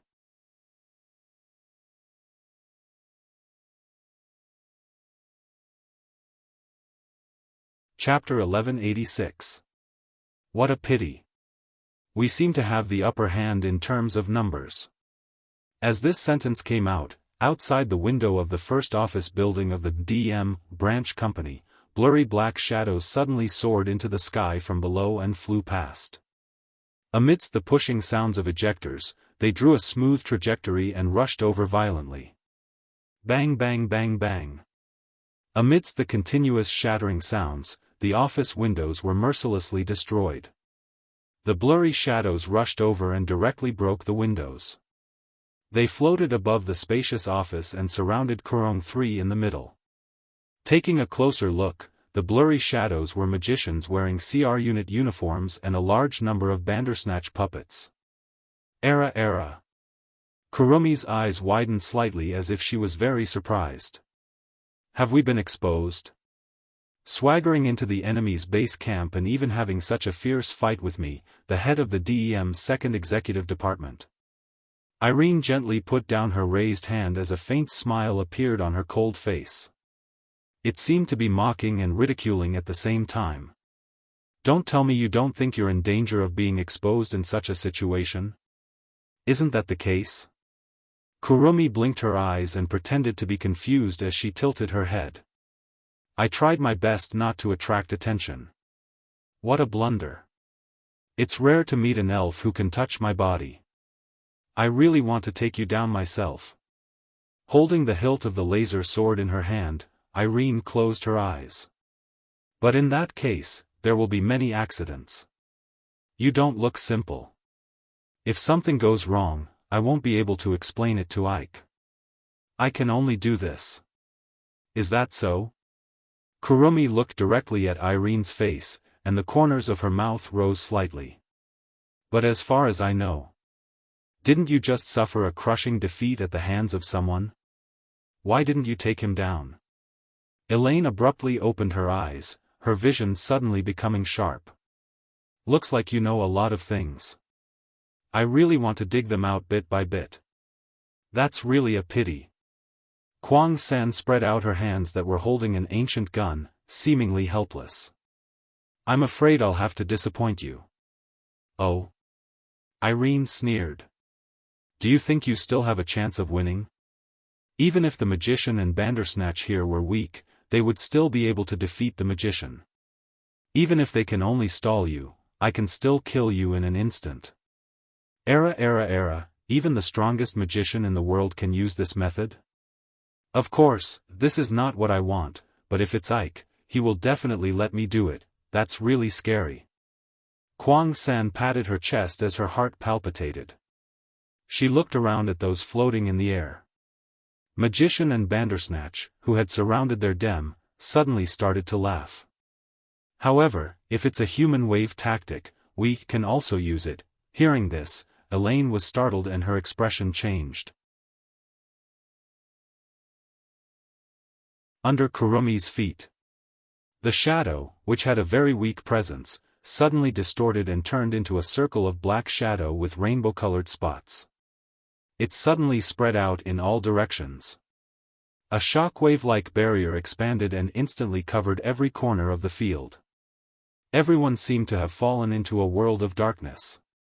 The magicians of Dem were already slightly panicked, but then, an indescribable sense of exhaustion filled their bodies. Ugh! What's going on?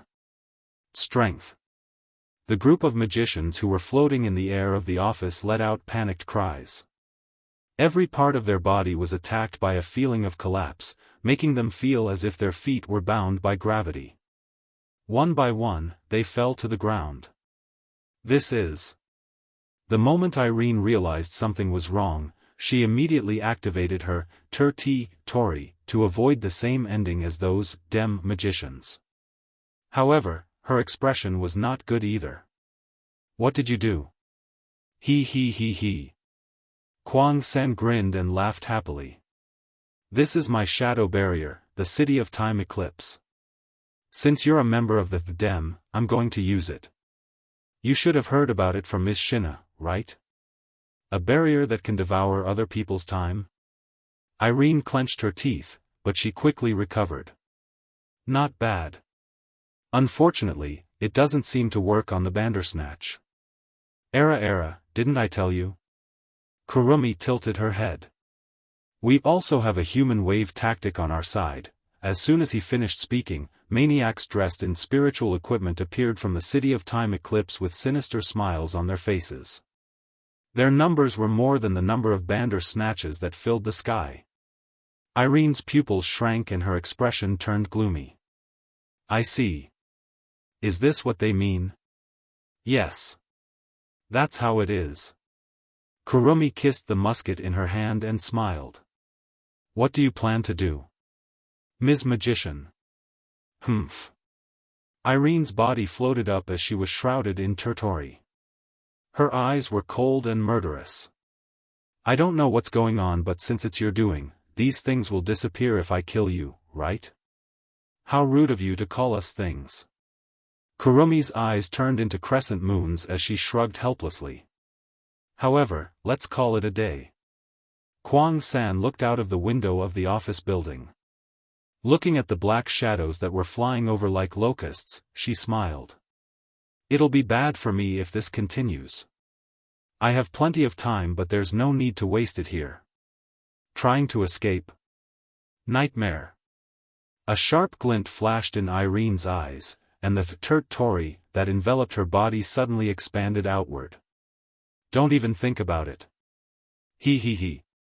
Kurumi giggled nonchalantly.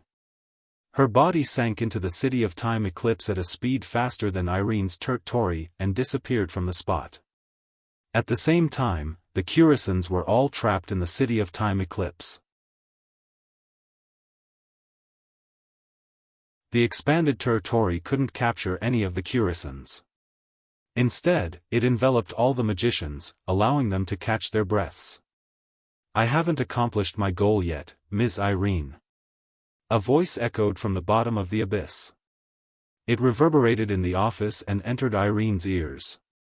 One day, we will meet again. She narrowed her eyes and quickly scanned the area with the detection function of the CR unit. Naturally, she found nothing. Did they escape? She turned her head away and looked out of the window. She could vaguely see black and red figures rushing out of the building that belonged to the Dem. They hid in the shadows and disappeared. Taking a deep breath, Irene lowered her body and retracted her CR unit.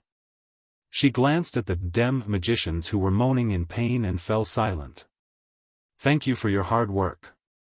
At this moment, Will Scott, who was wearing a suit, walked in from the door. He raised his eyebrows when he saw the magician lying on the ground. What a big fuss, it's a pity. Irene shook her head. In the end, she still managed to escape. It's fine. At least we know Nightmare is still active in Heavenly Palace City. That's enough. Will Scott waved his hand and glanced at Irene. What do you think? Can we defeat her? Of course. Of course. Irene didn't even hesitate for a moment before answering decisively. She's much stronger than the intel said, but if she's only at this level, defeating her is only a matter of time. That's good. Will Scott nodded. He looked out the window. A trace of cunning flashed in his eyes.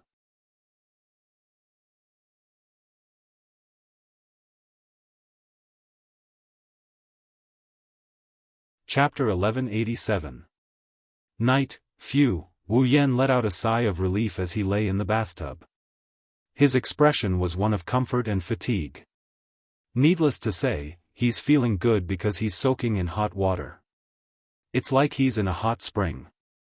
Of course, he's also tired because of the Tianyang ritual. During the Dragon Gall Temple Women's Academy joint meeting, Wu Yan was tired after discussing the location, type, requirements, and budget allocation of the various activities with the committee members of the Tianyang ritual. Even though he did visit Meijio's place to rest for a while, he still had to report to the teachers and the people in charge of the various activities in Zen High School about the matters that were decided during the joint meeting and his arrangements for the Tianyang ritual. With so many miscellaneous matters piled up, he couldn't help but feel tired.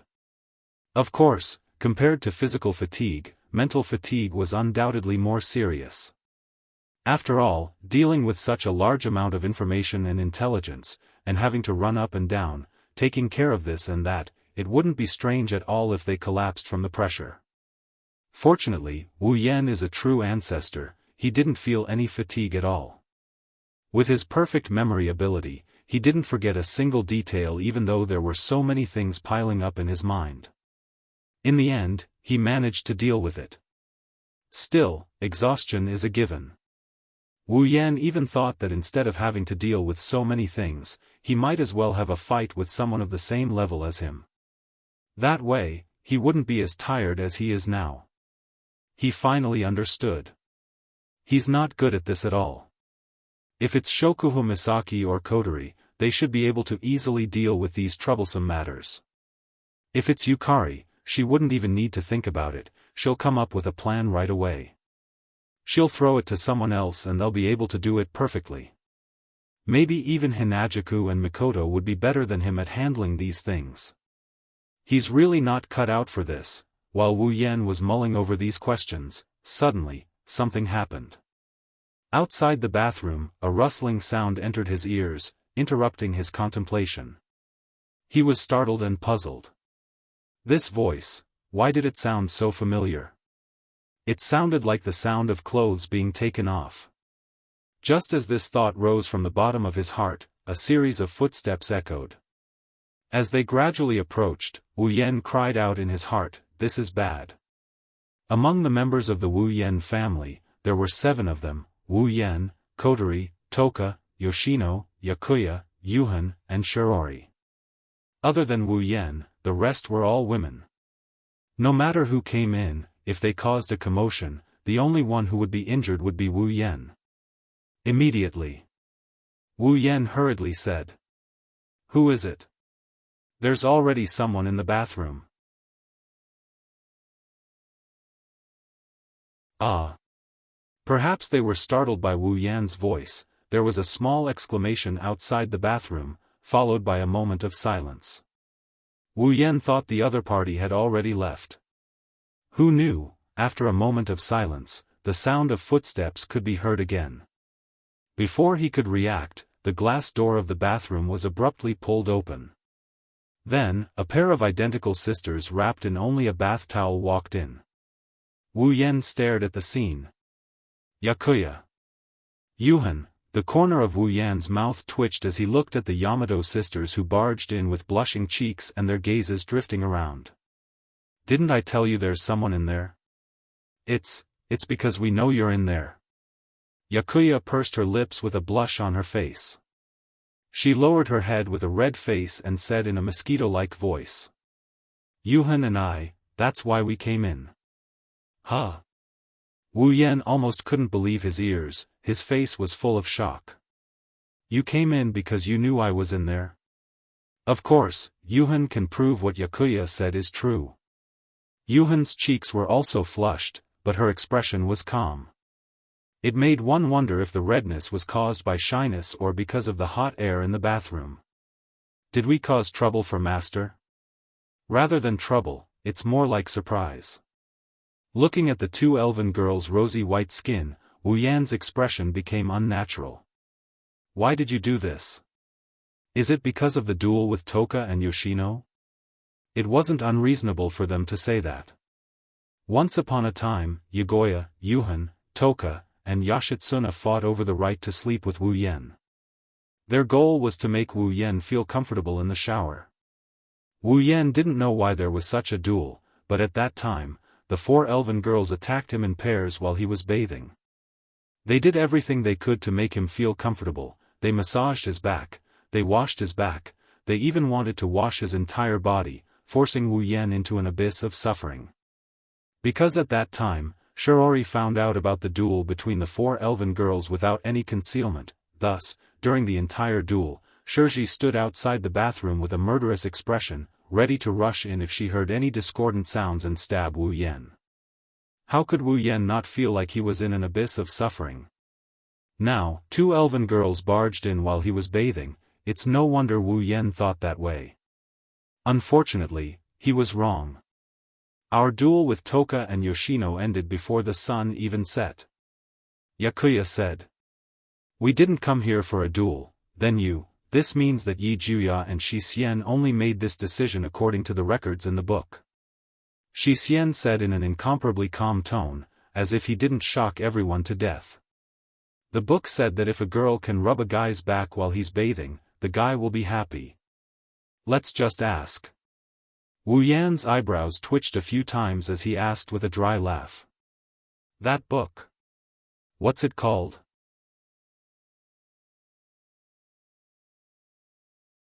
Yakuya and Yuhan looked at each other. I think it's called something like a growth record. Memories, Yuhan, I think the female lead is the male lead's aunt. Okay, my bad, I shouldn't have asked, then. Yakuya looked at Wu Yan with a blushing face. He asked Wu Yan with a pitiful look. Can we rub Master's back? Uneasy. Yuhan's silver eyes rippled, she seemed to be in a daze. If it's Yakuya and Yuhan. Can't we? And no. Wu Yan's face stiffened. He couldn't help but look at the Baku sisters who are half covered by the towel while the other half is exposed to the air. He gulped and bitterly laughed. But isn't there a dangerous person at home? If you're worried about Shirori, then it's fine. Yakuya explained, Shirori just went out. Went out? Of course. Shi Xian nodded heavily. We don't have enough ingredients at home.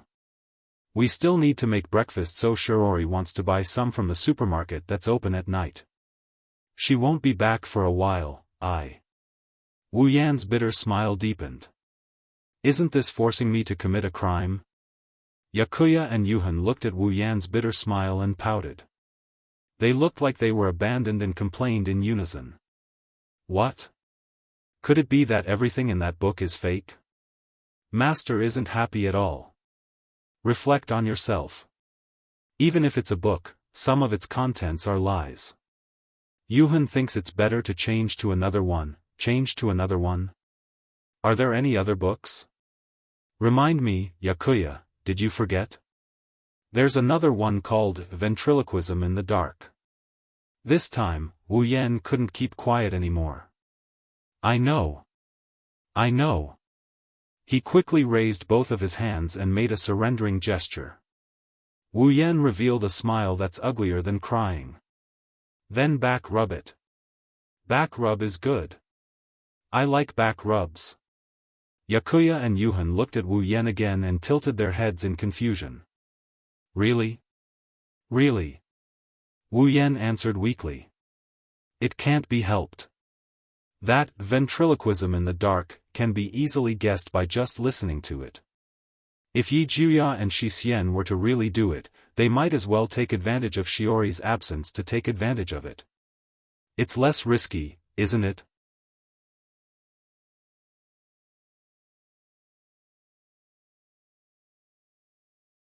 Chapter 1188. Ugh, so comfortable, agreed, Shi Xian feels like she's about to melt. The moment they soaked themselves in the bathtub, Yagiya and Shi Xian let out moans of pleasure. Wu Yan, who was soaking in front of them, felt his heart skip a beat. His hands started moving uncontrollably. It looked like a sleazy action.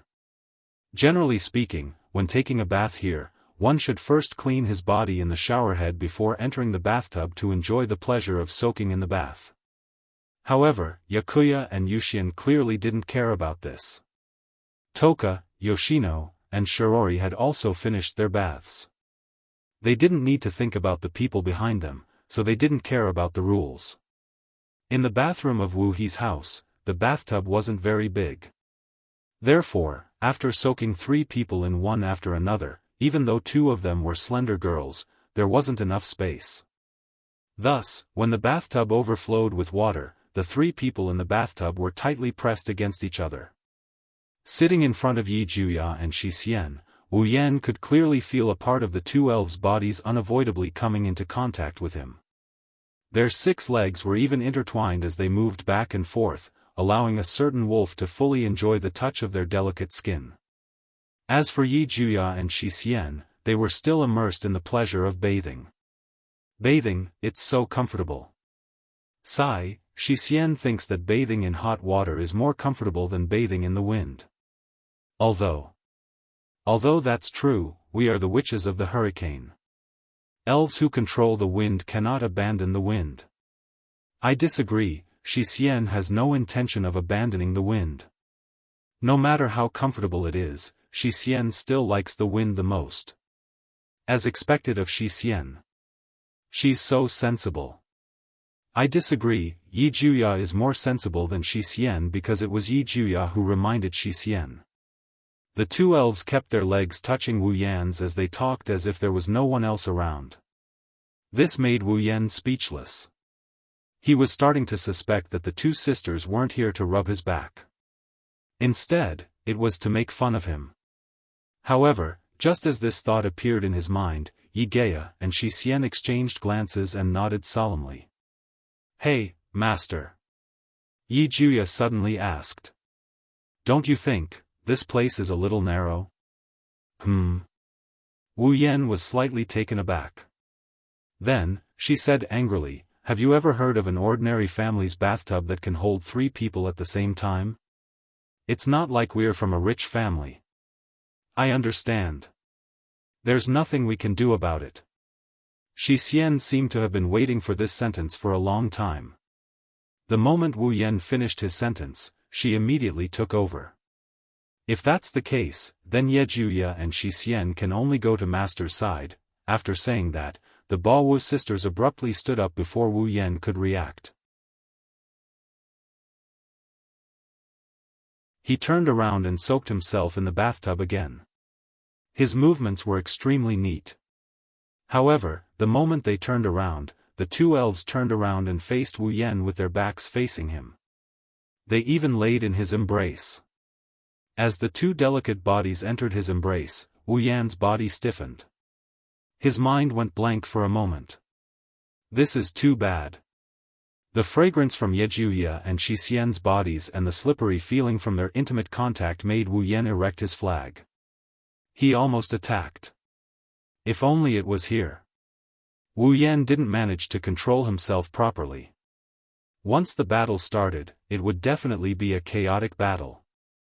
At that time, perhaps when Shirori comes back, the battle here will be over. It's not over yet. Wu Yan shuddered at the thought of the consequences. In his heart, he kept telling himself, just take advantage of them, just take advantage of them. Don't be too serious. If you want to do it later. The Baowu sisters won't run away anyways. Endure. I have to endure. I have to endure even after becoming a ninja turtle. Enduring now will turn into the joy and accomplishment of the moment when I get my way. So, I have to endure. Wu Yan, who was screaming in his heart, couldn't help but feel his heart beating faster. Peng peng sounds were heard clearly by the Baowu sisters. They smiled mischievously and raised their heads. Their silver eyes met with Wu Yan's eyes. Oh. Master, are you afraid? Afraid?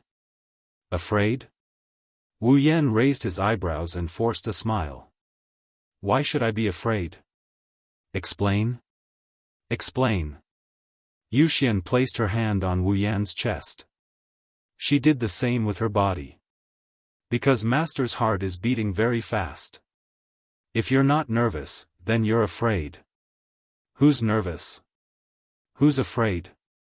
Wu Yan really wanted to say that, but when he saw Yi Juya and Xixian's big watery eyes and full breasts under the towel, he couldn't say anything. He's almost at the limit of his tolerance, afraid that he'll start a fight in the bathroom. Wu Yan forced himself to be calm and changed the topic. Didn't you say to wipe your back? Hurry up. Yes. Yes, mistake, it's Xixian's fault. The Baowu sisters looked at each other and stood up again. Wu Yan let out a sigh of relief. He quickly turned around and let the sisters wipe his back. What the eye doesn't see, the heart doesn't grieve over. However, reality proved that Wu Yan was wasting his time. Even if his heart is as calm as still water, the sensation of the towel and hands rubbing against his back caused the image of the Yaku sisters wrapped in towels to surface in Wu Yan's mind. It made his heart itch even more. He might as well just look at them and enjoy himself. Wu Yan really wanted to cast a soundproof barrier to block out all the sounds in the bathroom. Then he could do whatever he wanted. However, if he disappeared with the Baowu sisters for too long, Shiji would definitely be suspicious when she returns. He doesn't want the news of him pushing down the sisters to spread to the entire date battle world. He can only comfort himself that he'll be able to eat them sooner or later. He'll be able to eat them. Wu Yan's mind started to wander and he couldn't calm down. He could only shake his body and bleed in his heart. Seeing Wu Yan's abnormal actions, Yi Juya and Shi Xian who were wiping his back couldn't help but walk up to him in confusion. "Master, what's wrong?" Question: Did Yi Juya and Shi Xian do something wrong? Just like that, the two sisters leaned on him, putting all of their weight on his back. That moment of perfect softness entered his senses, causing his face to flush red and he couldn't help but yell out loud. "Nothing." The sudden shout gave the Baowu sisters a fright. "Ah!" The two sisters panicked and their feet slipped in the slippery bathtub. They cried out and fell straight down. Along with the exclamation and the sound of water, 2 bath towels floated down from the Baowu sisters' bodies. A pair of idiots. Wu Yan finally couldn't help but curse. He quickly reached out to help them up, but what he touched were 2 lumps of softness of different sizes. Wu Yan blanked out for a bit before he subconsciously pinched her. In the next moment, an overlapping moan came from the 8 Wu sisters' mouths, echoing in the bathroom. In this situation, if Wu Yan still didn't know what those lumps of different sizes were, he wouldn't be able to show his face.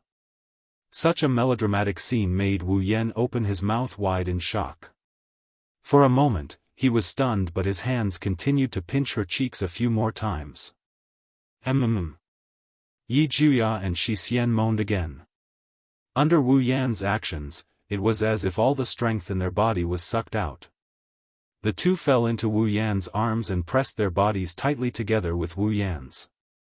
Then, Wu Yan felt, his clone had entered a very warm place, just a little bit. On the other hand, Shi Xian felt a foreign object enter a certain part of her body.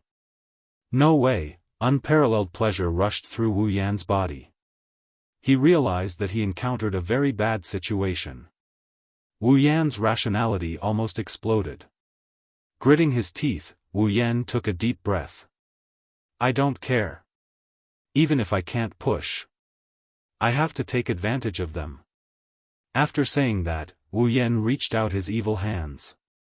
In the bathroom, there were 2 delicate voices that sounded like they were gasping for breath. They couldn't help but fluctuate. This scene lasted for a full 30 minutes until Shiori came back. Then, it quietly stopped.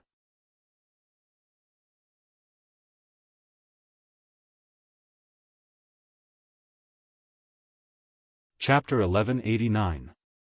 Heavenly Palace City, Dragon Gall Temple Women's Academy. Meijio was sitting at the head of a conference room. She was listening to the lively debate among the committee members of Dragon Gall Temple Women's Academy. She sighed reluctantly. Unlike Lai Chan High School and other schools, Dragon Gall Temple Women's College was a prestigious school, so they prepared more for the Tianyang ceremony than other schools. Therefore, there were more committee members. Meijio, on the other hand, was in charge of the executive committee. Her responsibility was to lead the executive committee of the Tianyang ritual. Therefore, as the chairman, Meijio had to participate in the meeting about the Tianyang festival. However, Meijio had no talent in dealing with these matters. She could only let the committee members discuss among themselves. Secondly, the number of committee members increased. It was inevitable that there would be more arguments. Therefore, this meeting had been going on since school was over. It was almost dark, but there were still no signs of it ending. As for how much of the content discussed in the meeting was useful, Meijio still remembered at first, but under the discussion of the executive committee members, Meijio had forgotten all about it. In other words, the topic and content of the discussion among the committee members had gradually deviated from the main topic and became somewhat similar to a quarrel. Glancing at each and every one of them who were frowning, he tried his best to raise his voice. Meijio finally started to feel impatient as the committee members were arguing with each other. Meijio took out her phone and looked at the time displayed on it. She then looked at the dusk that was gradually being replaced by darkness. She frowned slightly and stood up. It's getting late. We'll discuss the rest tomorrow. Let's call it a day. Hearing Meijio's words, the committee members who were arguing in the meeting room couldn't help but become restless. But big sister. We have other work tomorrow. Yes. Sister, if today's work and tomorrow's work pile up together, we won't make it in time.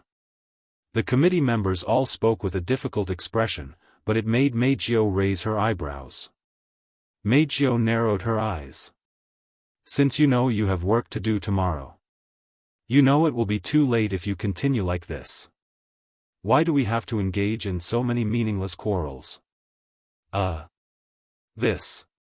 The committee members looked at each other in dismay and lowered their heads in shame. Seeing this, Meijio's expression became better. No matter what. It's getting dark. We have to call it a day. Let's work harder tomorrow. Yes. Sister. The committee members glanced at the sky outside the window. When they saw that half of the sky was dark, they could only reluctantly nod their heads. They packed up their things and left the conference room. Meijio walked in the middle of the crowd and headed home under the protection of the students of Dragon Gall Temple Women's College who acted like bodyguards. Her house was very close to Dragon Gall Temple Women's Academy. It would only take 5 minutes to get there on foot. Therefore, after walking for a short while, Meijio vaguely saw the roof of her house. Let's call it a day. Meijio stopped and faced the students of Dragon Gall Temple Women's Academy who were traveling with her. You all should go home. Yes. The girls in sailor suits respectfully replied. Soon after, they turned around and scattered in different directions, returning to their own homes. Looking at this scene, Meijio felt a little depressed. Although these students from the same school and class as Meijio respectfully called Meijio Big Sister, and became her loyal fans because of her status as a popular idol, no matter what, they weren't to the extent that they would protect her like a guard every day. The reason why they were so fanatical about Meijio was that Meijio could use her spiritual power to make her voice sound, making them listen to her orders. These so-called fans didn't support Meijio out of sincerity. At least, not all of them. Meijio was able to command them to gather for her. She was also able to command them to be at her beck and call. Similarly, she was able to command them to leave without any reluctance, just like what they were doing now. If one day, Meijio lost her powers as a fairy, then this scene would no longer continue. When that time comes, Meijio will become a person again, just like half a year ago. A person who only has fans and supporters, but no friends. In the end, Meijio has always been a person. Even if she has a lot of fans by her side every day. Meijio's bright silver eyes dimmed a little as she stared blankly at the supporters who disappeared without looking back. However, she quickly shook her head and her gaze became sharp again. I don't need friends. They will only betray me. Men are lowly, dirty, and ugly.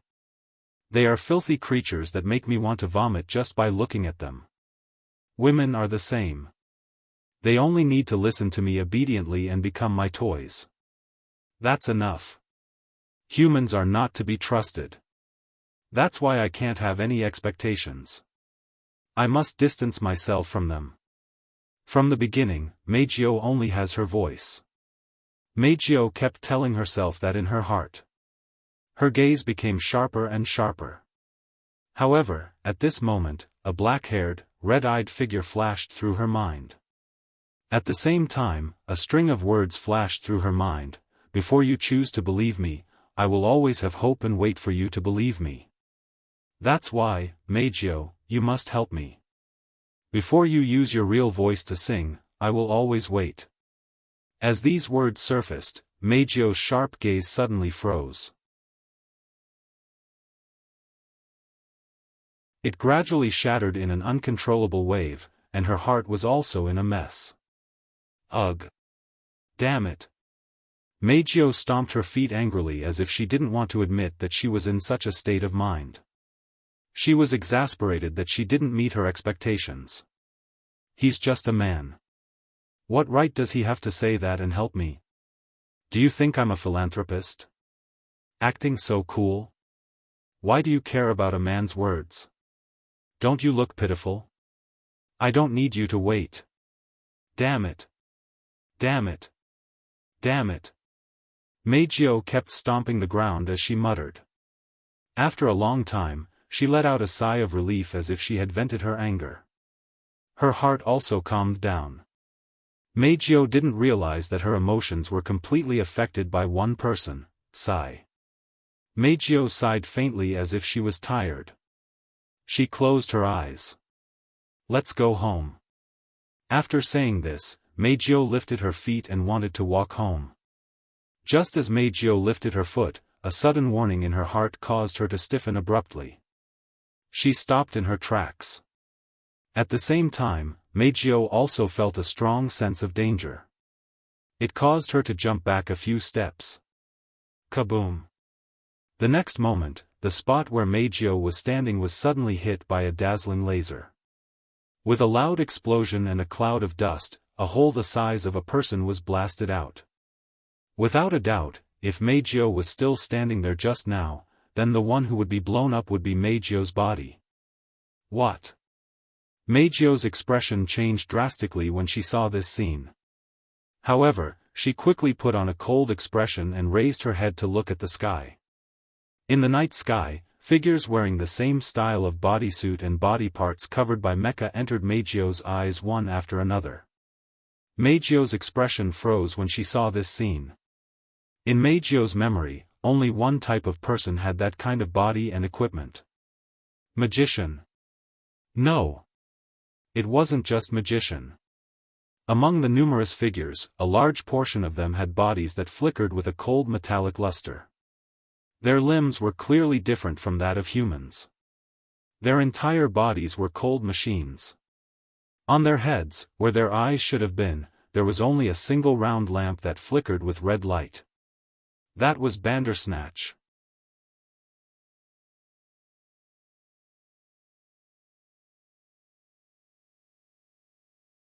Chapter 1190. In the gradually darkening sky, magicians in CR unit uniforms and cold Bandersnatch robots floated in the air. Some of them were holding weapons, while some raised their arms and aimed at Meijio who was standing on the ground. The air was filled with the smell of gunpowder. Meijio glanced at the magician and Bandersnatch that surrounded her. She glanced at the human-sized hole that was blasted by the laser beam and her expression turned ugly. AST? As soon as he said that, a woman who was hovering in the air, covered in red armor, had eye-catching red hair, and looked very much like a fox. She was hovering in the air, and her eyes were very high, making her look very much like a fox. What a pity, we're not the same as those useless AST people. He's not from AST. Meijio frowned. Then, she seemed to remember something. She raised her head and looked at the red-haired fox-eyed woman. You're from the DEM. Oh. The red-haired fox-eyed woman raised her eyelids and smiled sinisterly. I didn't expect an elf to know about DEM. This is the first time I've heard of it in a mission. Elf. Meijio's face was gloomy. So, you already know my identity? That's right. That's it. The red-haired fox-eyed woman licked her lips. What's wrong? Are you scared? Elf, diva. Scared? A sweet smile appeared on Meijio's face. Are you trying to say that I have to be scared of you because I exposed my identity as an elf? As a prey, you should act like one. The fox-like woman's voice turned sharp. You're an elf but you act like a human. Disgusting. TCH. Meijio's smile disappeared when she heard the other party's words. Well, it doesn't matter. The problem is that the people from Dem, why are you looking for me? Ha! The red-haired fox-eyed woman seemed to have heard something inconceivable. Her eyes widened before she started laughing mockingly. You're not awake yet, are you? Didn't I just say that? You're the prey. The red-haired fox-eyed woman smiled sinisterly. She grabbed a gun in her hand and aimed it at Meijio. Diva. We're here to hunt you. Hunt? This time, it was Meijio's turn to widen her eyes in disbelief. Not too long later, the corners of his lips curled up. What an exaggerated goal. But do you think you can do it?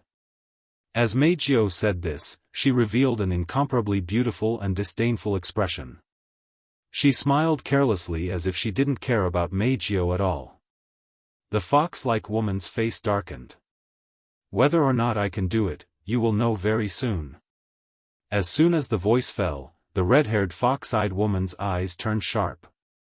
She immediately pulled the trigger of the gun that was aimed at Meijio. Bang! Bang! Bang! When the red-haired fox-eyed woman pulled the trigger as a signal, the numerous Dem, magicians and Bandersnatch troops in the surroundings seemed to have regained their senses. Without any hesitation, they fired their weapons at Meijio. Amidst the chaotic sounds of gunfire, missiles and lasers rained down from the sky like a torrential downpour. Bang! Bang! Bang! Who knows if the evacuation order was issued in advance or if there was no one around to begin with. Amidst the continuous explosions, not a single ordinary person popped their head out. Plus, there weren't many buildings here, so the magicians of Dem were able to unleash the power of their weapons to their heart's content. Bang! Bang! Bang! Bang! Bang! Bang! Bang! Bang! After a few minutes of concentrated shooting, the group of Dem magicians and Bandersnatch finally stopped their attack as though they had run out of ammunition. Silence was restored between heaven and earth. What's wrong? Bang! That's it? What's so great about elves? Under the concentrated fire of such a weapon, even an elf would not be able to escape unscathed. That's what bang! Bang! Bang! Bang! Bang! Bang! The red-haired fox-eyed woman and the other magicians froze for a moment. They couldn't help but look towards the direction of the light. Then, an illusory and intoxicating voice echoed from the center of the smoke and dust. It was like an echo from the center of the light. Bang! Bang! Bang! Bang! Bang! Bang! Bang! Bang! Bang! Bang! Bang! At the same time as the voice echoed out, the flashes within the smoke and dust suddenly exploded, blowing away all the smoke on the ground. Meijio was wearing a gown that looked like it was made of light. Behind her was a huge pipe organ. In front of her floated a long keyboard made of light. She had a smile on her face as she looked at them. With a smile on her face, she reached out her hand and pressed on the keyboard of light. The crisp sound of a zither vibrated, mixed with a violent whirlwind-like shockwave, madly rushing towards all the Dem magicians in the sky. Bang! Bang! The sound waves reverberating in the air hit the Dem magicians and the Bandersnatch robots like a gust of wind. Dong! With a loud and clear sound, screams of agony replaced the sound of the zither and reverberated in the air. Other than the Dem magician who had cast his Tori just in time like the red-haired fox-eyed woman, all the magicians and Bandersnatch emitted white smoke and fell heavily to the ground. The Bandersnatch, which had no ability to make decisions on its own, fell to the ground. From beginning to end, Meijio only used one attack to defeat more than half of the Dem magicians, and the Bandersnatch team was completely wiped out. Although it was a result of using the full power of an angel, the difference between an ordinary magician and an elf could be seen. Needless to say, the brainless Bandersnatch robot soldiers that could use the display device sounded very powerful, but in terms of individual combat power, they were far inferior to human magicians.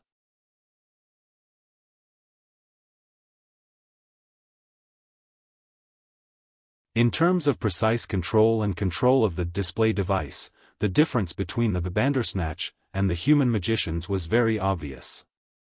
They weren't strong, but they were much weaker. They could be considered trash. To the elves, Bandersnatch was the best target.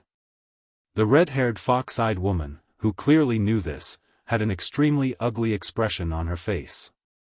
Her gloomy eyes stared at the smiling Meijio below as she screamed sharply. Bang! Bang! Bang! Bang! The remaining Dem magicians were shocked.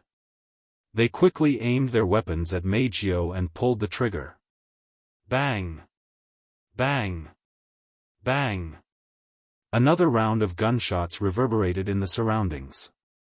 A large number of cannonballs filled the entire field of vision and flew towards Meijio on the ground. No matter how many times this level of attack came, it would be the same. Meijio thought to herself. Her hand once again reached for the keyboard of the Guqin of Light. Suddenly, a dazzling sword light whizzed out and cut towards Meijio's outstretched hand.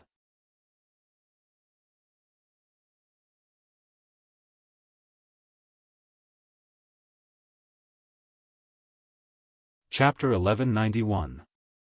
The dazzling sword light was like a meteor flashing by, cutting through the air with a sharp sound as it pierced through the air. For a moment, Meijio thought that it was an illusion caused by her vision, but the alarm in her heart told Meijio that it was definitely not an illusion. It was a real attack. As soon as Meijio noticed this, she decisively opened her mouth and a high-pitched voice containing spirit force came out of her mouth. Ripples spread out and formed a barrier in front of the sword light, protecting Meijio inside. In the next moment, the dazzling sword light collided with the sound barrier that was rippling like waves, leaving no room for explanation. With a crisp tearing sound, the sound wave barrier that Meijio hurriedly built was torn apart, causing Meijio to turn pale with fright. However, that dazzling sword light clearly didn't know how to be gentle with a woman. It cut through the sound barrier in a sharp manner and cut through space. Meijio was shocked as it heavily slashed into her abdomen. Pang! Meijio felt a sharp pain in her abdomen. Then, she flew out and crashed into the army destroyer Singer behind her. She let out a cry of pain. Oh! At this moment, a slightly dissatisfied voice sounded in front of Meijio. After cutting open the barrier, it doesn't have enough power to cut open the spiritual equipment? How lucky! Hearing this voice, Meijio did not know why, but she suddenly had an ominous feeling. She held her abdomen and stood up. She looked forward. She saw where Meijio was standing. A figure was floating up from the ground. Holding a golden laser lightsaber in his hand, he stared at her with an incomparably cold gaze as he slowly descended to the ground. It was a young girl whose entire body was covered in platinum armor. Light blonde hair. Dark green eyes. Dignified face. Her appearance was outstanding. After taking in the other party's appearance, Meijio's bright silver eyes suddenly shrank and her pretty face changed drastically. She knows this person. No, to be precise, Meijio only saw this person twice. The first time was during the concert not long ago. This person appeared in front of her and took away Wu Yan who came to the concert. The second time was not long ago. When Wu Yan introduced her and the Baowu sisters to three human magicians who were a threat to the elves, he projected the other party's appearance on the surface of the teacup. In addition, when they met for the first time, she felt an unusual feeling from the other party. Also, Wu Yan's introduction of the other party made it impossible for Meijio to forget this person. Holding her abdomen, Meijio's eyes fluctuated and her face was full of seriousness. Irene? Mira? Meth? Irene's brows raised. She looked at Meijio's hesitation and narrowed her eyes. The elves we met recently more or less have information about me. This isn't a good thing. Hearing this, Meijio gritted her teeth and supported the huge body of the army destroyer Singer behind her. Feeling the pain from her abdomen, she couldn't help but feel her heart palpitate. After cutting through her soundwave barrier and the protection of her spiritual equipment, she was still able to injure her so much. This Irene? Mira? Meth is indeed not an ordinary magician, executive director. In the air, the red-haired fox-eyed woman and the other DM magicians were overjoyed. They all landed on the ground and came behind Irene. However, they were met with Irene's cold gaze. So many people can't deal with one elf. Irene's cold gaze swept across the magicians and finally stopped on the red-haired fox-eyed woman. Jessica, it seems like you need to improve your strength. The magicians held their breaths and didn't dare to refute. Only the red-haired fox-eyed woman, who was called Jessica by Elaine, said unwillingly. Executive Minister, the power of the diva seems to be very good in group battles. I really didn't expect that, so, Irene's gaze turned colder and colder. She interrupted Jessica mercilessly. Are you trying to find an excuse? No, no. Jessica was shocked. She gritted her teeth and lowered her head. I'm sorry. It's our fault. Executive Director, but... Raising her head abruptly, Jessica shouted at Elaine, Diva's Angel does have an attack that's very good in group battles. Executive Director, please let me try again. This time, I'll do it alone, all right. Say no more. After hearing the answer she expected, Irene turned around and didn't even look at Jessica. Since I can't do group attacks, let me try the diva myself. Elaine had her own reasons for saying that. These DM magicians had the advantage of being in a favorable position. Compared to the AST magicians or the magicians from other regions, the CR magicians were at the very top of their game. The DEM's technical requirements for the magicians were also much higher than the so-called elven troops. Together with the CR unit, the DEM was undoubtedly stronger than the average magician, much stronger. In such a situation, even with the help of Jessica, who was the strongest person in the DEM after Janamiya Shina left the DEM, they still couldn't deal with this diva in front of him. Unless he personally took action, how could this mission be completed? In the end, other than Irene and Shina, no one in the DEM could face the elves alone. Now that Shina is gone, Irene is the only one left. Irene had no choice but to stand up. However, Jessica was unwilling to give up. She opened her mouth and wanted to say something but nothing came out. She could only glare viciously at Meijio and leave unwillingly. Seeing this scene, Irene sighed in her heart. Alright, look for an opportunity and support me. Jessica and the magicians of Dem were overjoyed. Yes.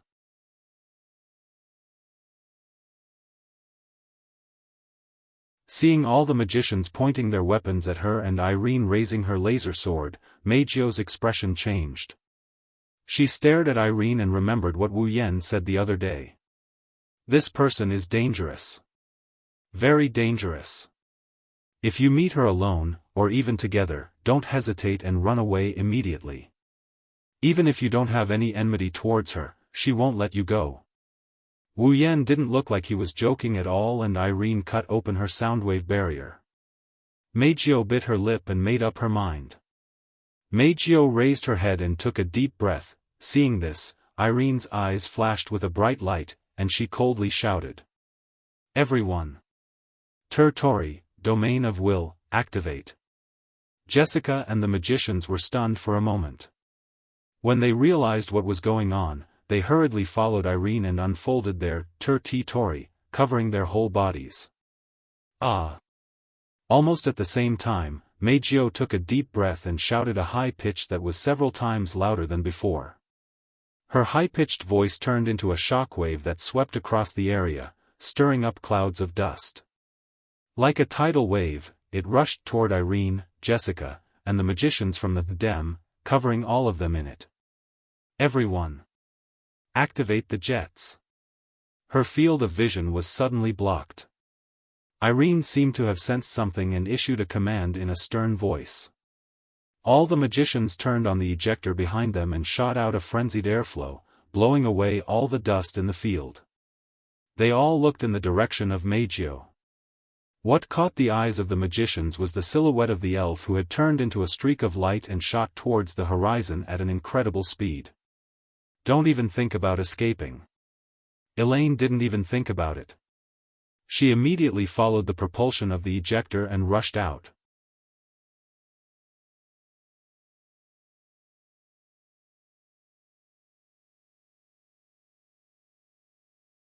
Chapter 1192. There were no stars, no moon, no clouds, there was only darkness left in the night sky tonight. In the darkness of the night, a stream of light flashed past like a scar in the sky, dragging a long tail of light. It flashed from one side of the sky and disappeared from the other. The whole process lasted less than a second and was extremely difficult to capture. Amidst the flowing light, beautiful Nine, who was wearing a dress of light, was like a goddess of moonlight. Against the whistling atmosphere, she frantically mobilized the spiritual power in her body and flew in a certain direction at the fastest speed possible. That direction was the direction that Wu Yan, Yi Gaya, and Shi Xian told her when they left her house. It was the direction of Wu He's house. Beads of sweat dripped down from Meijio's smooth forehead. Meijio panted heavily as she held her abdomen. Her body turned into a meteor as she flew forward at an extremely fast speed. Meijio turned her head and looked behind her. She could clearly see that the dem magicians, led by Irene, were operating their CR unit jets to the limit. They were like maggots following Meijio closely. If at this time, the residents of Tiangong City raised their heads and looked at the sky, then they would see a meteor cutting through the sky at an extremely fast speed, flying to the other side of the sky. There were many meteors following behind that meteor. It was like a meteor shower in the same direction. Meijio bit her lips and turned her head abruptly.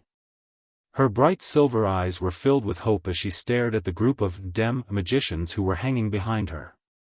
Meijio could only place her hopes on Wu Yan. She could feel the terror of Irene, but Wu Yan was even more terrifying. If she could reach Wu Yan in time, then even if Irene was there, Meijio wouldn't have to be afraid of the dem magicians anymore. Originally, if Irene wasn't there, those dem magicians wouldn't be a match for Meijio when she used Angel. Even if there was Aileen, as long as he could escape to Wu Yan, everything would be fine. Wu Yan had Kotori, Toka, Yoshino, Yagoya, and Yuxian. This was enough for Meijio to rely on. Not to mention, Wu Yan even admitted it himself. He had personally defeated Irene once. Therefore, if Meijio wanted to escape from Irene and the other dem magicians, she could only ask for help from Wu Yan. Thinking of this, Meijio couldn't help but show a self-deprecating expression. She clearly said that she wouldn't trust anyone, but now she was going to ask for help from the man she hated the most. She clearly felt that the entire world had betrayed her, but now that she was in danger, she actually wanted to ask for help from the man who had disturbed her mind countless times. She had already been abandoned once, but she still wanted to entrust her life to someone else's help. At this moment, Meijio realized that this man was different from the rest. She couldn't help but care about him. He made her subconsciously trust, ask for help, and entrust her life to him. Perhaps it was because her voice was sealed the first time she met him, so she had to rely on him for a while. Or perhaps it was because he said "wait" to her on the phone that day. Regardless, at this moment, Meijio couldn't treat Wu Yan as the man she hated the most and the untrustworthy human being. Would he save her? With this thought in mind, Meijio couldn't help but slow down a little. It was only a brief moment, but Irene managed to grab hold of it. Everyone! Irene shouted with a sharp glint in her eyes. Fire! Yes! A loud response rippled through the dark night. Then, in the sky, a rain of cannonballs turned into shooting stars. In the silent night, they flew from all directions, baring their fangs and brandishing their claws as they enveloped Meijio's body. The gunshots that resounded through the sky and the sound of cannonballs flying through the air entered Meijio's ears, causing her expression to change. She forcefully endured the discomfort and panting caused by flying at an extremely high speed. She opened her mouth and released a clear syllable. Then, a ripple-like sound wave spread out, quickly forming a barrier behind Meijio at a speed visible to the naked eye, blocking all the incoming cannonballs. Bang bang bang bang bang, continuous explosions sounded in the night sky, like fireworks, causing a series of chaotic explosions. Unfortunately, these fireworks weren't beautiful, only smoke and fire bloomed. At the back, Irene saw Meijio's sonic barrier blocking all the cannonballs. Her expression turned cold. A heavy cannon suddenly extended from under her arm and placed under her arm. Go for it. Irene did not even need to aim. She already knew where to shoot and pulled the trigger of the heavy cannon in her hand. In the dusky night sky, a dazzling flash of light pierced through the horizon, like a pillar of light, instantly filling the entire night sky. The intense flash of light, if one looked at it directly from a close distance, it is very likely to directly burn one's eyes. The dense magic turned into a pillar of light hundreds of meters long, annihilating everything in front of it in nothingness. Meijio's sonic barrier was like the weakest piece of paper, it couldn't even last a second, without any suspense, it was destroyed without any suspense. The pillar of light didn't slow down at all, exploding forward at light speed, exploding and rushing behind Meijio, Army Destroyer Singer, Gab Japple. Feeling the terrifying attack coming from behind, Meijio turned around, her expression was instantly filled with horror, she didn't think twice before summoning her angel. A huge pipe organ directly appeared from the void, standing in front of the pillar of light like a shield. The tyrannical pillar of light violently rushed forward. Boom!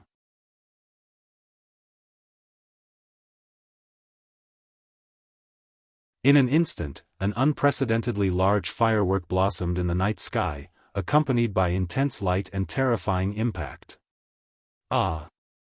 The magicians rushing forward, including Irene, were all caught off guard by the intense light and impact. They hurriedly used their Tori to rush through the shockwaves that didn't subside for a long time, violently rushing towards Meijio. As for Meijio's Army Destroyer Singer, Gab Japple, it already collided with the pillar of light and turned into ashes. My Army Destroyer Singer, Gab Japple. Meijio almost couldn't believe her eyes. The strongest weapon of the elves, their strongest reliance, the angel, was actually shattered by a single attack from the enemy. That person called Lillian was countless times more terrifying than Meijio imagined. Did Wu Yan really defeat such a terrifying person once? Meijio's heart couldn't help but waver. At this time, several missiles passed through the layers of smoke and flew towards Meijio. Staring at the missiles flying towards her, Meijio knew now wasn't the time to waver. She shook her head, opened her mouth, and was just about to construct a sound barrier again. However, when Meijio made a sound, what echoed under the night sky was no longer the crisp and beautiful sound of the past, it was a broken and inaudible whimper. Meijio widened her eyes in disbelief, but on second thought, she understood. Even the angel was smashed to pieces. How could his spiritual energy not be consumed by a huge amount? At this time, apart from maintaining her spiritual equipment and flying, she couldn't use her spiritual energy in other aspects, including the sound she was most proud of. Meijio looked on helplessly as the missiles flew towards her, she couldn't do anything. Finally, under Meijio's gaze, the missiles landed on her body, bang, ah. The explosion and impact enveloped Meijio's back. Even though her spiritual equipment blocked the damage, Meijio was still shaken by the impact and fell from the sky like a plane. Light smoke came out from her back as she fell from the sky. Whoosh! At the same time, a sonic boom came from behind Meijio, causing her to endure the pain and look back. What entered her vision was the laser sword in Irene's hand, slashing down with all her might. Meijio closed her eyes in despair. In the end, the emotion that appeared in her heart was a trace of uncontrollable regret. It was an apology to Wu Yan. "I'm sorry, I let you down." With this thought, Meijio welcomed Irene's attack.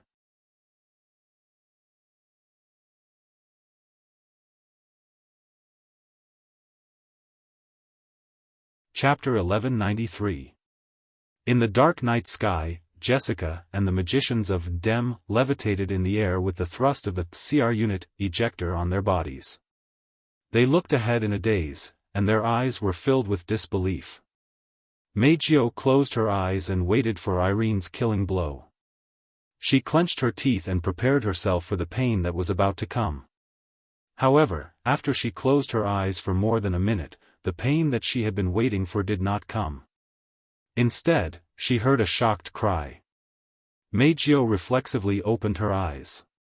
She raised her bright silver eyes and looked above her. Meijio was stunned. Because she saw the back of a person, the word petite wasn't even appropriate to describe her back. In the dark night sky, the figure's body was covered by a black Gothic dress. The knee-length skirt fluttered beautifully in the breeze, fluttering with the wind. At the same time, there were tornadoes at the end of the skirt, and long, black hair that reached her waist. Just by looking at her back, Meijio could guess that the other party must have a face that was not inferior to her own. Of course, this wasn't the main reason why Meijio was stunned. What really caused Meijio to be stunned and even her mind to go blank was that the person in front of her was not more than 1.5 meters tall, and her figure was as small as a young girl's. One of his hands was holding a black parasol, making him look like a maverick in the night. His other hand was slightly raised in front of him. She raised her laser sword towards Aileen, who had slashed towards Meijio not long ago. Meijio could clearly see that Irene was holding a laser lightsaber with a stunned expression on her face.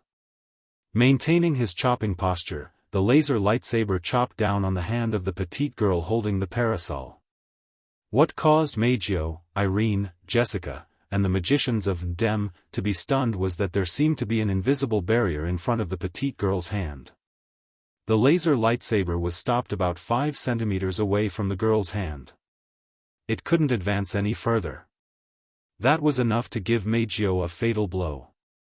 However, it was stopped by a little girl who looked less than 10 years old with one hand. This was the fundamental reason why everyone present, who had thought that the battle had ended not long ago, was collectively stunned. No matter if it was Meijio, Irene, Jessica, or the magicians from Dem, none of them knew when this little girl had appeared. After all, they saw Irene holding a laser lightsaber a second ago. She was about to deliver a fatal blow towards Meijio, but in the next second, this scene appeared before them. None of the people present were able to react in time. While everyone's mind was still in a mess, the petite girl who blocked Irene's laser lightsaber with one hand holding the parasol raised her head from under the parasol. A beautiful face that was as delicate as a doll and a pair of eyes that were as deep as the sea was exposed to the air. In the next moment, a childish voice containing incredible majesty came from the girl's mouth and entered everyone's ears. "It's about time to put away this eyesore of a sword, right? Little girl." No matter how one looked at it, it was very obvious that the petite girl should be the smaller one. However, the words that were full of dignity from the other party's mouth caused everyone present to have the illusion that Irene was the smaller one. At the same time, they were awakened from their stunned state one after another. Irene's expression tensed up when she reacted. She subconsciously put away the laser lightsaber in her hand. With the propulsion of the ejector on her back, she instantly flashed in front of Jessica and the others, creating a distance between them. Looking at the beautiful little girl who was as beautiful as a doll, Irene didn't look down on her at all. Instead, her face was full of seriousness. It wasn't just because she casually blocked her full-powered attack, it was also because Irene felt suffocated from the girl's body. She felt suffocated when she encountered someone who completely suppressed her in terms of strength. Irene has only felt this suffocating feeling from one person before. Now, this little girl who had mysteriously appeared without her noticing and blocked her attack gave Irene a second terrifying experience. Irene tightened her grip on the laser lightsaber. She spoke in a deep voice. "Who are you?" "Me?" The petite girl lifted her chin, a smile appeared on her delicate face. "Natsuki Nangong, yes." The person who blocked Irene's attack and saved Meijio without anyone noticing was one of Wu Yan's familiars. The Witch of Space, Natsuki Nangong. However, this demon killer, who was known by everyone in the world of blood-devouring frenzy, was nowhere to be found in the world of date battle. Natsuki Nangong? Irene frowned. She started searching for information in her mind. Of course, she couldn't find anything. She could only stare at Natsuki. "I've never heard of you before. You're also an elf?" "Elf? Elf?" Natsuki pursed her lips and nodded in a noncommittal manner. "Let's assume that for now. You're not human, an elf that has never appeared before." Irene gritted her teeth, her eyes filled with uncertainty. An elf that hasn't been confirmed isn't anything to be surprised about. To Irene, whether or not she's an elf doesn't mean that she's an enemy. What surprised her the most was Natsuki's ability to casually block her full-powered attack. Could it be that this was an existence whose power was comparable to that of the Red Devil, Itoshido? Jessica and the magicians from Dem looked at each other. They didn't know what to do. They all stood behind Irene and didn't do anything. Natsuki seemed to be happy with this.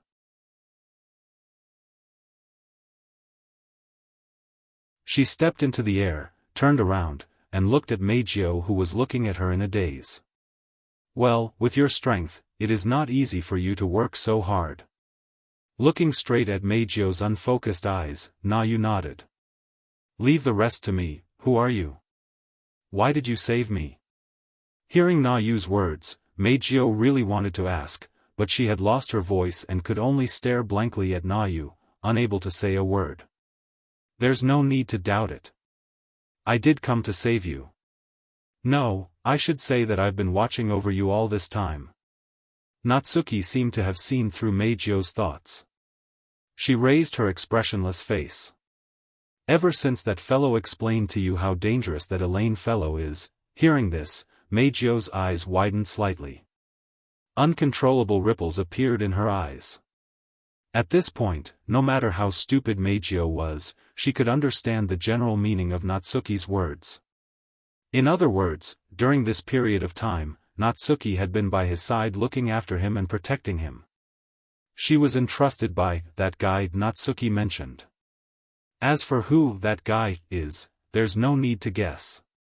Because, from the beginning to the end, there was only one person who had explained to Meijio how dangerous AI Lien was.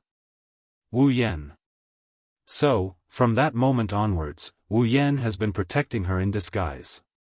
Ever since, including now when she lost her voice. She's completely useless. Wu Yan's figure flashed through her mind. An indescribable feeling rose in her heart. It's like joy, it's like apology, it's like guilt, it's like the clouds have parted and the moon has risen. That man is really protecting me. When she thought of this, Meijio's eyes couldn't help but water.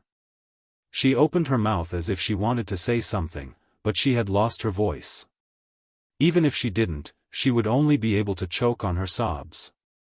Sigh. Seeing this scene, Natsuki sighed. She was connected to Wu Yan, so she knew about Meijio's situation. That's why Natsuki felt helpless. That's why I hate this little girl. She cries so easily. She's so annoying. Natsuki turned around and looked at Irene, Jessica, and the DEM magicians in front of her. She said impatiently, "What are you waiting for? That's all for today. Little girls, you can leave now." You're tuning into the Unparalleled SwordWill YouTube channel. Don't forget to subscribe and join us on this journey to catch the most captivating stories.